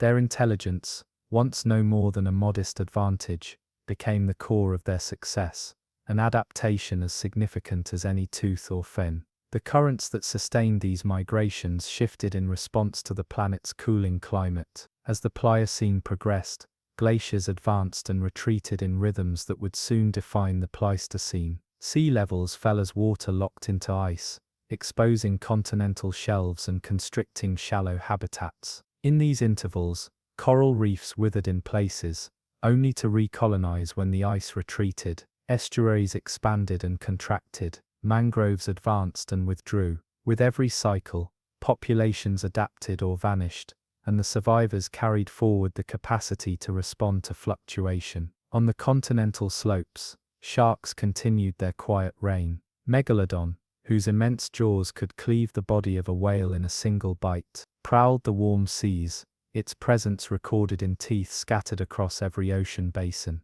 No other predator matched its size or power, yet even Megalodon would not outlast the shifting currents and declining temperatures of the Pliocene. As prey distributions changed and competition with smaller, more adaptable predators intensified, this last giant slipped into extinction. Its disappearance marked another threshold, proof that no mastery, however absolute, can defy the ocean's larger cycles. Seabirds also refined their dominion over the interface of air and water. Albatrosses perfected dynamic soaring, using wind gradients above waves to circle entire oceans without flapping. Penguins established colonies along the southern hemisphere, their lives measured in migrations between feeding grounds and nesting sites. Gulls, terns, petrels, each lineage traced ancient roots tied to upwelling zones and seasonal plankton blooms. In their migrations lay evidence of the ocean's continuity. Paths first blazed in the Miocene, still followed today with unerring precision. Meanwhile, in the deep sea, life continued along timelines measured not in seasons but in epochs. Hydrothermal vents sustained communities oblivious to surface changes, their tube worms and clams harvesting chemical energy from the Earth's crust. Sediment draped the abyssal plains in slow drifts, entombing the remains of creatures that died above. To the scavengers that patrolled this darkness, the surface was an abstraction, its transformations mattering only in the quantity and quality of the marine snow that descended. In these depths, extinction and renewal proceeded at their own tempo, as inevitable as gravity. In every tier of the ocean, the Neogene revealed the same paradox. Life had never been more modern, more familiar in its outlines, and yet never more provisional. Each innovation, whether in the sonar clicks of a whale or the schooling maneuvers of anchovy, existed in tension with forces beyond any organism's control. Climate oscillations gathered strength, ice ages loomed. Ocean currents would soon reroute heat and nutrients in patterns that no lineage could anticipate fully. To watch these seas from a vantage above the waves was to witness an ocean at ease in its complexity. The fish had achieved their ascendancy, the mammals their mastery. Coral reefs had reclaimed their brilliance, and the currents had woven a circulation that linked every basin in a single tapestry of energy and migration. Yet the ocean had no illusions of permanence. It carried the chemical traces of every prior extinction in its dissolved salts, every lesson encoded in the bodies of survivors. This was the inheritance bequeathed to the modern age, a system robust enough to absorb disruption, yet never immune to it. Each wave that lapped a coral reef or carried a whale on its migration bore the quiet certainty that all of it had happened before, and would happen again. Abundance and collapse, diversification and simplification, these were the tides the ocean obeyed long before any human vessel set sail. And so the Neogene drew toward its conclusion, carrying with it an ocean that had never been more prepared for change. As the first glaciers crept across northern continents and sea levels began their slow rhythmic decline, the ocean waited with its ancient patience. In every current and every creature, it rehearsed the adaptations that would carry it across the next threshold, knowing that no era, however vibrant, was ever the final chapter. As the Pliocene gave way to the Pleistocene, the ocean prepared for a new cadence of upheaval. Glacial cycles had come and gone before, but never with such intensity or regularity. Sheets of ice advanced over continents, locking away vast volumes of water, and exposing continental shelves in cold expanses of barren sand and silt. When the glaciers retreated, meltwater flooded the lowlands, creating shallow seas that would persist only until the next advance. In these rhythms, measured in tens of thousands of years, every lineage of marine life found itself tested again in ways both familiar and novel. Coral reefs felt the cycles most acutely. As sea levels dropped, entire reef systems perished in air, their polyps bleaching and crumbling into drifts of carbonate rubble. When warmth returned, reefs recolonized the submerged slopes with the same tireless ambition. In each interval of growth, corals experimented with new architectures, branching forms optimized for light, massive domes capable of resisting storm surge, intricate lattices that created shelter for fish and invertebrates. These reconstructions were never perfect replications of what had come before. Each iteration carried the imprint of the preceding crisis, an inheritance of adaptations refined by survival and absence. On the open ocean, baleen whales mastered migrations that spanned hemispheres. Fossil evidence from the Pleistocene shows species venturing into polar seas during brief interglacials, exploiting krill blooms that surged each summer. In winter they retreated to calving grounds in warmer latitudes, guided by instincts as precise as any compass. Their journeys shaped entire ecosystems, stirring nutrients with each dive and surfacing. Even their deaths, when they came, provided sustenance to creatures in the abyss, whale falls that became islands of abundance on the otherwise barren seafloor. Toothed whales adapted with similar ingenuity. Sperm whales hunted squid in the darkness beneath the thermocline, diving deeper and longer than any mammal before them. Orcas refined pack hunting into an art that required intelligence and memory, cooperative attacks coordinated across generations. Their strategies bore the unmistakable mark of the ocean's preference for life that could think as well as act. No prior epoch had seen such intricate behaviors in marine predators, a complexity born of both ancient inheritance and recent necessity. Among fish, teleosts maintained their ascendancy. Sardine and anchovy schools flourished in upwelling zones, their numbers rising and falling with the productivity of plankton blooms. When ice expanded, currents shifted and displaced these shoals, forcing predators to adjust or perish. Some fish evolved broad distributions to hedge against these disruptions. Others specialized in narrow ranges, gambling that the next glacial pulse would spare their habitats. In these decisions lay the balance between innovation and extinction, a tension that has always defined the ocean's evolutionary experiments. Sharks continued their patient dominion. Though Megalodon had disappeared by the early Pleistocene, smaller lamniform sharks adapted to fill its ecological vacancy. Great white sharks emerged as formidable hunters of seals and large fish, combining warm-blooded endurance with bursts of predatory speed. Their ancestors had survived every prior extinction, and their continued success was proof that some strategies, once discovered, require only minor adjustments to remain effective. In the shallow waters along newly exposed coasts, seagrass meadows expanded during interglacials.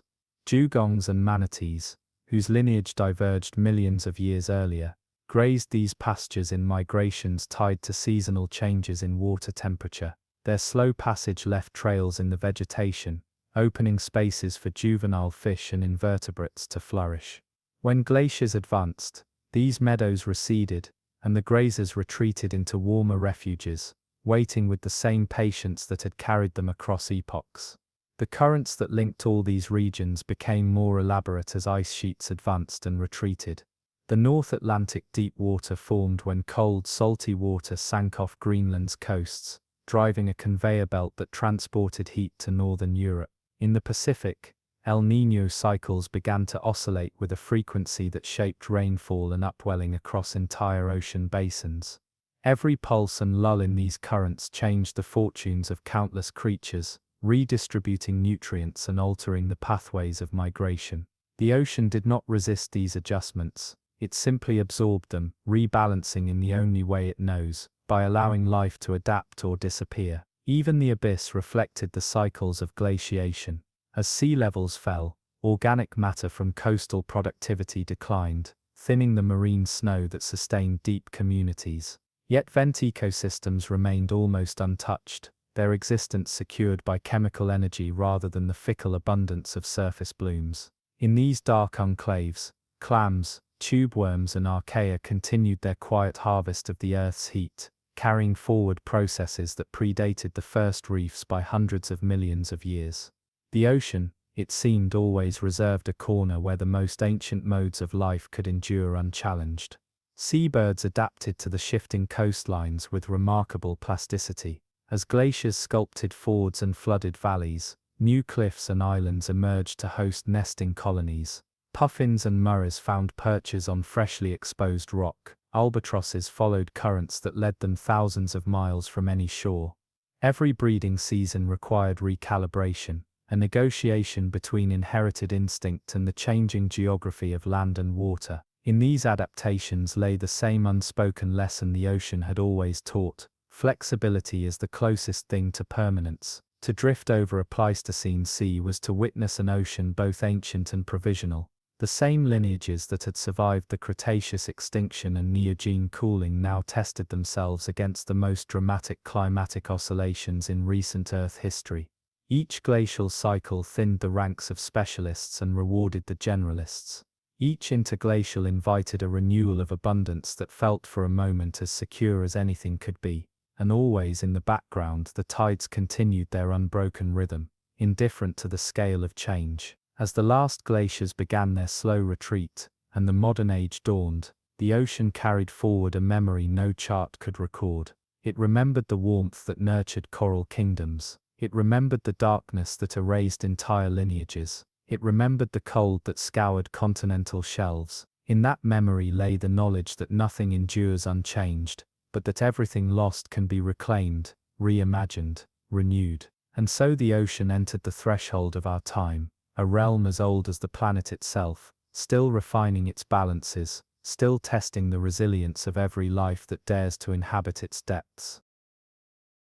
As the Pleistocene drew toward its close, the ocean began to settle into patterns that would define the Holocene and the present day. Glaciers retreated from continents, releasing meltwater that poured into river valleys and expanded coastlines. Sea levels rose by hundreds of feet, flooding plains that had been tundra and steppe, transforming them into shallow seas and estuaries, teeming with life. In these newly reclaimed margins, coral larvae drifted in currents warmed by interglacial climates, settling onto limestone substrates that had lain bare for millennia.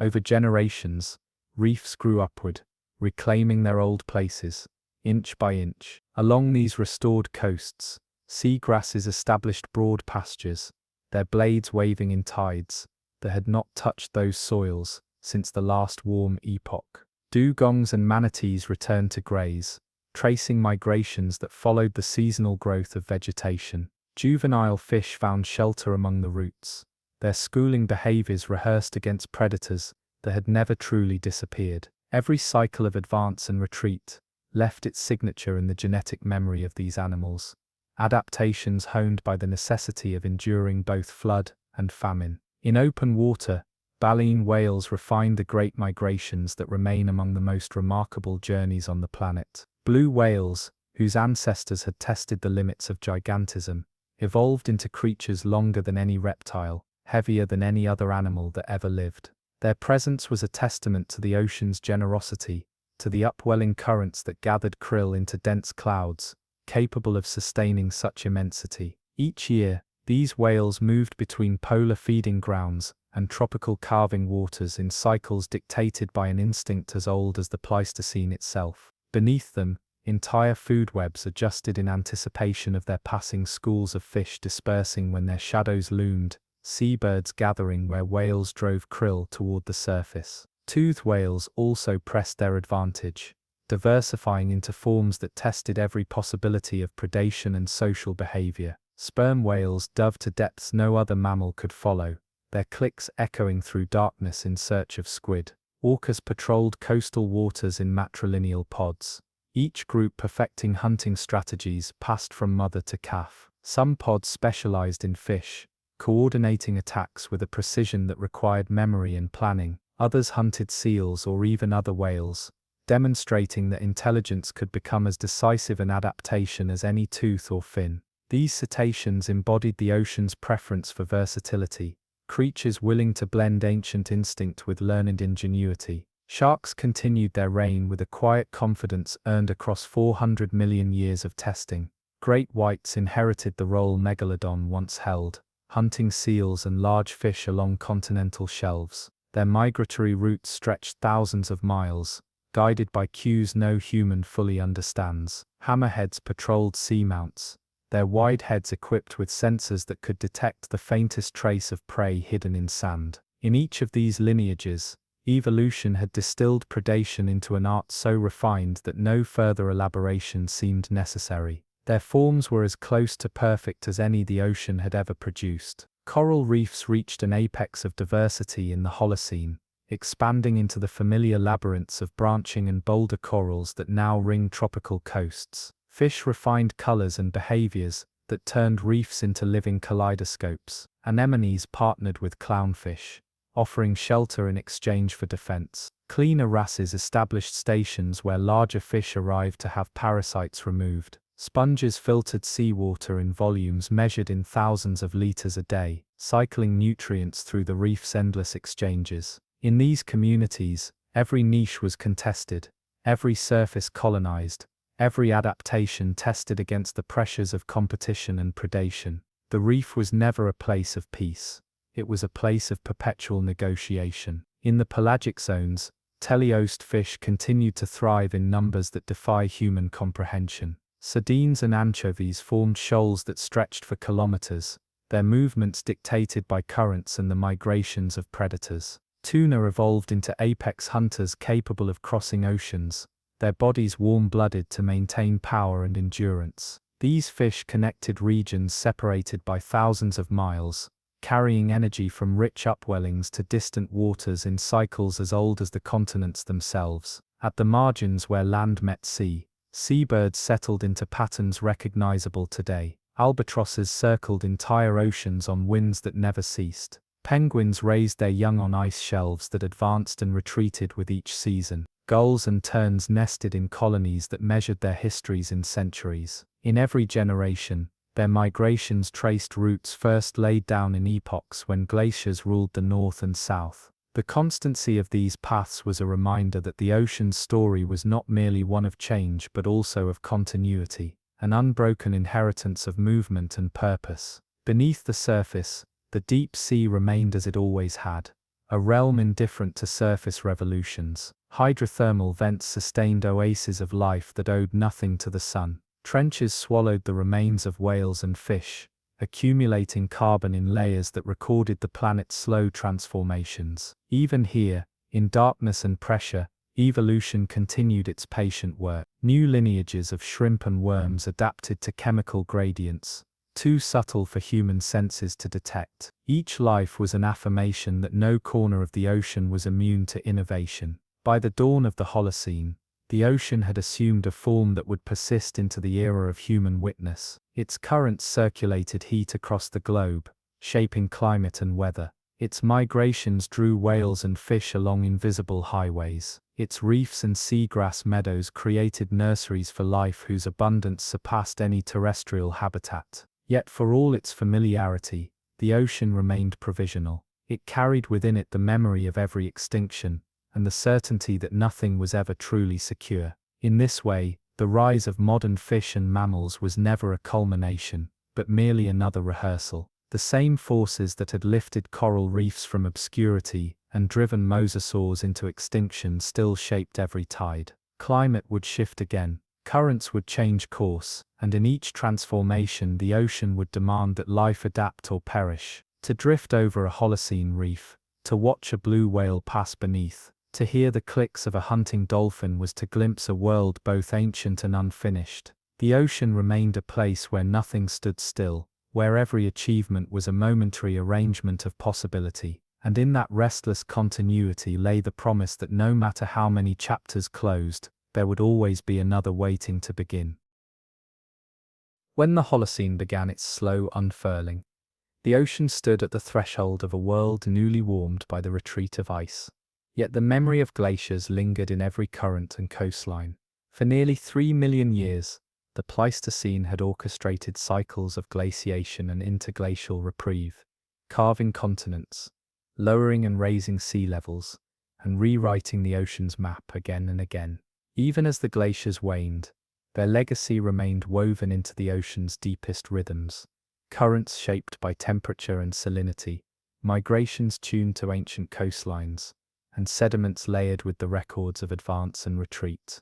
In the coldest stretches of the last ice age, sea levels fell by more than 100 meters, exposing vast shelves and narrowing the basins that had once connected ocean provinces.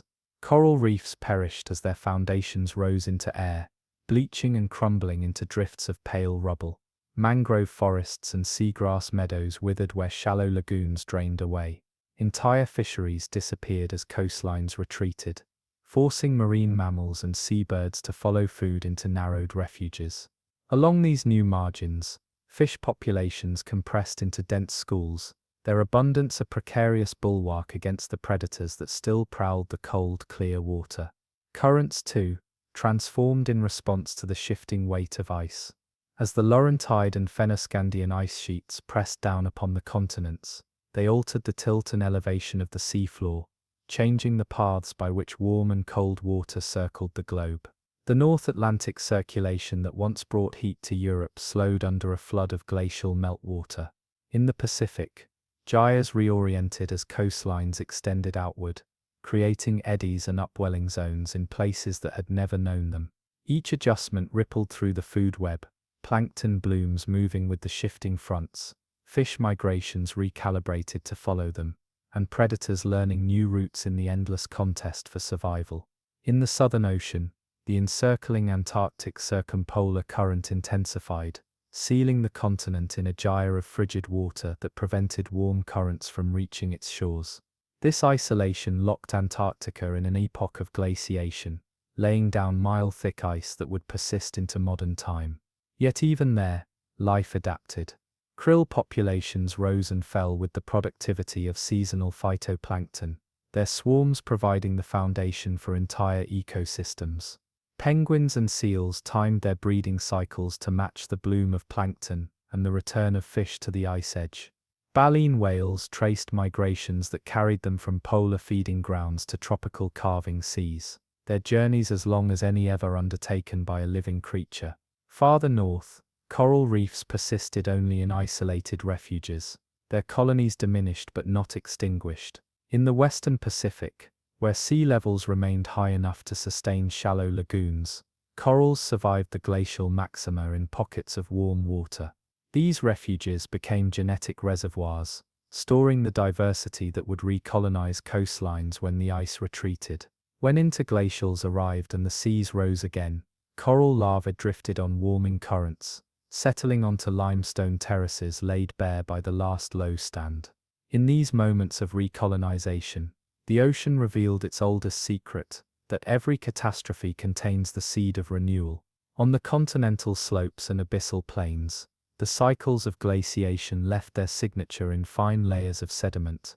Bands of silt deposited when meltwater floods surged into the ocean, alternating with intervals of slow accumulation, when ice locked away fresh water. Marine snow continued its unbroken descent, carrying the remains of plankton and the carbon of ancient forests that glaciers had scoured into rivers, each layer built upon the last in a quiet ledger of climate and abundance. To core those sediments today is to read the ocean's memory, page by page, back into ages when no witness stood to record its transformations. Fish adapted to these cycles with the same ingenuity that had carried them through every prior epoch. Some lineages became specialists in cold water, their physiology tuned to temperatures that would have stunned their ancestors. Antarctic icefish evolved blood that lacked hemoglobin, allowing oxygen to dissolve directly into plasma in the frigid sea. Other fish refined antifreeze proteins that prevented their cells from crystallizing in sub-zero water. These innovations were not accidents but responses honed over glacial cycles so long that no individual could measure them. They were acts of continuity, proof that the ocean never abandons the experiment of life, no matter how many times it must rewrite the terms. Marine mammals also adjusted to the challenges of ice. Walruses learned to forage among drifting floes, their tusks anchoring them as they dug clams from silty bottoms. Narwhals and belugas adapted to breathing in leads and polonias, openings in the ice that shifted with winds and currents. Seals raised pups on shelves of ice that advanced and retreated with the seasons, their survival bound to a landscape in constant flux. Each strategy was a wager that the next cycle would not shift so abruptly that no refuge remained. Most of the time, that wager was rewarded. But not always. Above the frozen seas, seabirds refined migrations that tracked the margins between open water and pack ice. Shearwaters and petrels flew thousands of miles between breeding colonies and feeding grounds. Penguins formed dense rookeries where warmth and protection lay in numbers. Even the smallest birds measured their success in the distances they could cross and the memories they carried,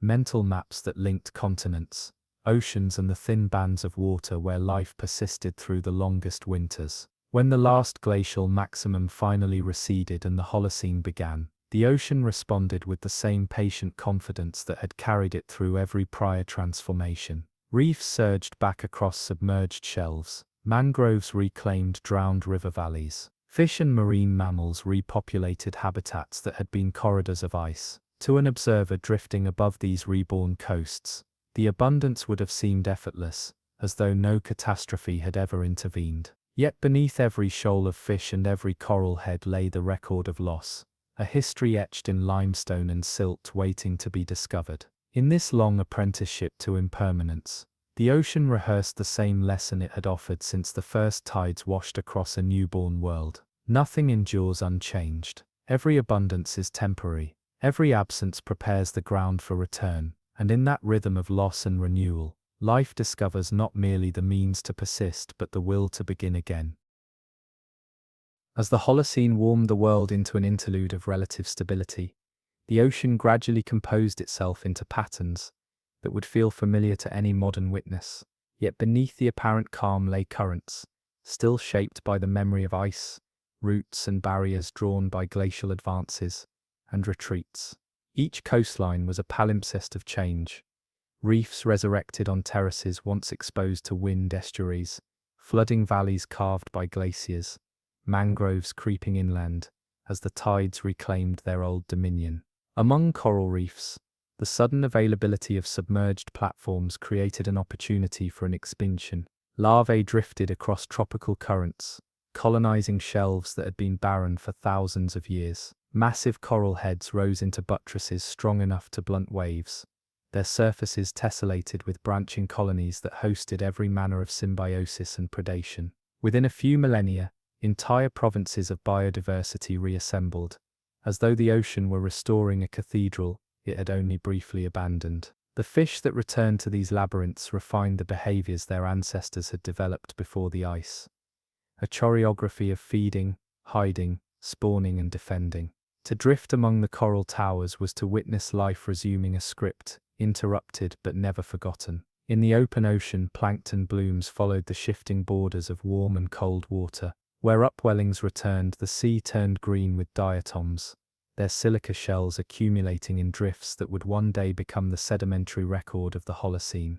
Copepods multiplied in numbers that dwarfed any vertebrate population, their swarms pulsing in synchrony with the waxing and waning of seasons. From these microscopic foundations rose the fisheries that would sustain every larger life, anchovies schooling in mirrored veils, tuna patrolling the edges of thermal fronts, sharks tracing migrations older than the continents themselves. Cetaceans refined their great journeys into annual cycles that spanned hemispheres. Blue whales, newly liberated from glacial constraints, followed krill blooms that surged each summer in polar waters. Humpbacks sang to each other across thousands of miles, their voices weaving invisible threads of memory and navigation. Sperm whales, masters of the abyss, resumed their long dives to hunt squid in darkness untroubled by any passing age. Even as the ice retreated, these mammals carried in their instincts the roots and habits shaped by epochs of scarcity and cold. Each calf learned not merely where to travel but how to remember, a living archive of migrations that survived in flesh rather than stone. Closer to shore, seals and walruses adapted to the new coastlines. Some species expanded into territories once sealed in ice, breeding on beaches their ancestors had never known. Others retreated to higher latitudes, following the last vestiges of pack ice as it receded. In every lineage, The lessons of the Pleistocene remained visible in physiology and behavior: blubber that insulated against sudden chills, instincts to haul out when storms advanced, the ability to fast when prey vanished under ice or flood. These strategies were not relics but safeguards, proof that the ocean never fully forgets the extremes it has survived. The currents themselves settled into configurations that would become the circulatory system of the modern ocean. The North Atlantic deep water resumed its role as a conveyor, drawing warm surface flows northward and returning cold, dense water to the abyss. The Antarctic circumpolar current maintained its isolation of the southern continent, sustaining a reservoir of cold that would continue to moderate global climate. In the Pacific, gyres spun with a steadiness that balanced monsoons and trade winds, carrying plankton and larvae across distances no single creature could traverse unaided. These great rivers of the sea were at once ancient and newly tuned, responsive to every change in temperature, every pulse of meltwater, every wind that shaped their direction. On the continental slopes, the quiet accumulation of marine snow continued, layering the seafloor with the residue of each season's abundance and absence. Shells of plankton settled into silt that would become the future's chalk and limestone. The bones of whales and fish joined them in patient stratification. To descend into this darkness was to find a record uninterrupted by any witness, an archive built without memory yet containing the entire story of the ocean's transformations. Sharks, whose ancestors had endured every catastrophe since the Devonian, resumed their old patrols. Great whites hunted in waters newly rich with seals. Hammerheads gathered over seamounts where currents concentrated prey. Smaller reef sharks slipped between coral heads, refining strategies so efficient they required no revision. Fossil records from this era show teeth unchanged in form for millions of years, a testament to designs perfected through cycles of extinction and renewal. In these predators, the ocean revealed a truth more enduring than any glacier. Some solutions once discovered become permanent. Fish continued their quiet elaboration of diversity. Herring formed shoals that pulsed through temperate seas, linking plankton blooms to seabirds and cetaceans in a food web both delicate and robust. Reef fish multiplied into color and form more extravagant than any prior age. Their displays both camouflage and communication in habitats crowded beyond easy comprehension. In deeper waters, lanternfish and squid rose each night in migrations that fed everything from tuna to sperm whales, their ascent as old as the first vertebrate to brave the darkness. Above all this movement, seabirds reclaimed nesting grounds on cliffs newly sculpted by retreating ice. Puffins burrowed into soft earth where glaciers had scraped rock clean. Albatrosses resumed their endless circuits of the Southern Ocean, their wings measuring the distance between continents in effortless arcs. Gulls and terns colonized every margin, their cries mingling with the sound of waves that had not washed these shores since the last interglacial. Each migration repeated the same declaration, that no matter how profoundly the ice had reconfigured the world, the ocean remained a place where memory and instinct could always find their way home. To look upon these seas was to witness a realm made modern in form but ancient in its ambitions. Every reef, every gyre, every migration bore the layered inheritance of cycles measured not in centuries but in epochs. The fish that schooled in unbroken lines, the whales that crossed hemispheres, the corals that built empires from grains of calcium, they were all the product of an ocean that never ceased its experiments. And in this quiet continuation, the ocean prepared for the next threshold. The Holocene had begun, bringing with it a climate more stable than any in recent history. Yet the ocean knew what the land had not yet learned, that stability was never more than a pause, a brief intermission between transformations. In the sway of currents and the endless drift of plankton, it rehearsed the same lesson it had offered since the first tides, that nothing remains unchanged, and nothing is ever truly lost. As the Holocene matured, the ocean refined its balances into patterns that to human eyes might have seemed final. Sea levels stabilized, flooding the continental shelves into the familiar outlines of coasts and bays. Coral reefs advanced into warm shallows, their ramparts growing into barriers that sheltered lagoons from storms. Mangroves anchored silty shores, their roots binding the land against the restless pull of tides. From the tropics to the poles, life resumed the rhythms that had been interrupted by ice. Yet beneath this surface composure, the ocean retained the memory of glacial convulsions, currents that still carried the chemical imprint of meltwater, sediments that still bore the traces of vanished rivers, and lineages that had learned to persist by never trusting permanence. Along the Arctic margin, where ice had withdrawn but never fully surrendered, seals and whales resumed migrations along leads and pollineas. Narwhals threaded narrow passages between flows, their tusks tracing arcs through frigid water, as they pursued cod and halibut. Belugas gathered in estuaries each summer, their songs echoing across shallow basins that had been locked in silence for tens of millennia. Even here, in the ocean's coldest reaches, abundance returned with a quiet assurance. Phytoplankton bloomed in long hours of summer light, feeding zooplankton whose swarms supported fish and seabirds in explosive profusion. For a few months each year, the ice edge became the most fecund boundary on Earth, a reminder that the ocean needed only a thin margin of warmth to elaborate its ancient possibilities. In temperate seas, the newly stabilized currents began to orchestrate patterns that would persist into recorded history.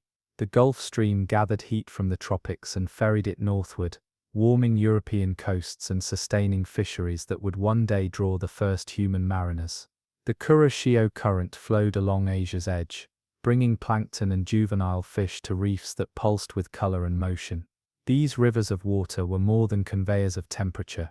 They were the engines that linked productivity across latitudes, making possible migrations that spanned hemispheres. Every fish that spawned in one basin and matured in another owed its life to currents that had settled into their courses during the last retreat of ice. On the continental shelves, coral reefs reached the apogee of their Holocene expression. In the Indo-Pacific, vast systems stretched for hundreds of miles, elaborate fortresses of limestone and living tissue.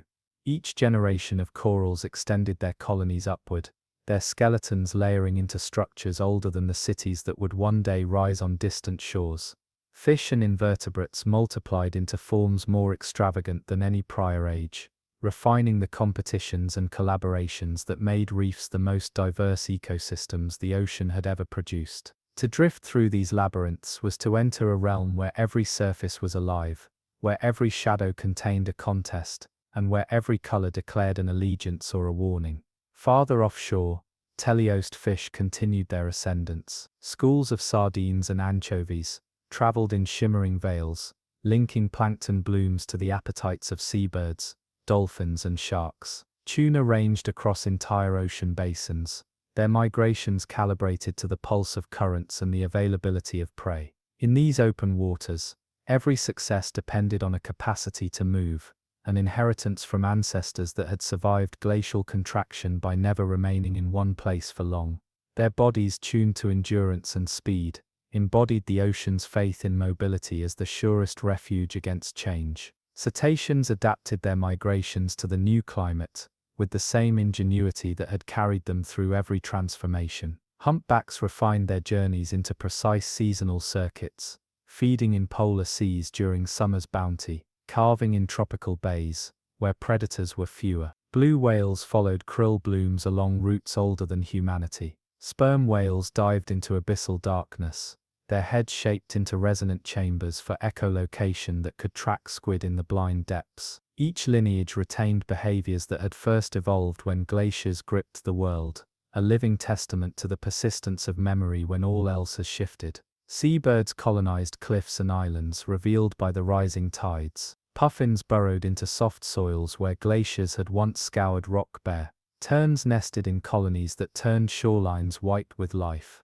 Albatrosses circled gyres without landfall for months, their migrations so vast that they seemed to follow the contours of the planet itself. In their wings and instincts lay the legacy of a world that had changed shape repeatedly beneath them, an inheritance that made no promise of stability, only the certainty of return. In the abyss where sunlight had never penetrated, life continued along trajectories set long before ice first touched the poles. Hydrothermal vents vented mineral-rich water into darkness, sustaining communities that owed nothing to the seasons. Clams and tubeworms flourished in chemical oases that flickered into existence and disappeared again as tectonic forces shifted the seafloor.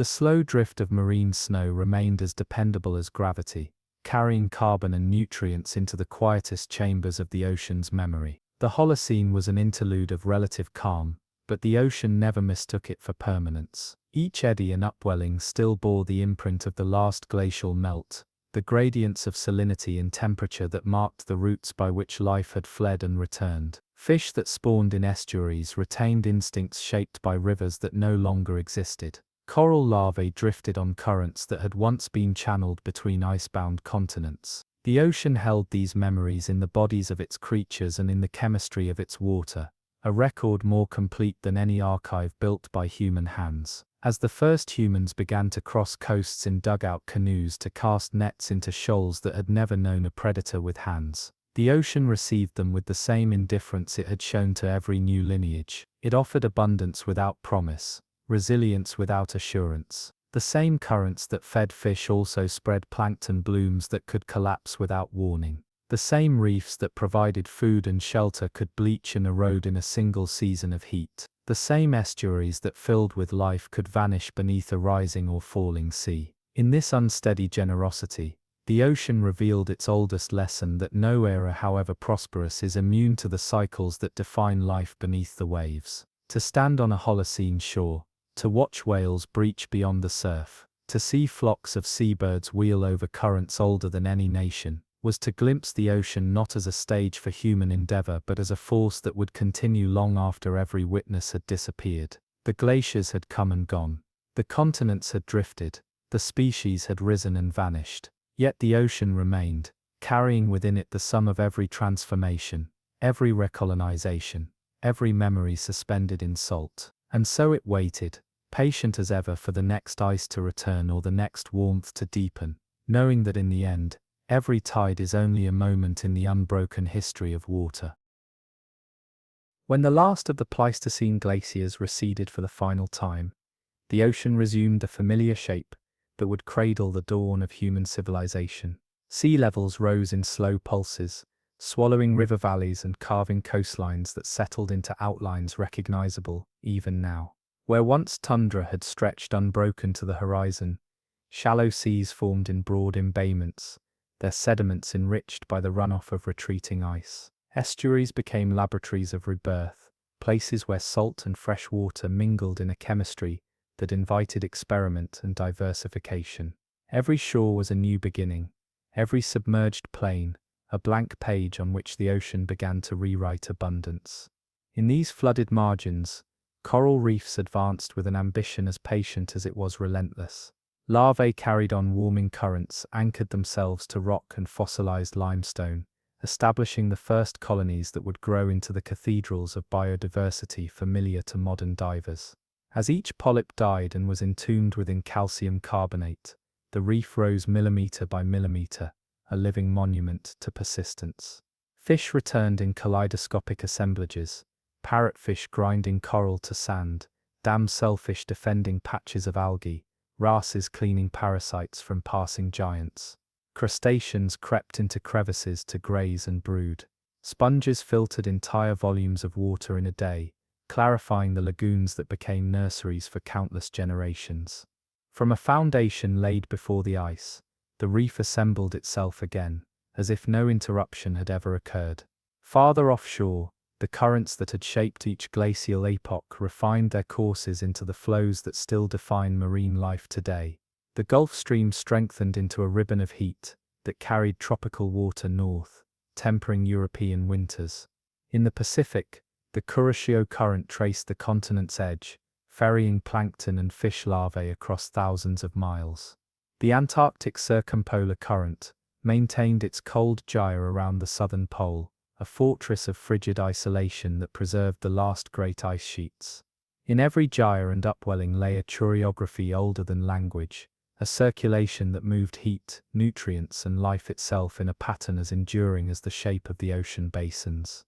Marine mammals adjusted their migrations to the new coastlines with the same fidelity to memory that had carried them through glacial extremes. Humpbacks resumed the seasonal journeys from polar feeding grounds to tropical breeding lagoons. Blue whales followed krill blooms that pulsed with each summer thaw, Sperm whales dove into darkness in pursuit of squid that still plied the abyss, as their ancestors had before the first glaciation. These journeys were not mere habit, but an inheritance, roots inscribed in minds and bodies by ages of scarcity and renewal. In the shallows of the Bering Sea and the North Atlantic, walruses and seals discovered the return of productivity in waters liberated from ice. Walruses congregated on beaches newly exposed by rising seas, their calves learning to forage among clams in silty bottoms. Ringed seals maintained their ancient vigil on drifting ice, surfacing in breathing holes as polar bears adapted to hunt them along the ever-shifting frontier between solid and liquid. Every behavior retained the imprint of glacial time, instincts honed to survive the oscillations of warmth and cold that had defined their evolution. Fish responded to this new stability with expansions measured not only in numbers but in complexity. Herring schools gathered in shoals that blanketed the shelves in living silver, their migrations orchestrated by the rising and falling of plankton blooms. Anchovies and sardines multiplied in regions where upwelling currents brought nutrients to the surface. Tuna refined their physiology to traverse ocean basins, maintaining a body temperature that allowed them to hunt in cold and warm waters alike. In these vast movements lay the secret of resilience, the refusal to remain in any place long enough to be undone by change. On the continental slopes, sharks resumed the quiet sovereignty that had made them survivors of every prior extinction. Great white sharks inherited the ecological roles left vacant by vanished giants, ranging along coastlines in search of seals and fish. Hammerheads gathered over seamounts where currents delivered prey in predictable abundance. Reef sharks established territories among coral heads, refining ambush tactics that had remained essentially unchanged since the Mesozoic. To observe them was to see the ocean's confidence in strategies that required no revision, only patience. The abyss, unchanged by any warmth or cold on the surface, continued its slow accumulation of memory. Marine snow fell in an endless drift, layering silt with the remains of every plankton bloom and every life extinguished in the shallows above. Whale falls arrived at intervals, transforming patches of darkness into oases of feasting and succession. Tubeworms colonized vents that flickered into existence and expired again, their communities rising and vanishing with the tectonic restlessness of the seafloor. In these depths, time moved in measures older than ice, older than any creature with a spine. Here the ocean revealed that its most enduring processes were those invisible to all but the most persistent imagination. Seabirds resumed migrations across oceans newly freed of pack ice. Puffins nested in cliffs whose foundations had been laid down in glacial silt. Terns and shearwaters followed fish shoals that moved with warming currents. Albatrosses circled gyres that had remained unbroken since the continents first drifted apart. Each wing beat was a vote of confidence in the return of plenty. Each generation carried forward a memory older than history, an instinct for where to find food when all landmarks had changed. To stand on a Holocene shore, to watch dolphins trace the surf line or to glimpse the black arcs of whales in migration, was to witness an inheritance of endurance. The ocean had accepted every test the ice had offered. It had embraced the scouring of glaciers, the lowering and rising of seas, the shifting of currents that redefined every boundary. And with each transformation it had composed a new version of the same story, a cycle in which abundance returned, not because it was inevitable, but because life refused to abandon any possibility. In this quiet continuation, the ocean rehearsed its oldest lesson. No stability could be trusted as final. No abundance was owed to any creature. Every adaptation was a provisional agreement with forces larger than any lineage. And yet in the unhurried exchanges between current and reef, in the migrations that carried life from pole to pole, the ocean revealed something more enduring than any catastrophe, the certainty that renewal would follow loss as it always had. And so it waited, as glaciers receded and the Holocene matured, for the next threshold to arrive, knowing that whatever shape the future assumed, it would be carried on the same waves that had seen every beginning and every ending. By the height of the Holocene, coral reefs had reclaimed their place as the ocean's most intricate and ambitious creations. Along warm coastlines, where clear water poured sunlight into shallow lagoons, corals constructed fortresses, measured not in centuries, but in millennia. Each polyp built upon the skeletons of countless predecessors, raising limestone ramparts that blunted waves and sheltered labyrinths of life. In these vibrant enclaves, every surface became contested ground. Algae colonized exposed rock, feeding armies of parrotfish whose grazing turned coral to sand. Damselfish defended tiny territories with aggression out of all proportion to their size, tending gardens of filamentous plants as carefully as any farmer. Cleaner wrasses established stations where larger fish queued in silent submission to have parasites removed. Even the predators, moray eels lurking in crevices, reef sharks patrolling the shadows, were woven into a choreography so elaborate it seemed a single mind must direct it. Yet there was no guiding intelligence, only the aggregate effect of billions of small choices, each act of feeding or defense, adding another thread to the reef's tapestry. Every spawning event sent a storm of larvae into currents that might carry them across an ocean or deposit them just meters away, ready to seed the next generation of builders. In this endless dispersal lay the reef's secret, a resilience not born of any one colony's strength, but of the ocean's tireless capacity to distribute life wherever conditions allowed. When storms struck, when heat bleached corals into ghostly silence, the reef did not vanish. Its memory lay dormant in drifting plankton, waiting for the moment when water cooled, when fragments of skeleton offered a foothold. Over thousands of years, the reef expanded and contracted, never the same in composition, always the same in purpose. It became the cradle for a quarter of all marine species, a testament that complexity can arise without plan or promise. To swim above such a kingdom was to feel the weight of time layered into every ridge and hollow, the evidence that even the ocean's most delicate architectures could outlast empires, eras, and the illusions of permanence that always ended at the water's edge. Beneath the sunlit shallows and the crowded reefs lay a realm so vast that its edges were measured, not in miles, but in continents.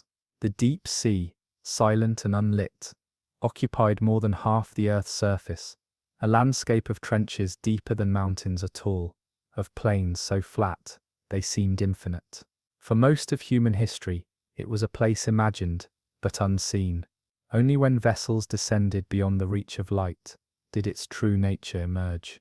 There were creatures whose bodies shimmered with cold luminescence, lanternfish and siphonophores, that pulse signals no eye had evolved to read.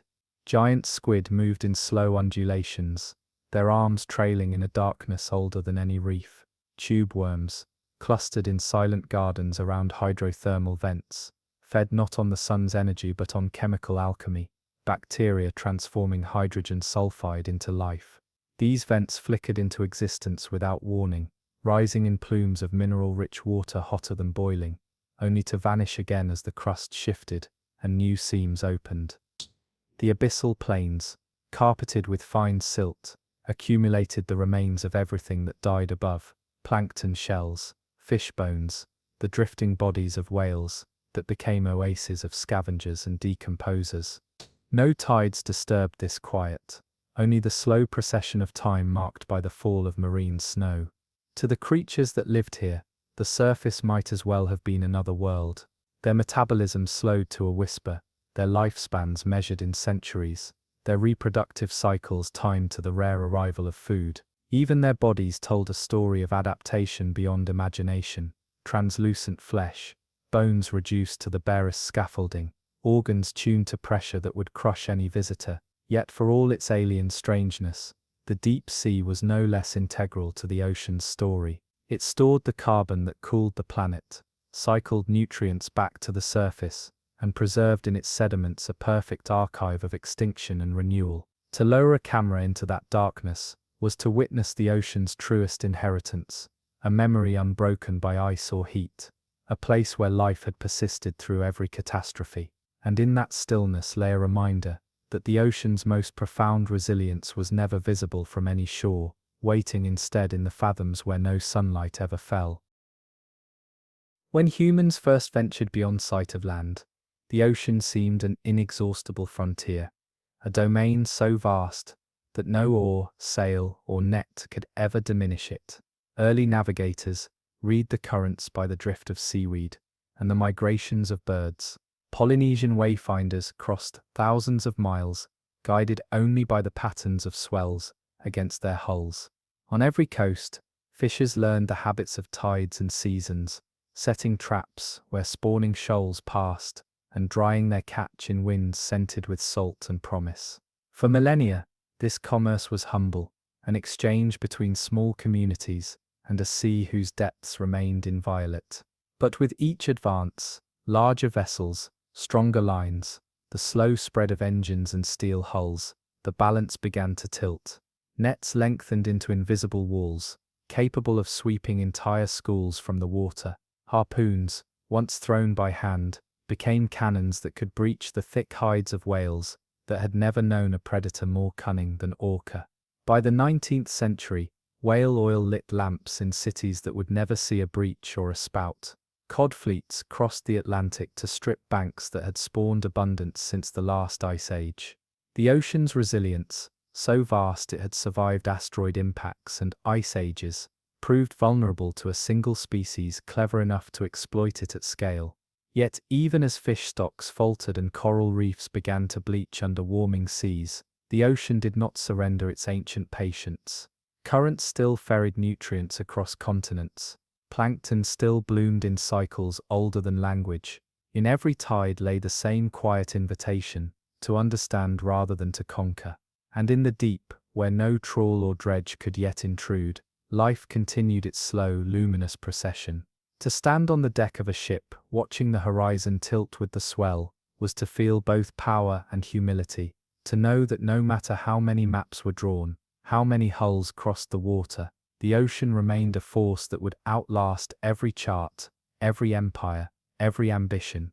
Its memory contained the record of human presence as just another layer, a thin, bright trace in sediments that would one day be read as evidence that a species had come and changed much, but never truly mastered the tides. In that perspective lay the ocean's final gift, the chance to remember how recent our arrival had been, and how temporary our dominion would always remain. No current can be traced without glimpsing the future in its movement. Today, the ocean stands at another threshold, one shaped not by glaciers or asteroids, but by the sum of choices made in a few short centuries. Warming waters bleach corals that once built kingdoms measured in miles. Acid dissolves the shells of plankton, whose blooms have underpinned life since the first trilobites moved across the seabed. Fish stocks collapse where nets have emptied entire provinces. Ice melts from the poles, altering the circulation that has carried heat and nutrients for millions of years. Yet, for all this change, the ocean remains more resilient than any ledger of loss suggests. In sheltered shallows, corals still spawn, their larvae drifting on currents in search of places to begin again. Mangroves creep inland with the rising tides, their tangled roots binding silt into new land. Whales continue migration so ancient they predate the memory of every port that measures their passing. In the abyss, creatures that have never seen the sun persist as they always have, indifferent to surface revolutions. Even in decline, the ocean rehearses its oldest pattern, transformation without surrender. Its patience is not infinite, but it is deeper than any human timeline can fully grasp. Where a reef dies, another can be seeded if given time and respite. Where a fishery collapses, recovery waits in the genetics of survivors, if exploitation yields to restraint.